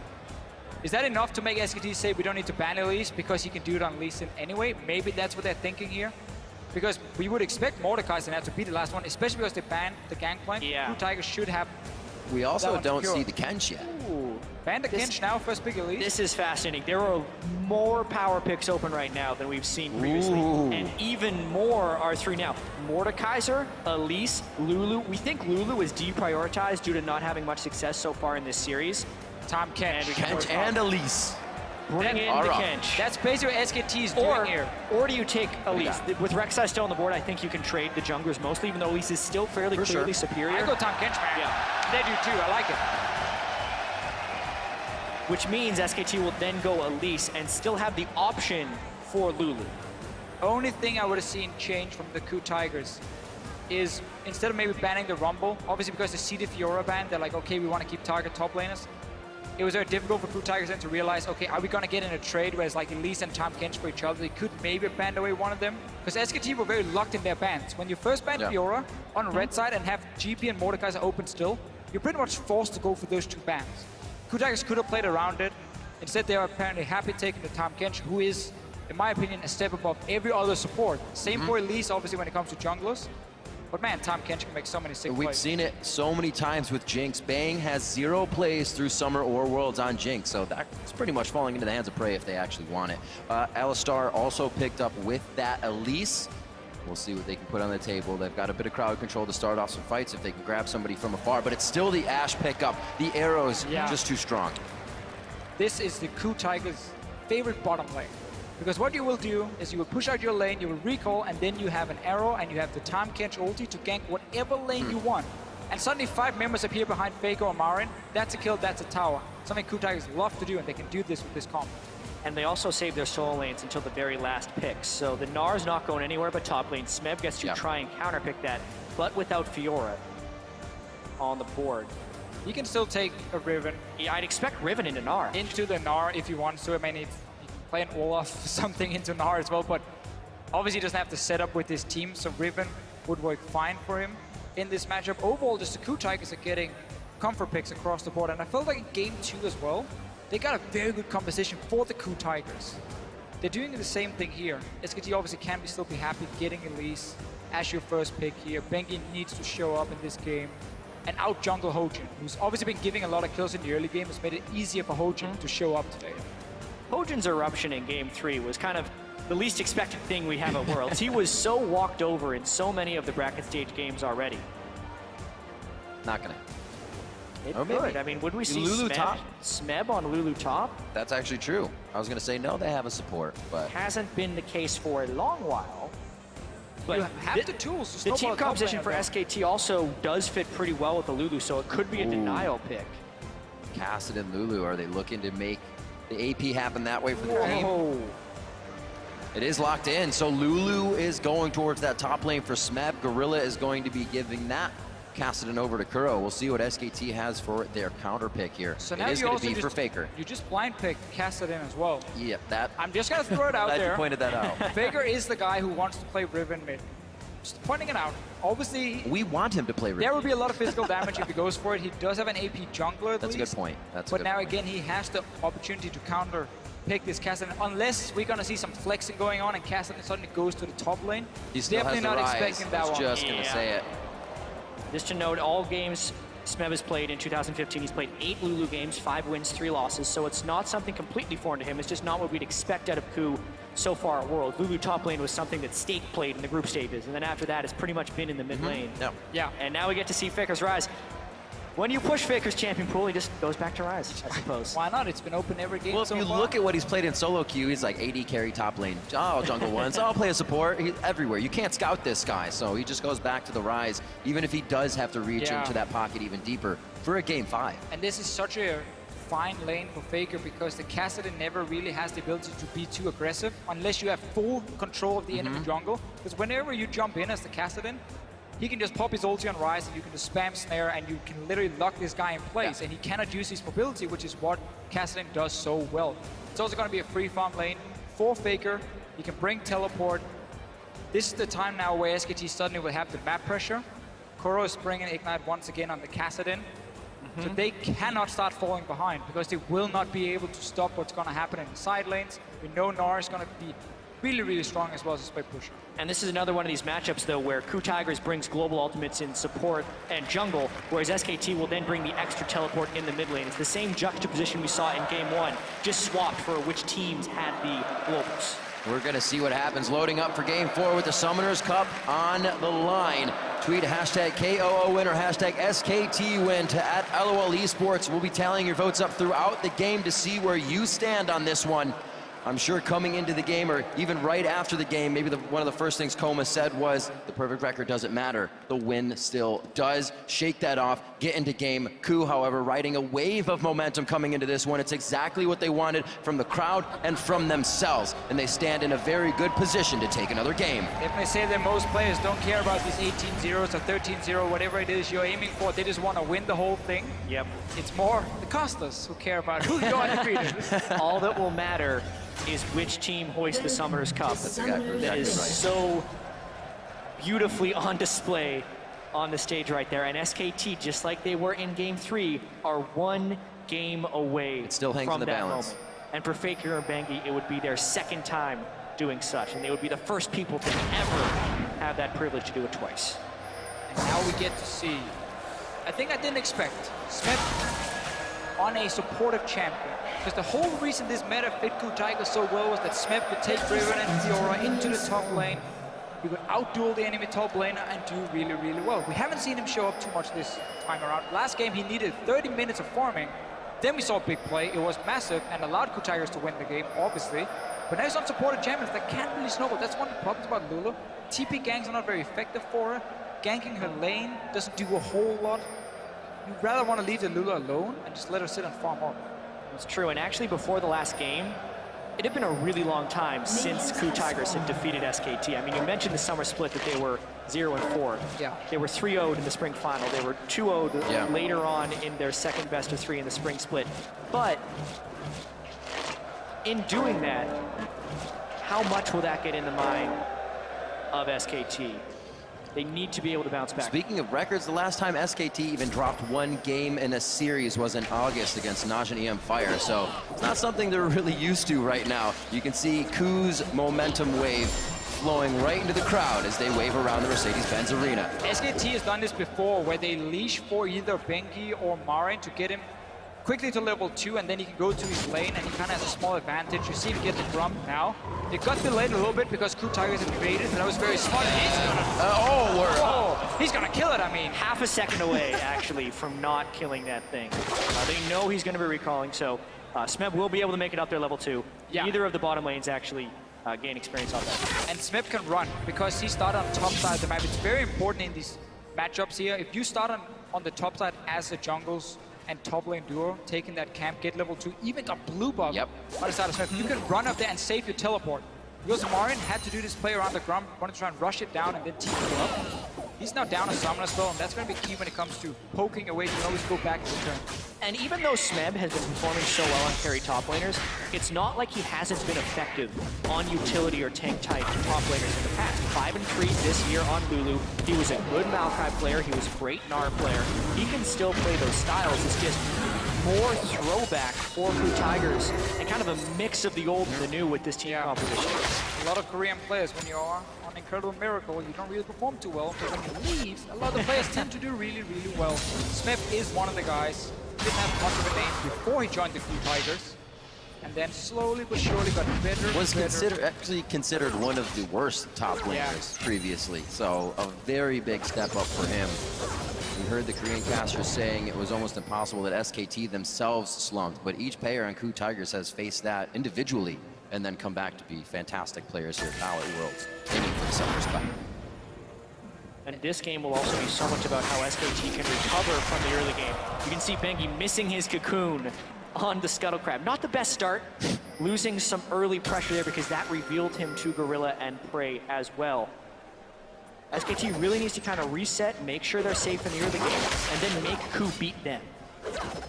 Have to keep an eye this game if they do kind of forego the sight stones again, use the hawk shot, get their vision through different means, or if they go back to kind of a regular play. The aggression they had last game took SKT off guard, but I'm sure SKT's ready for that another time. Yeah, for sure. They've been talking about the first 5 minutes. We haven't seen SKT rush into the enemy jungle all of a sudden and take a stupid fight. We just saw a jungler miss on the wrist cutter. Much more patience. That was about it. That's about the amount of action we've seen so far. So it's a lot slower pace now for SKT. There is a lane that's going to be annoying for them. I always liked Ashe into Sivir because of the fact that you can just constantly trade it with her. It's very hard for Sivir to trade back these quick trades. You're just going to boomerang you step to the side. But when that happens, Tahm Kench will eat the Ashe. Then suddenly the trade damage is really going. There we go. Thank you very much, by the way, Coup Tigers, for showing it. So you can have these very quick trades. Then you get that level 6 and you can start making plays across the map. Well, the wave kind of sitting in their favor here, if there any is. Jungle pressure down bottom. Hojin is there, but there is going to be no presence of Bengi as the wave kind of crashes in and starts to build. Yeah, and there was slight early edge in that lane for Coup because SKT did try and pull for Marin. But we're not seeing the fruits of that labor in any of the lanes. The top lane is still losing to Smeb, although it is small. And then Prey and Gorilla, even with the wave being in their turret, were up about 8 or 9 CS. So nice stuff all around. Hojin, though, he sees, ooh, it's a pretty risky invade. Bengi just pulled off. He moved it on his own. Castling couldn't move down. The lane wasn't pushed in. Gorilla and Prey down here is having control of the 2v2 as well. They could easily have collapsed on Bengi, but they didn't see him before it was too late. He got very early side stone. Has a few deep wards down. That's going to be important at least, so he gets away with it. Yep. That could have been very, very risky. Smeb using that blue buff as much as possible to make sure Marin stays down, activating his Gnar off the minion wave as well, so he can't get pressure, but Marin just dodged, didn't take too much damage. Another condition that SKT will have to fight under is that Gnar bar. We'll see how they get around that once the time comes. A very early sight stone for Bengi to get more vision in. Looks like Hojin was towards the mid lane, but Faker pulled back, so they're not going to get anything out of it. Low on mana. Not in a great spot. He's been pushing with that blue buff. Without it now, he gets himself out. The repel does not hit. That's exactly what Smeb needed to do right there. So often you see Lulu's greed and not successfully flash the cocoon away there, but he knew he couldn't speed himself up very well. You knew he was low on mana, and it's just, aside from getting caught in the first place because you're pushed up at 6.5 minutes without wards, the gank escape was perfectly done. A little bit annoying for Bengi as well. He knew the minion wave was coming. It's like either I fire the cocoon now, or the minion wave will arrive and I can't do it, and he can hide behind them and so on. But pulling the trigger. Well, that flash is down. Bengi wants to at least get coverage up here, or since Marin is pushed up pretty low health, they want to see if Hojin's going to make a move. Hojin, however, likes to counter gank himself, so he may come up here very, very slow. Not get himself in any trouble. Actually goes down bottom. Knows Smeb is safe. He's going to get some vision of his own inside the jungle.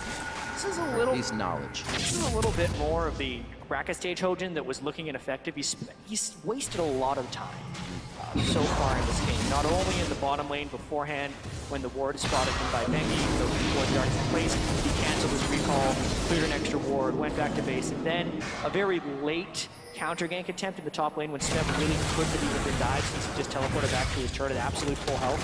So some inefficiencies coming up. And as soon as you show yourself as a jungler in the early game, you give so much information to your team. Because okay, he's top side, suddenly it's open for you to go into the enemy jungle on the bottom side. If you want to reuse some of your wards, you can keep control that way. So whenever a jungler wastes time by showing how they can stream out, it ended up costing more in the long run.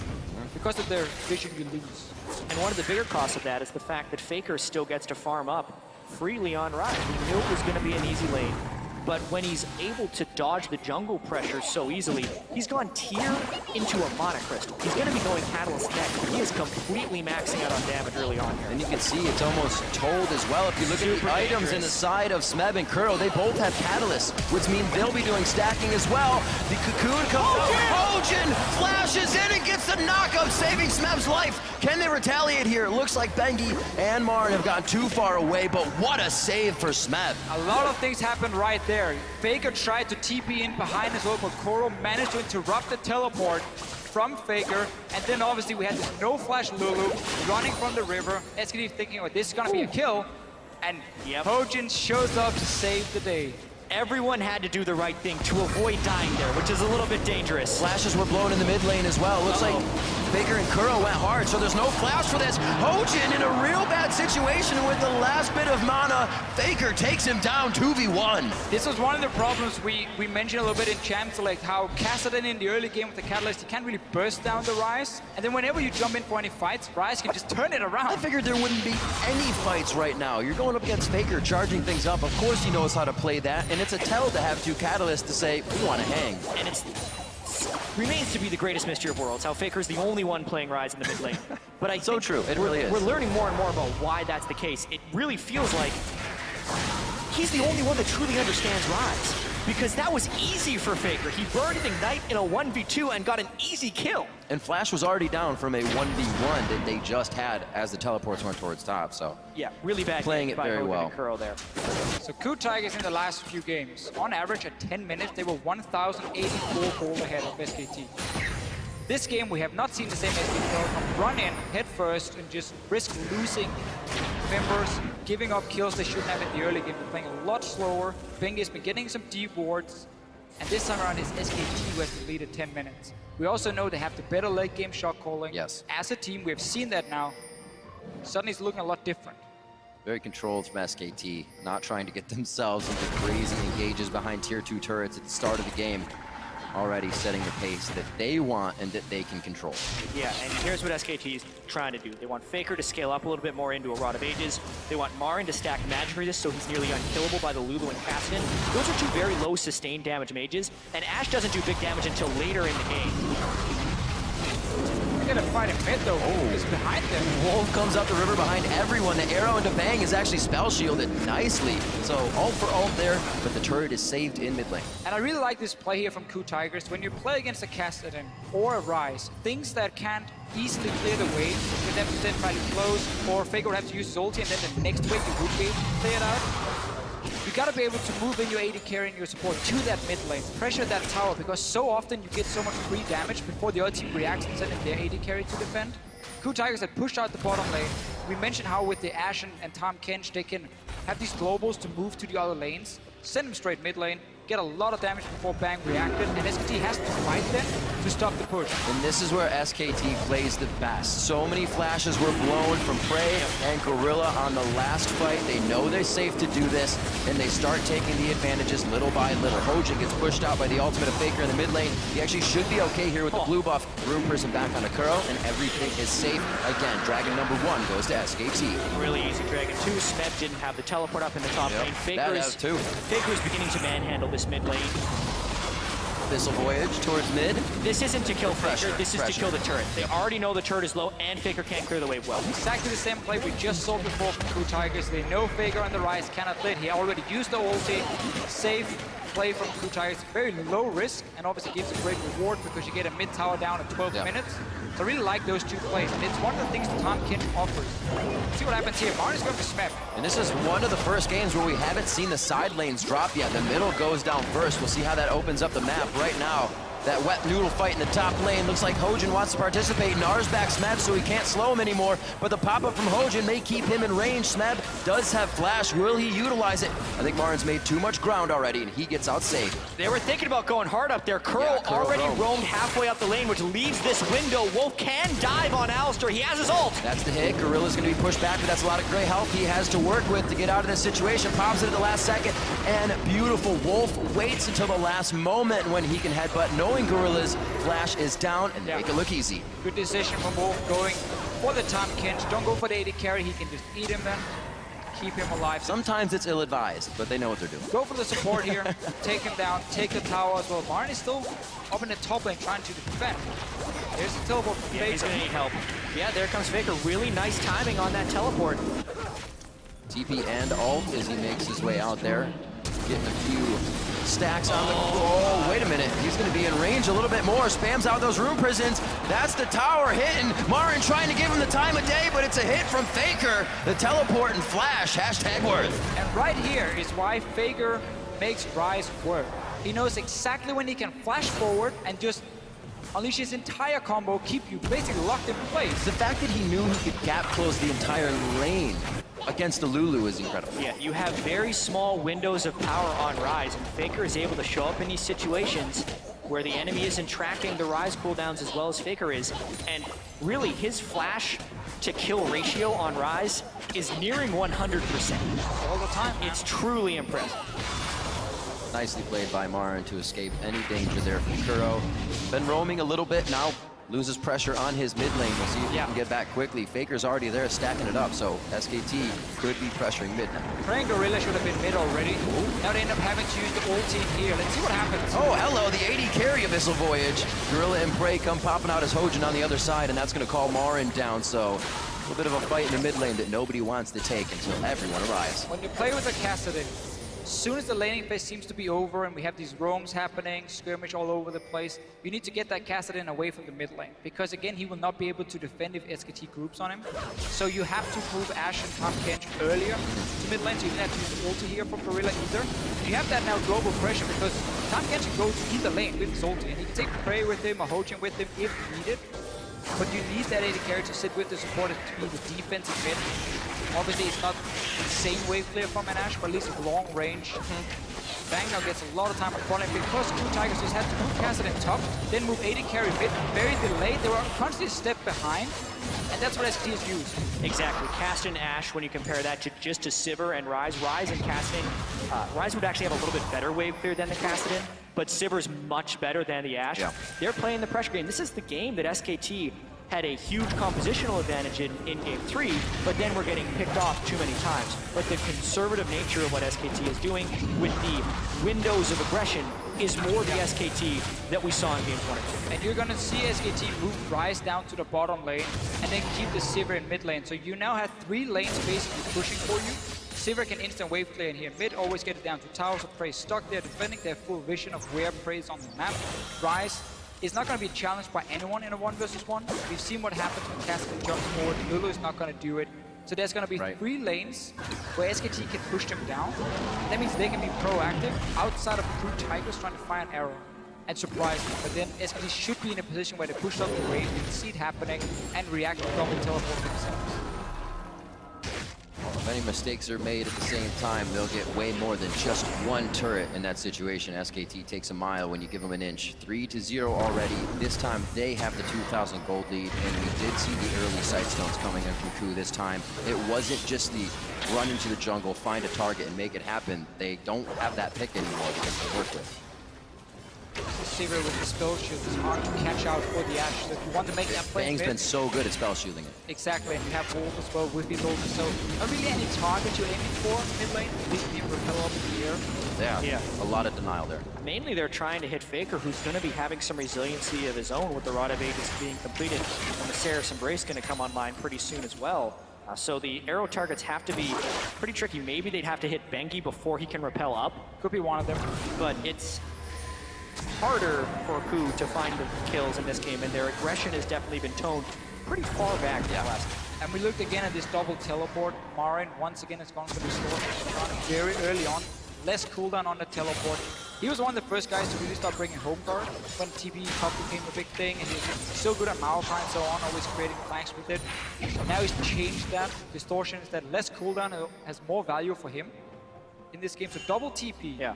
Less cooldown on one of them, stronger side lanes as well. Well, I also think it's just a smart adaptation to the way the game is being played. So much of the teleports are matching each other's teleports, so when you match, if Marin has distortion boots, his is up sooner, and they can then win that play. But Smep should have noticed that, and he can copy it and do exactly the same. We've seen 3 games in a row now from Marin, and if it's gonna be a problem, which it will be, because again the cooldowns are so important, I feel like you can adapt on the fly. Are they going to dive top? I was going to say Hojin spending a little too much time there for just a ward, but it looks like they do decide to go with it. But they're giving SKT way too much time. Also, a teleport is still up for Faker. They're fighting the other teleport in Marin, but they don't have a minion wave. SKT has already mobilized themselves towards top. And I think another thing we haven't talked about, as we saw with Smeb and Marin, just like slapping each other very weakly. Super tank Marin. Kuro can't create any opportunities on his own against Ryze, and Ashe isn't exactly your dueling AD carry.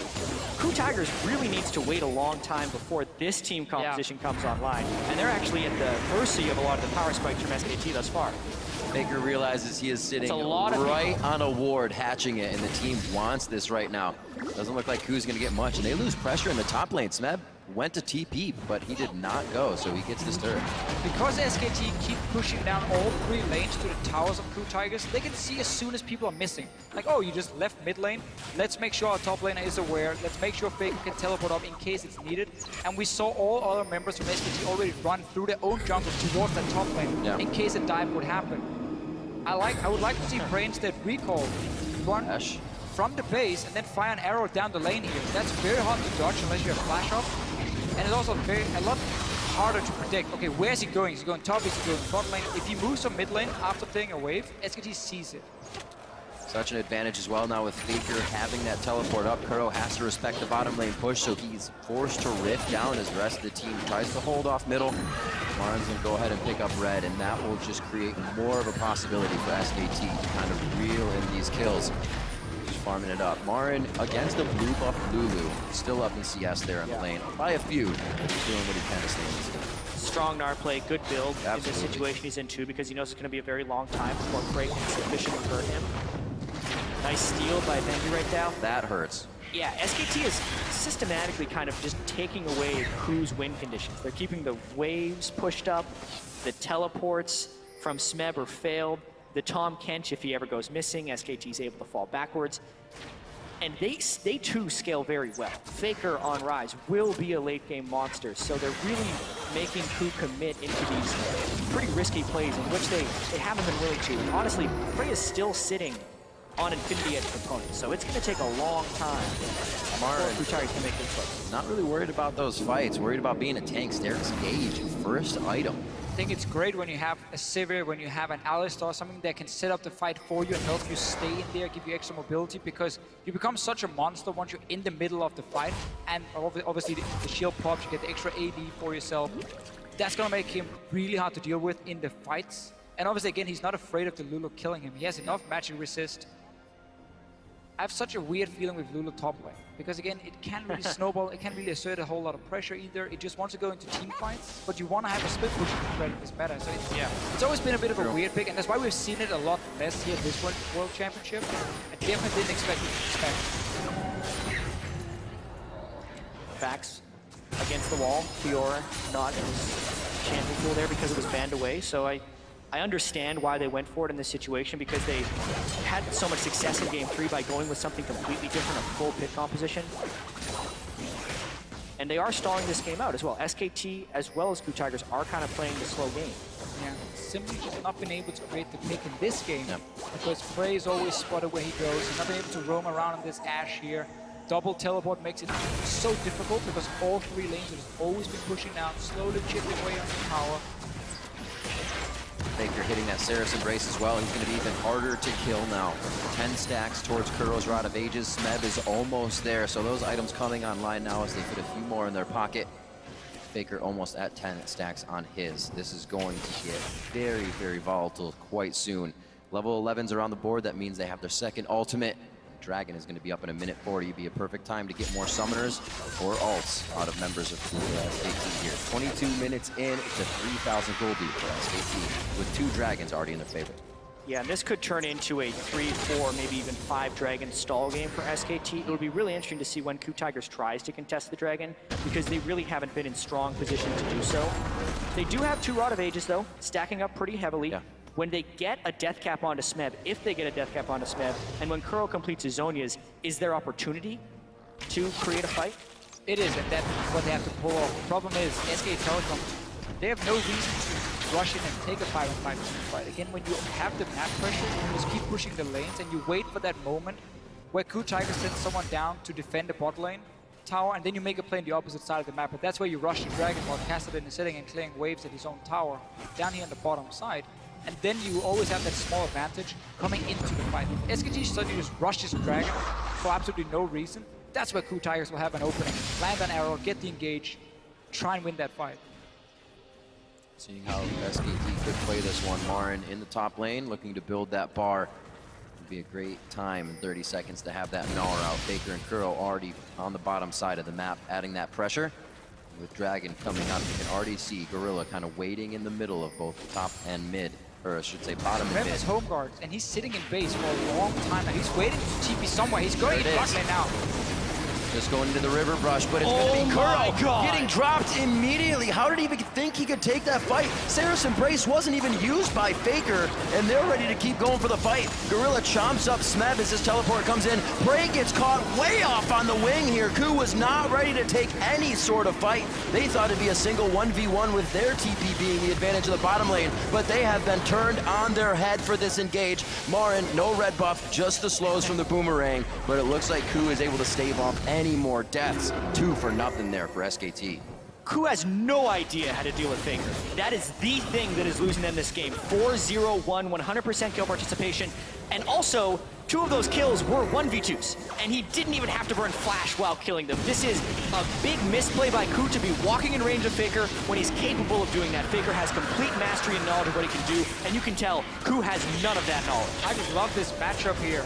He was last picked the rise into the Kassadin. Kassadin shines when he uses his mobility, get multiple ultis off, but Rise is able to lock him in place and burst him out. Keep in mind, you're also a champion who wants to do Hourglass second item. There's nothing against the Rise.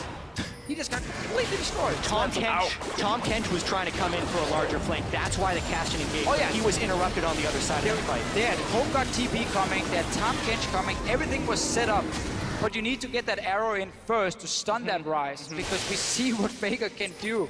The amount of damage he's pulling off already. Can't let him freewheel like that. And again, a game they're building. The face of the mountain Foley, it looks like, on Gorilla. Merc treads around, so they have what they need in magic resistance instead of building that Aegis. The locket's already completed for Bengi. They're not worried about any of that AP damage, so Faker can still wreak havoc on these members of Ku. It's not looking good, and we've said Faker, Playmaker really hasn't been here this world. He's just waiting for the final place. I think he's been having a great final so far. That's what happens here. Gorilla, he's caught.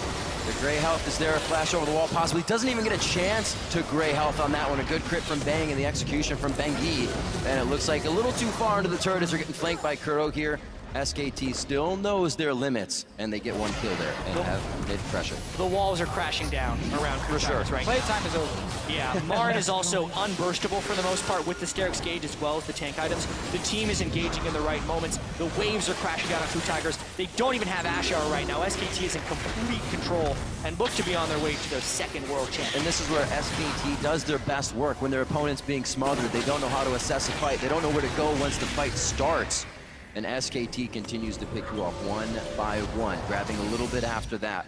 And it looks like they were looking for a few more kills there as they enter the jungle. The Tigers coming up empty-handed, they're still happy to be in the lead with all the map pressure right now. And what a mental recovery by SKT. They died 29 times in Game 3 to the Coup Tigers, and 26 minutes into this game, they are yet to suffer a casualty.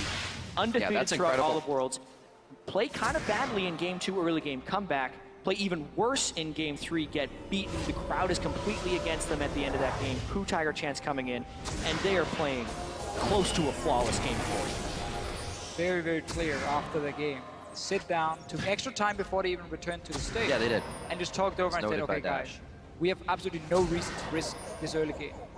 We know what we can do later on in the game. Play it safe. Doing it this game here. Double teleport coming in. And Coup Tigers also surprising us again in the bigger man phase. This time around, I definitely feel like it was for the worse, especially when it came to this Lulu pick in the top lane. The first 3 picks were great. Rek'Sai, Ashe, Tom Kench, it looked really good for Coup Tigers. Then it was a blind pick casted in, and it was It's just going to mention that.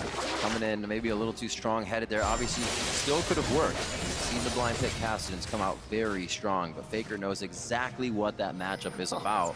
Pulling out the Rise one time after the other, continues to play it to great success. Yeah, and comparing the team compositions between Game 3 and 4 for Coup Tigers, Game 3, everyone was a playmaker. Lee Sin for Hojin, Ash and Kassadin still the same, but they had split push pressure from Smeb on Fiora and a Thresh for Gorilla.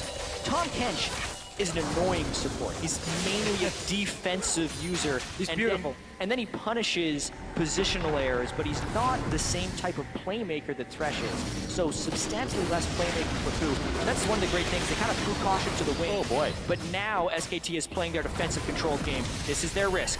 Teleport almost up for Smeb on this one. He's clearing the bottom wave. It looks like the team may not even try to take anything. Hojin gets hit out. A very late arrow, though, still allowing SKT to fight. The Gnar misses off of a flash there by Gorilla, but Baron is now up, and the fact that the waves are already crashing towards Ku makes this so much more difficult for them. Remember, it's a home guard enchant for Smeb. Less cooldown or more cooldown for Hojin.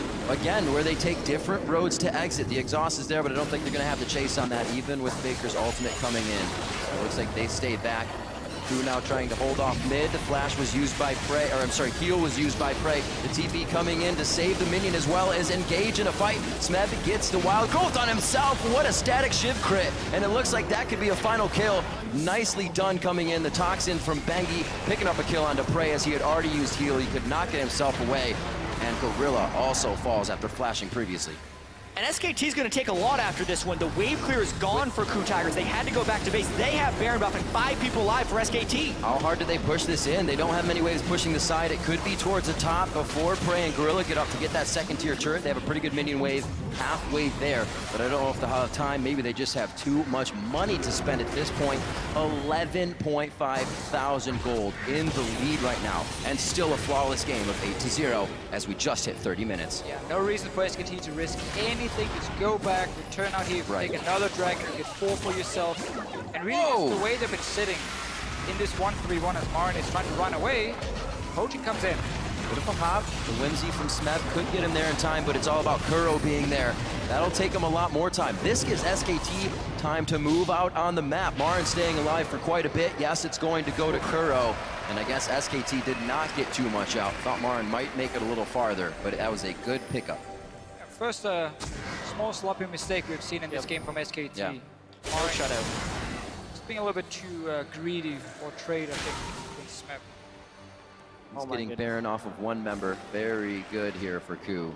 But still quite a bit of Baron to be used by the rest of the team's Faker to the bot lane, but he's got to be wary now. Yeah. He does not have his teleport up, and you can see And I'm looking at this Ashe pick here for Prey. Normally he's a fantastic Ashe player who's able to set up a lot of picks for his team. That's 4. Obviously one of the reasons Ku Tigers value it so highly. But what SKT did in this game, that was very smart. First of all, Sivir, who can spell shield the arrow. Ashe, Alistar, who can obviously pop his ulti. We talked about the Elise who can repel up into the air. There was no easy target for Prey to hit. We mentioned this earlier. There's no easy target for him to hit in the mid lane. That's normally how you stop a 1-3-1 with Ashe. You say to the other team, if you split up in side lane to be hard engage mid and you die. They're setting up a play. This has to work. This has to work. Faker onto Kuro. We've seen this before. He dodges out. The minions in the mid lane gave him a bit of vision here, and it looks like he's going to be able to stay for the full fight. Hojin gets eaten up, and they're trying to get out of this. A cocoon right across the mid lane could keep someone in range, and it's going to hit Gorilla. That's going to be the fly-in from the rest of the team. The Grey Health and Wild Growth is on. Everything once again for Ku being used in defense when they want to try and get in offensively. And this is more push power coming in from SKT. A minion wave already prepped towards the top side. They're going to be able to do a lot of damage here. Ku literally threw everything they could at Faker there, and they didn't even hit him. Nope. With a spell at that fight. This has been strangling from SKT. They're completely starving out Ku Tigers and just putting their stamp on this world champion. Definitely angering the beast with that loss. SKT coming out much stronger. Maybe this is the Pandora's box. We see a Raptor cloak on Wolf as well. They're going to be going for the turret. That's going to be an inhibitor. 45 seconds under Curl. Gorilla just came up. Does Ku have what it takes to keep their dreams alive for the Summoners Cup? And it looks like SKT may give them some breathing room here as they start to back out. They want this one methodically. They are not making any mistakes. Oh, Wolf goes in. I don't know if the team was fully on board with that one, but he does save off any re-engage as well from Ku. Same again for SKT. There's no reason to risk anything. We've seen some of the other games. The team got a little bit too greedy, overextended, ended up dying. Not in this one outside that one misplay Marin made. Could have perfect game almost. And a surplus of items now coming out from the side of SKT. We talked about the spell shield. Bang, if he misses it, he also has the Quicksilver Sash. Now Faker's got his Rabadons on top of everything else. Deadman's Plate on the Sterix Rage and a Banshee's Veil in the top lane. So many things to help them mitigate the crowd control in Ku's fight. It just seemed like Ku invested everything onto the fact that they could always engage with Tahm Kench and Ashe, so they didn't need to bring double teleport. They could start these fights, but then they didn't realize how many members from SKT could avoid getting stunned by that arrow, and suddenly the 1-3-1 was going to be a thing. Double TP, and there's just been no answer. In fact, it's so hard to play against, unless you get that massive lead early on, which they did. Yeah, and I mean, this game, if SKT closes out with this 13,000 gold advantage, is almost classic SKT. It's exactly the way they want to win the game. Nothing incredibly flashy. Faker dominates the opposition. They still make smart plays after that. They rotate around the map properly, and they just systematically starve out the opponent. Ku Tigers, last stand, 2 inhibitors down. Here SKT comes. On the hunt, goes in. That's going to be Hojin in a real sticky situation. He goes down, a full 3-man Gnar ultimate. That's going to be Smeb down now. Eyes onto the AD carry, but the support hits. It's going to be Kuro out safely. Prey, however, has to run away from his base. SK Telecom looking to take down the final Nexus turrets. It does not look good for Kuro and his team. Ku Tigers are falling. SKT will be your first ever 2-time world champions!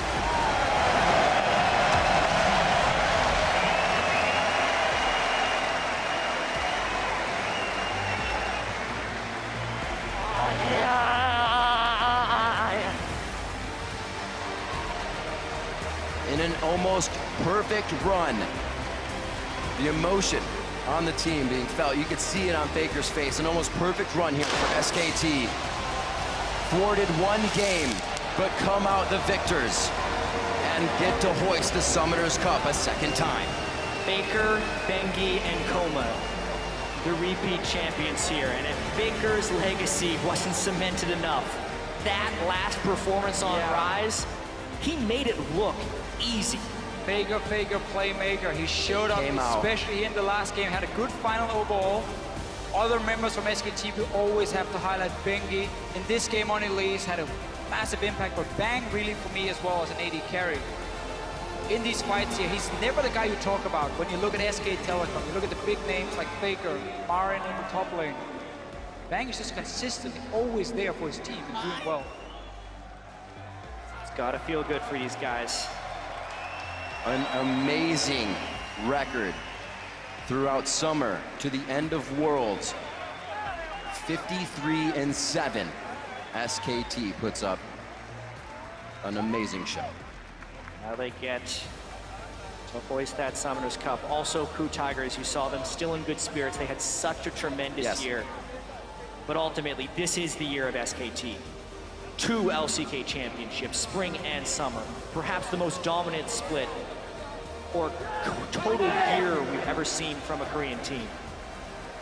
And it all culminates with that 13-1 slaughter of Ku Tigers in Game 4. I think one of the biggest things you mentioned before, gentlemen, is the fact that the slump in Game 3 wasn't even seen in Game 4.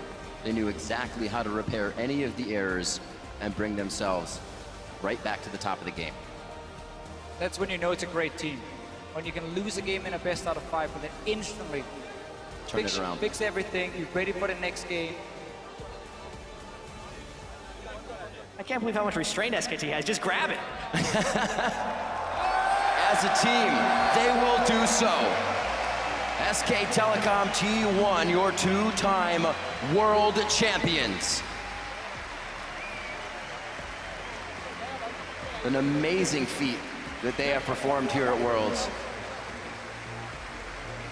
Yeah, because coming into this Worlds, there was a lot of hype for some of the other teams. EDG, LGD, even KT, Fnatic, CLG, all these teams that people thought could make a big appearance, and everyone fell short, except SKT, who I think completely lived up to expectations as the favorite of this tournament, even exceeded them in many of the positions because Marin had huge games, Bengi had big games, Bang had huge games, and it wasn't until the very end that Faker actually had his big game.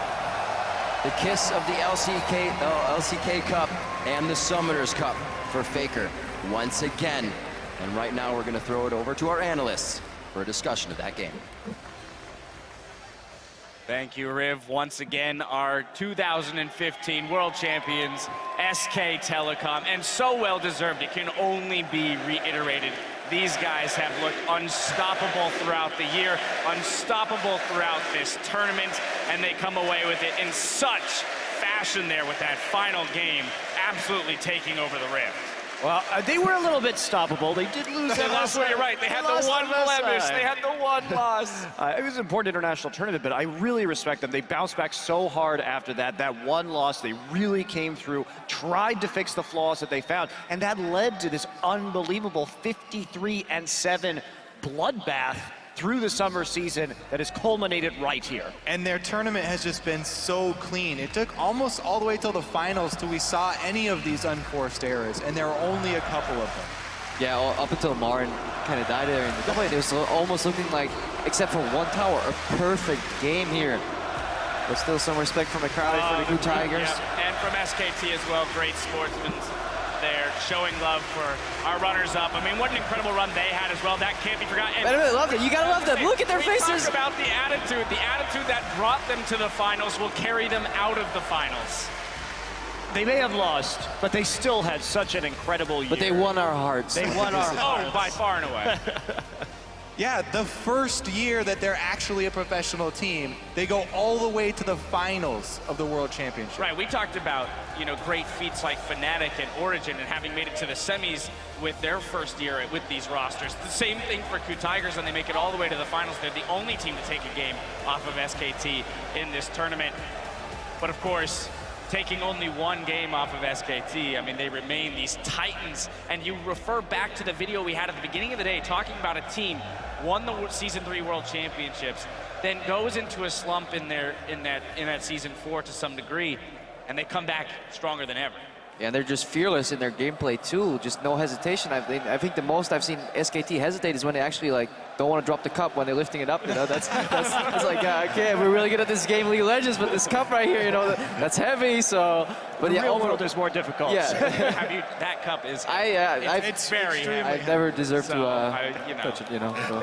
They're calculated in the way that they lift the cup, just like they're calculated in the way that they play. Eventually they'll get used to it. This may not be the last summer's cup that the SKT organization may take home, because there's nothing really showing why they should stop progression. That's the more important part for me, is a team that stays flexible through multiple patches. I mean, they've had 4 OGN titles, 2 Worlds right now, and they've adapted to every meta. They've played to their strengths. They've slumped and came back, which is something barely any team does in League of Legends overall. So that is, for me, most impressive. Their roster is just so well-rounded that the meta shifts. No matter which lane it shifts to, no matter what combo it can shift to, SKT have someone there that can carry. And we really just saw that even in a microcosm in these finals, because look at what happened with Faker in this last game. He plays a couple games of Lulu, all right, let's help everybody else out. But then he has one of the most impressive Rise games I have ever seen. He was seemingly everywhere on the map at once. When he teleported mid, is like, did we glitch or something? What is he doing there? SKT getting their swag on right now. Got to get, decked out in all of that World Finals gear as the newest champions. But I do want to return to what you guys are saying. This microcosm that we saw in the series itself, and I do want to point again towards Coma and the coaching staff, because we've talked about, one, these are the guys, yes, who are out there doing the work, individually and as a team, but behind them they have this backbone. They have SK Telecom as an organization which is so well established, and it shows in the way that they can rebound from their first loss in Worlds and then have their most dominating game of the series. It helps when you have Faker. So. That as well. It's a large advantage. Another fitting way for this series to end was with Faker playing Rise and still nobody having an answer for it. The best part is that so many people, even in that game, underestimated what Faker could do on Rise. There are so many moments where people are going to try and kill Faker, and he just turns it around in 2 versus 1 scenarios. That is something, multiple times. Yeah, when you watch SKT as an analyst, very often you see the ideal plays and you just want the teams to make them. Very often when I'm watching SKT, I'm trying to understand what they're doing with the average viewer. Like, even as an analyst, I'm like, that's actually, that makes sense. Really smart. And they do that in the moment with only half the vision on the map. shot calling, everybody on the same page.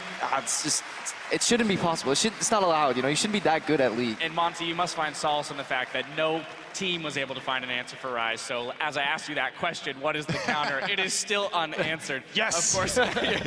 Now, when we look at the tournament holistically, there was one player that distinguished himself from the rest of the field, and that was SKT's unstoppable top laner, Marin. He had a 4.4 KDA over the tournament, the highest GPM of top laners, and the highest average CS lead at the end of all starting players. So really just, being that rock for the team in general, being the shot caller, but two, creating these huge advantages for himself and leading the charge individually. I gotta be honest, this guy does it all. In lane, in the early game, coming into this game here, he had the highest gold advantage of any player at Worlds at 10 minutes. And then he transitioned that into a massive macro game where he's constantly denying information, shoving waves, coordinating with his team when and where to pressure the map and earn these early leads for them. And let's talk about Marin as a player over the course of his career, because when he came into SK Telecom, he was such a hyped solo queue player. This is going to be the faker of the top lane. He likes to roam, he likes to come into the mid lane and help out the jungler with ganks. But then he came in, and he was a great Rumble player, and he was a great Renekton player, but he didn't have a lot of depth. He frequently overextended in the split push and got himself killed. But this year has really been the birth of Marin as a top-tier top laner, where he really deepened his champion pool. He was just in his cocoon before, and now he's a beautiful Marin butterfly. That's very good. The growth for him has been phenomenal, and as much as we put weight on the fact that Bengi and Faker have achieved their second World Championship, we have to look at those individuals who have just hit their first, and Marin being a huge example of that. Well, we'll continue this discussion in just a bit, but first, we're going to send it over to Shox for a word with our newly crowned champions. Well, thank you very much. We will talk to them in a second, but first, join me in welcoming Trevor Henry, Brandon Beck, and Mark Merrill for the presentation of the championship medals.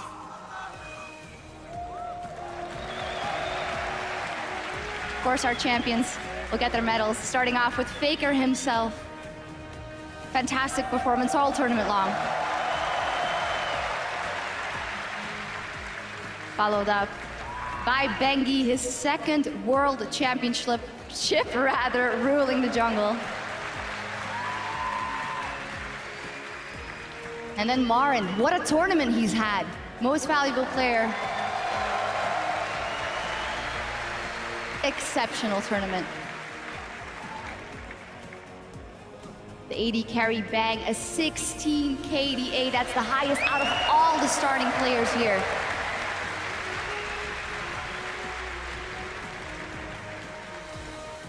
And his support, Wolf, and honestly, the backbone of SKT in their run to their second World Championship.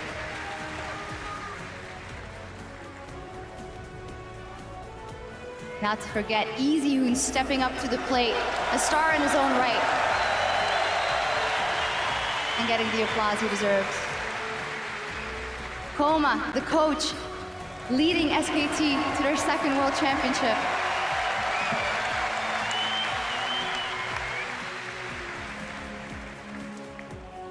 And Carter, the head coach of SKT, behind the scenes, making it all happen.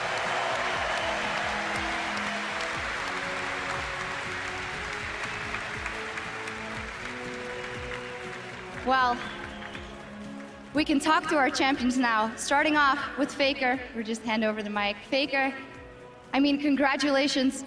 What a fantastic run. Can you try and explain to me, after all you've been through with this team, what it means to now be able to hoist the Summoners Cup for the second time in your career? 페이커 선수 우선 우승을 정말 축하드립니다. 정말 멋진 대회를 기록했는데요. 지금 현재 있는 SK T1 팀과 여러 가지 일들을 정말 많은 일을 함께 같이 겪었는데 이렇게 두 번째로 소환서컵을 들어올린 소감이 어떠신가요? 어떤 의미가 있나요, 페이커 선수한테? 제가 이전에 우승했을 때는 그렇게까지 큰 기쁨이 없었는데 지금은 정말로 기쁘고 또 그때는 과거였지만 지금은 현재라서 더 기쁜 것 같습니다. So back when I won my first Summoners Cup, I wasn't as happy as right now, but and past is past and this is present, so I feel much happier right now. Well, Faker, I have to say that everyone has noticed it as well. You just seem more and more relaxed this year. You even did a somersault before the game began. Can you talk us through the experience next to the stage as well and the fun you've had here? 페이커 선수 이번 대회 때 더욱더 여유로운 모습을 많이 보이겠다고 이제 얘기를 들었는데 아까 이제 입장하실 때도 구르기를 선보일 정도로 되게 더욱더 퍼포먼스가 화려해지셨습니다. 이번 대회를 진행하면서 어떠한 경험들을 했는지 말씀해 주세요. 제가 한국에 있을 때는 여기에 있을 때보다 별로 컨디션이 안 좋았었는데 막상 롤드컵으로 오고 나니까 한국에 있을 때보다 더 잘 되는 거예요. 그래서 기분도 좋고 또 여러 가지 모습을 보여줬던 것 같습니다. So back when I was in Korea, I didn't feel as good. I mean, I didn't feel that well, and I didn't think I performed as well. But after coming here at Worlds, I think I was playing much better, and I just felt a lot better. So I felt like I'd show much more myself to the crowd and fans. That you did. With that, Faker, you still had to play out the full games. It came to 4 games, no undefeated run for you guys. Can you tell me how you guys went from game 3 to game 4? Was your confidence shaken at any point? 이제 4경기까지 가면서 결국 전승 우승이 이제 깨지고 좀 어려움을 갖고 계셨는데 3경기에서 이제 지셨을 때 좀 자신감이 흔들리거나 4경기에 들어갔을 때 어떤 마음가짐으로 임했는지 말씀해 주세요. 저희가 이번 롤드컵에서 처음으로 진 거기 때문에 모두가 상심이 컸지만 그렇지만 모두 힘내서 다시 4경기 때는 원래 플레이하던 대로 했던 것 같고 3경기 때 졌을 때 저는 전승 우승이 깨져가지고 우승을 해도 별로 기쁘지 않을 것 같았는데 막상 우승하니까 아무런 생각도 안 하고 그냥 이겼다는 거에 기쁜 것 같습니다. So at first, this was our first loss in your tournament, so all our teammates, we felt really bad.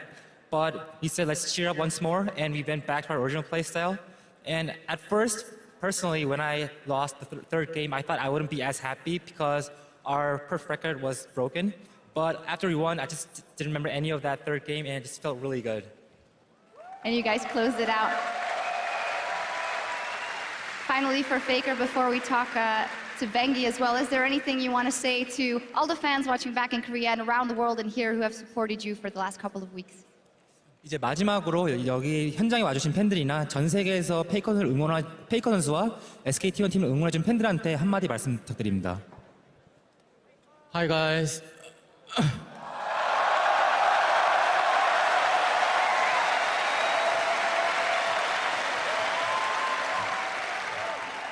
I have so much to tell you, but my English is not good. So thank you and thank you for sharing and always love me.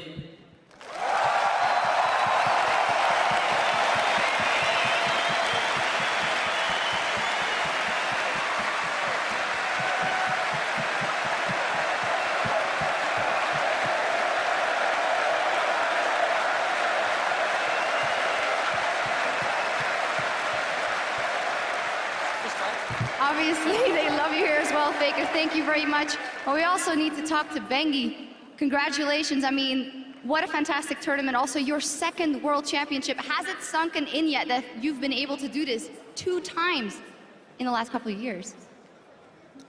뱅기 선수 우승을 축하드리고요. 아직 실감이 안 날 수 있지만 어쨌든 지금 2회째 우승을 차지하셨습니다. 우승 소감을 말씀해 주세요.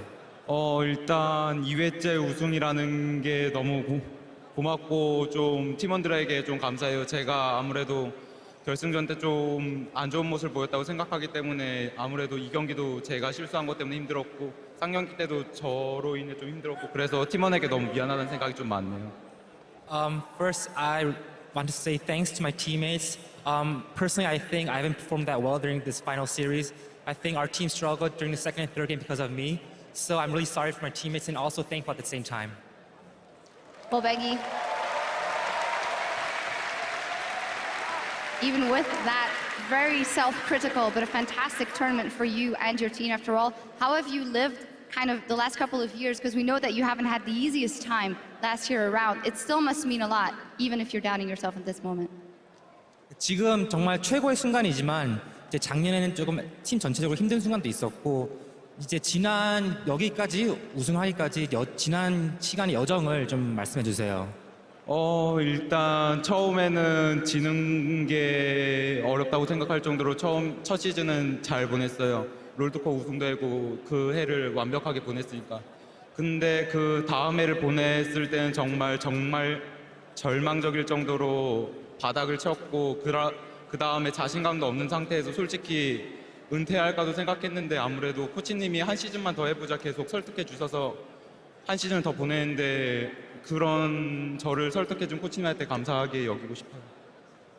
So like at our first year, we were playing so well. Like, losing seemed even harder than winning. So we even won the world championship.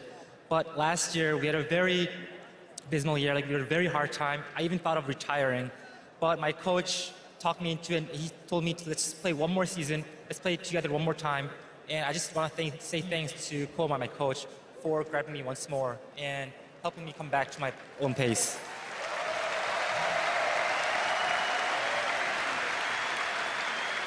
With that, Bengi, is there anything you want to say to all the fans that have been supporting SKT through bad times and very, very good times? 뱅기 선수도 어쨌든 SKT1이 힘든 시절부터 지금까지 응원해준 모든 SKT1 팬들에게 한마디 말씀해 주세요.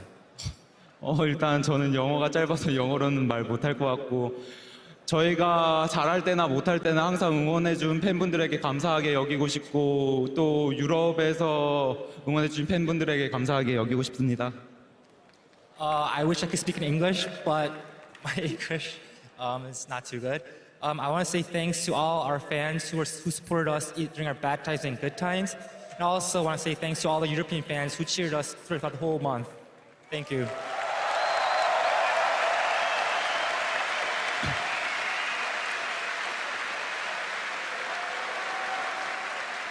Well, thank you very much, Bengi. Thank you very much, Faker. We'll be talking to some more members of SKT in just a little bit. But ladies and gentlemen, one more time for your 2015 League of Legends World Champions, SK Telecom T1.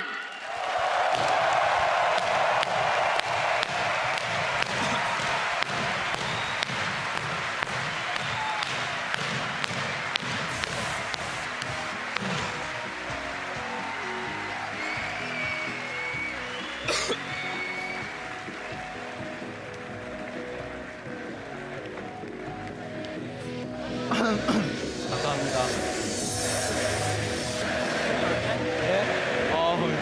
조금 약간 힘들게 해서 너무 기분 좋은데. I have to say, what a winner's mentality, a champion's mentality there for Faker, or from Faker rather.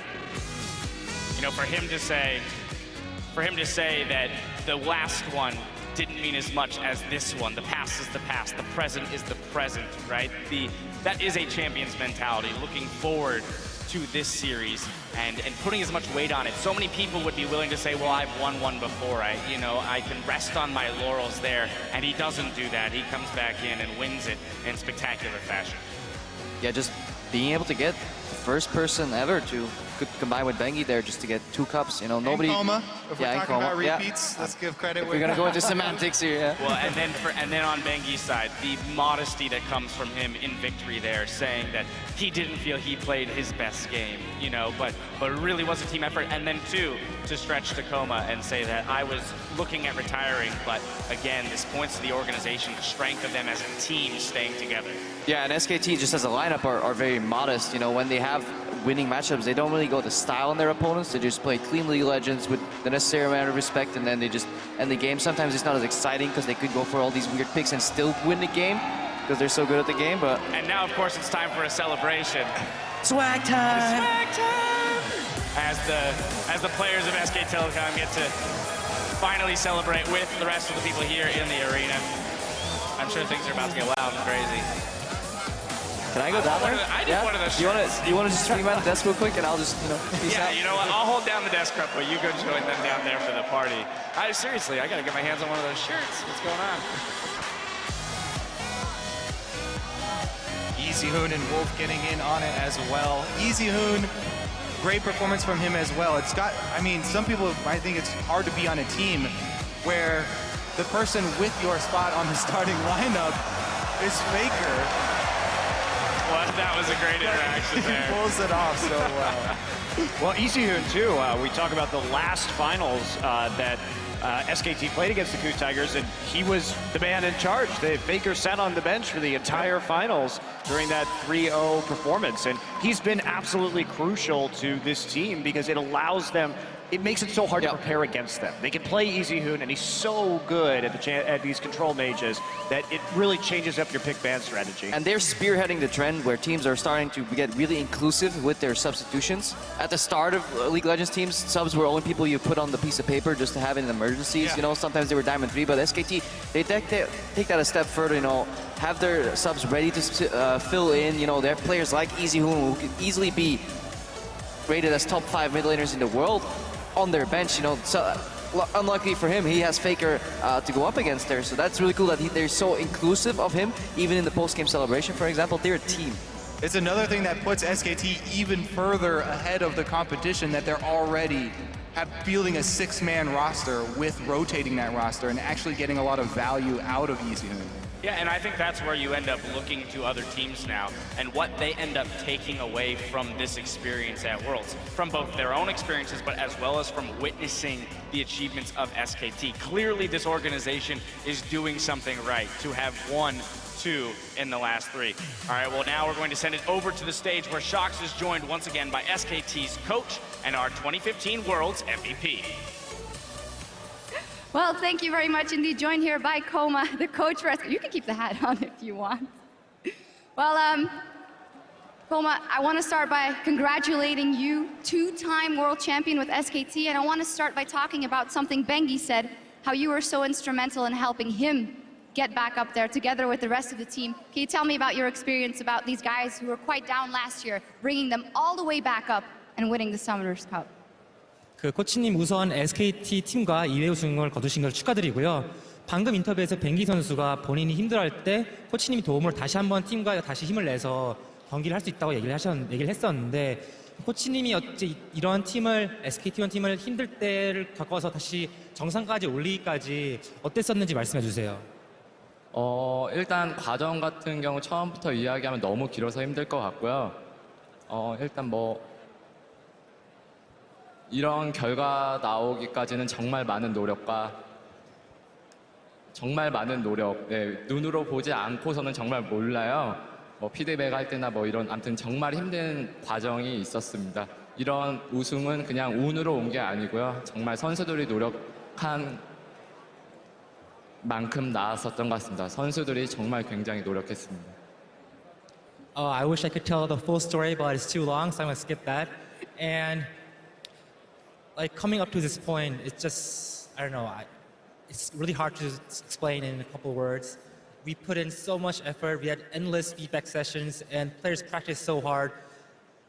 The players came up to this position as a champion, once again, not through luck, but their own practice and effort. And yeah, overall, I think it's all because of the players, how much they dedicate themselves into this game and this sport.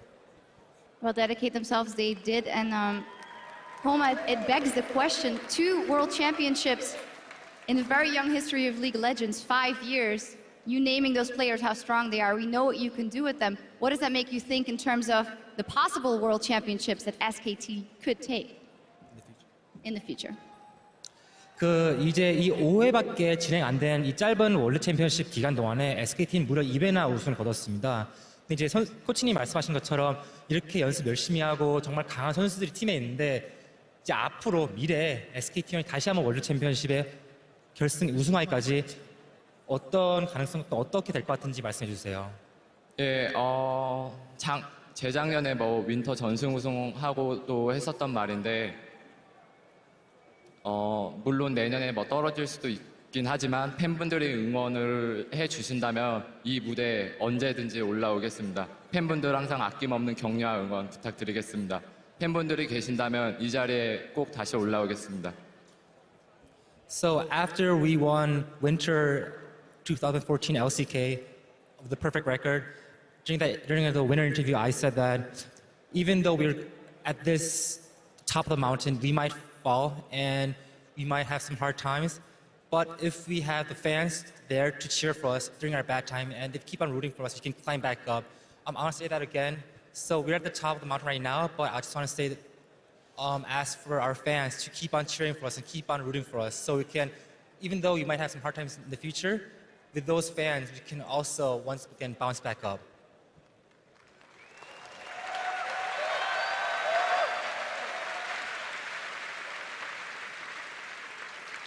And they always will. Thank you very much, Koma. Congratulations, the coach, after reaching his second World Championship. Back to you guys. Thank you, Shocks. And that's a guy right there that I want to sit down with for a couple hours and really just get his full philosophy and thoughts on coaching, because the work he's done with this young crew of guys has been just phenomenal to watch. Gonna need a translator though. I will need it. I have actually had the joy of talking to Koma in like an informal setting rather, just while getting some translation, and he's like hilarious. He's a super nice guy. Every time you meet him just outside of the venue, he's always smiling. So Koma is just actually so good of a person that it makes you annoyed. You know, why can't I be more You're like a Koma? good human being, you're successful. What is this? You're good at League of Legends. You're everything Crepo isn't. What is going on? Comes full circle. I love you, buddy. But, you know, again, we have to reflect, and he talked about it there, the organization itself. You know, looking forward, the future of SK Telecom is such a young esport here, League of Legends, and they've already got 2 of the 5 World Championships. I mean, that's quite a trophy case, but they're also building up quite a bit of expectation for themselves now moving forward. Yeah, I mean, there's one more thing that they could do. They could actually not drop any games. They only dropped a single one, so at least they left room for improvement. I think that was the idea. Yeah, it was. Yeah, so now when they go back to the team house later, they can be like, all right, so we clearly have things to work on. Yeah, what are we working for next Right. season? Yeah. Less losses. Yeah, exactly. Don't go run 5-man into the jungle and give up 5 kills in the first 5 minutes. But if we can avoid that, we'll probably be good. I feel like, you know, aside from that, when we look at the run that this team has made throughout Worlds, you know, they really should walk away, though, even with that blemish, ignoring the fact that it wasn't perfect, because that shouldn't be what they, you know, end up hanging their hats on. It should be that dominating fashion that they won. I mean, they messed up a couple lane swaps, you know. But right. at this point, I'm not sure whether they messed them up or whether I'm too dumb to realize what they were actually doing at that point. I'm like, you didn't bounce the wave, SKT, you made a mistake, but maybe it's, you know, they've shown the late game shot calling is so good that I'm starting to question my own sanity when it comes to like watching them. You're not like, making a good case for yourself for a new coach. I don't know, man. I'm not looking to coach. I'm looking to stay here. You want to stay right here, where it's okay to be wrong? Yes. So he's not seeing the long game of the 3-minute setup of the wave bounces back and forth 2 times, and then that's where the play comes in. Of course. It's all calculated. Yeah, It's the 25-minute setup till the Nexus explosion. The entire plan. Well, one last time, we have another interview back down to Shocks, who's standing by with SKT's man in the top lane. Thank you very much, once again, Dash. Woo. Standing by with Marin, as said, the MVP, and well, for Faker and Bengi, their second World Championship. It was his very first World Championship, and immediately you win. Congratulations. What are your first thoughts after hoisting that cup, being here for the first time and going all the way with your team? 그 마린 선수 우선 첫 월드 챔피언십 우승을 축하드리고요. 우승 직후에 이제 소환사컵을 처음 들어올렸을 때 무슨 생각을 하셨나요?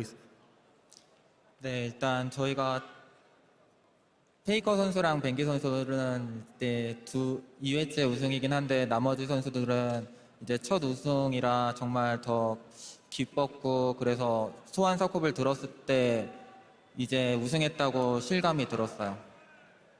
So even though it's Faker and Bengi's second World Championship, for the rest of us, it's our first. So we were all so happy, and we were we really enjoyed that moment. And by the time when we hoisted that World Championship Cup, Summers Cup, at that point it struck me that, oh, we're the world champions. That must have given you, maybe not yet, but some time to reflect on your own performance. Your teammate Bengi was saying how he wasn't that satisfied with his own play. You have been impeccable throughout the tournament. Our analysts crowned you most valuable player. How do you reflect on how you've done?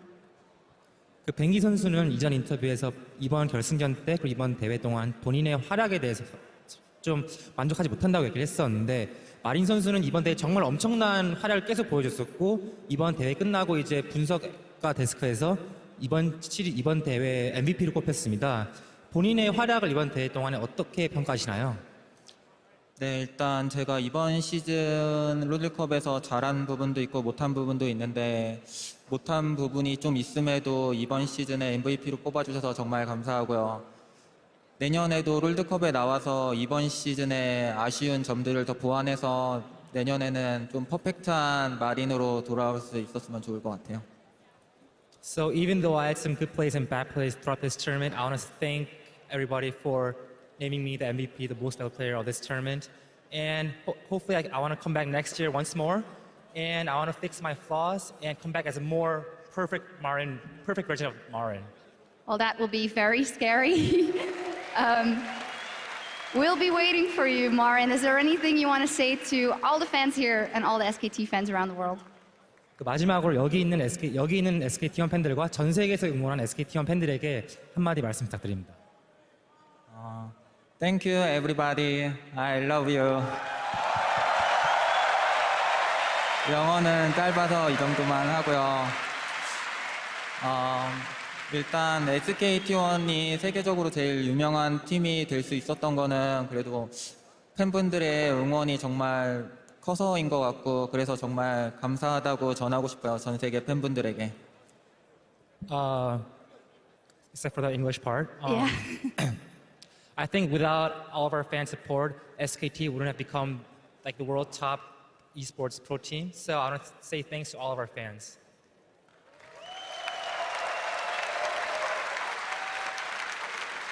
And thanks to you, Marin, for an exceptional tournament. 감사합니다. Back over to you guys.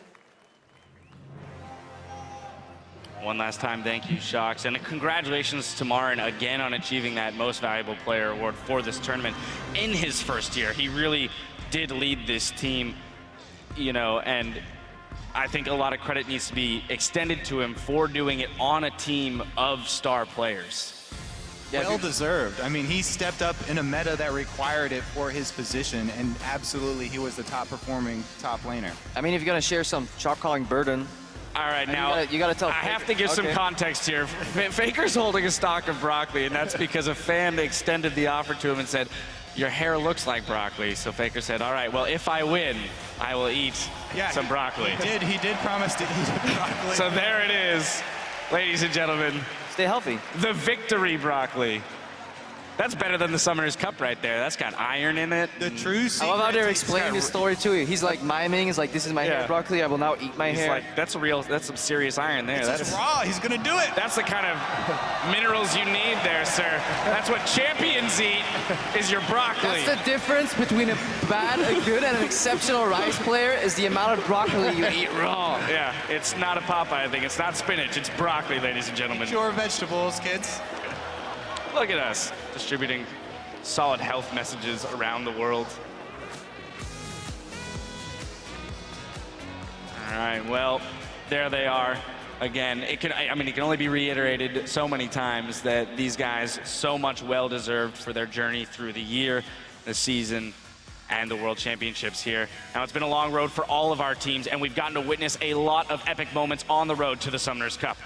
What stands out to you guys specifically? Kobe, I'm going to start with you. Being from North America, I'm going to have to go back to week 1 when there were happy times for us. And I have to point out Cloud9. They brought to brunt the power of the Morgana, Veigar, Tristana, these siege comps from North America where we really found success. And then it all culminated in this amazing pentakill from Balls after he got so much criticism leading up to this. For him to accomplish that play on the first week and for them to go 3-0 was just sort of a magical moment. Yeah, it was magical. And then they got super reverse swept, and that was the end of NA 0-10, the dream. You live by the reverse sweep. All right, Crepo. Well, in classic EU fashion then, where are you pointing your finger for your favorite moment? I wonder. I'm in Europe. Worlds is in Europe. You know what else was in Europe? 2 European teams in the semi-final. No NA teams there at all. That was for me fantastic. I got to cast one of the games in Brussels, home country for me. That was just, yeah, the rise from Origin, from a challenge. It was like from unranked to challenger, came to full success there for Xpeke, and then Fnatic still bouncing back all the way to semi-final. Sadly, it was a full Korean final, but for me, this was like the highlight. Well, thanks for mentioning my favorite thing too, right there. The Hey, all-Korean final. What a surprise. Autumn your new favorite. No. I'm going to go a little bit more micro on this one. I really liked Gorilla's first Tom Kench game versus CLG because I had never seen Tom Kench played at this level before, and the way that they got the early kills, the plays that they made on the map later, the flanks that Gorilla managed to get, The were Flame so Choppers combo. Yes, the Flame Choppers combo.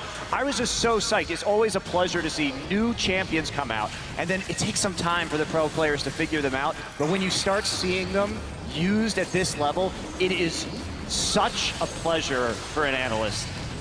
Yeah, that's what you call a bit of a Schadenfreude.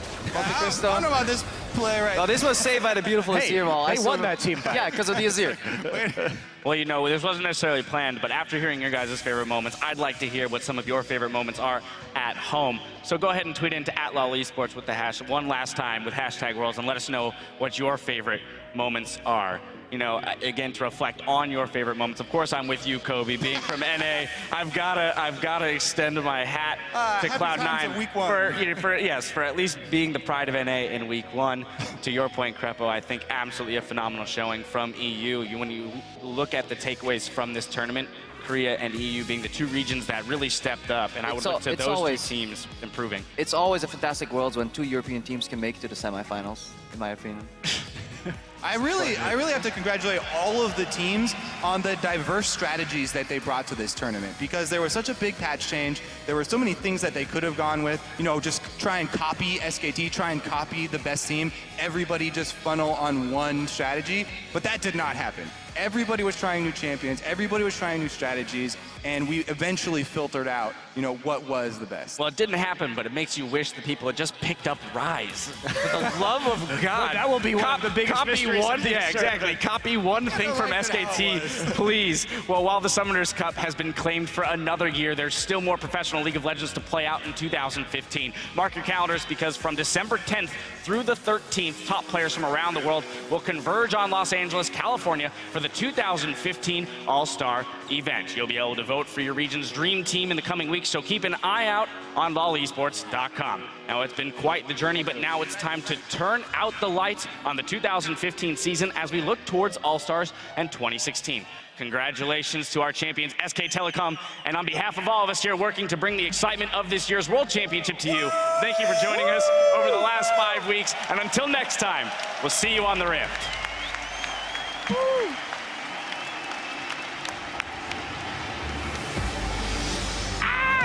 Good cast on a day.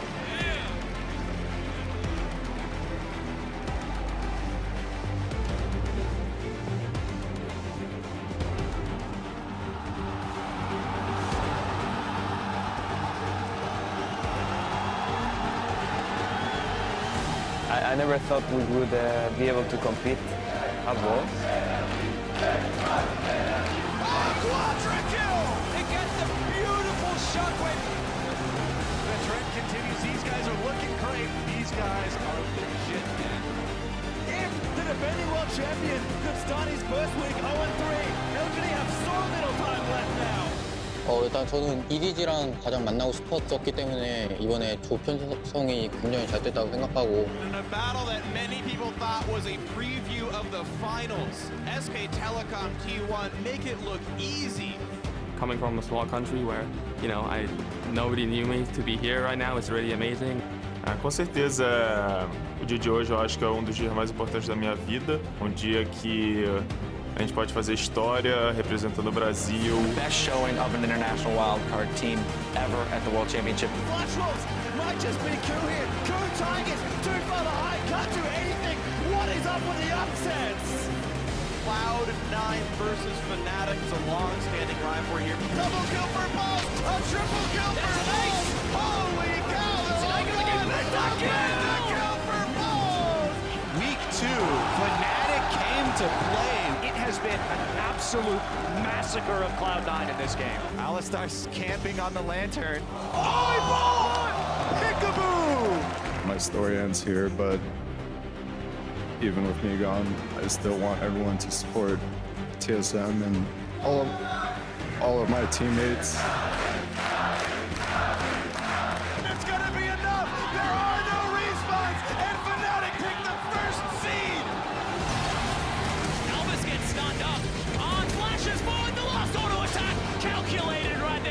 bottom lane are legitimate threats at every single part of the game. There is no base left. There is only victory for AHQ.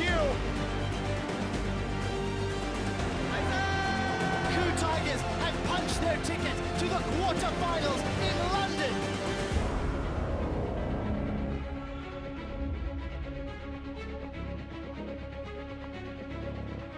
Me on one side and Deft on the other cannot possibly see it becoming anything less than a great game.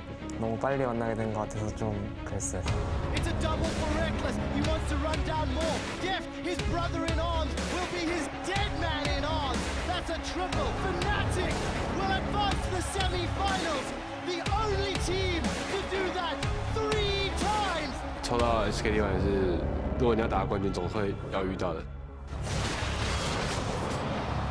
Westall follows the flash. One more hit. Westall wins the 1v1. Everybody is being killed. SK Telecom destroy AHQ's Nexus and are one step closer to the Summoners Cup. Well, not gonna underestimate them at all. It's gonna be interesting. He gets a quadra kill. He's on Nano, and it's gonna be all fun to save the game. Boom! The kills come in, and this could be the semifinals for Origin. 그때도 쉽게 이긴 게 아니라 정말 어렵게 이겼기 때문에. In summer season, it was KT Rolster, but Coup with a chance at revenge. And there it is. Coup Tigers go to the semifinals.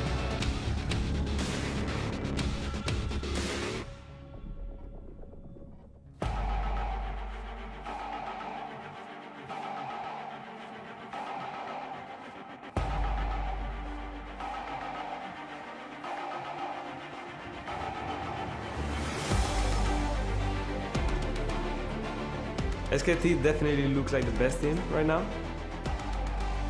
It's the best team, like being the underdog, because you have no pressure. Soaz has to burn it preemptively.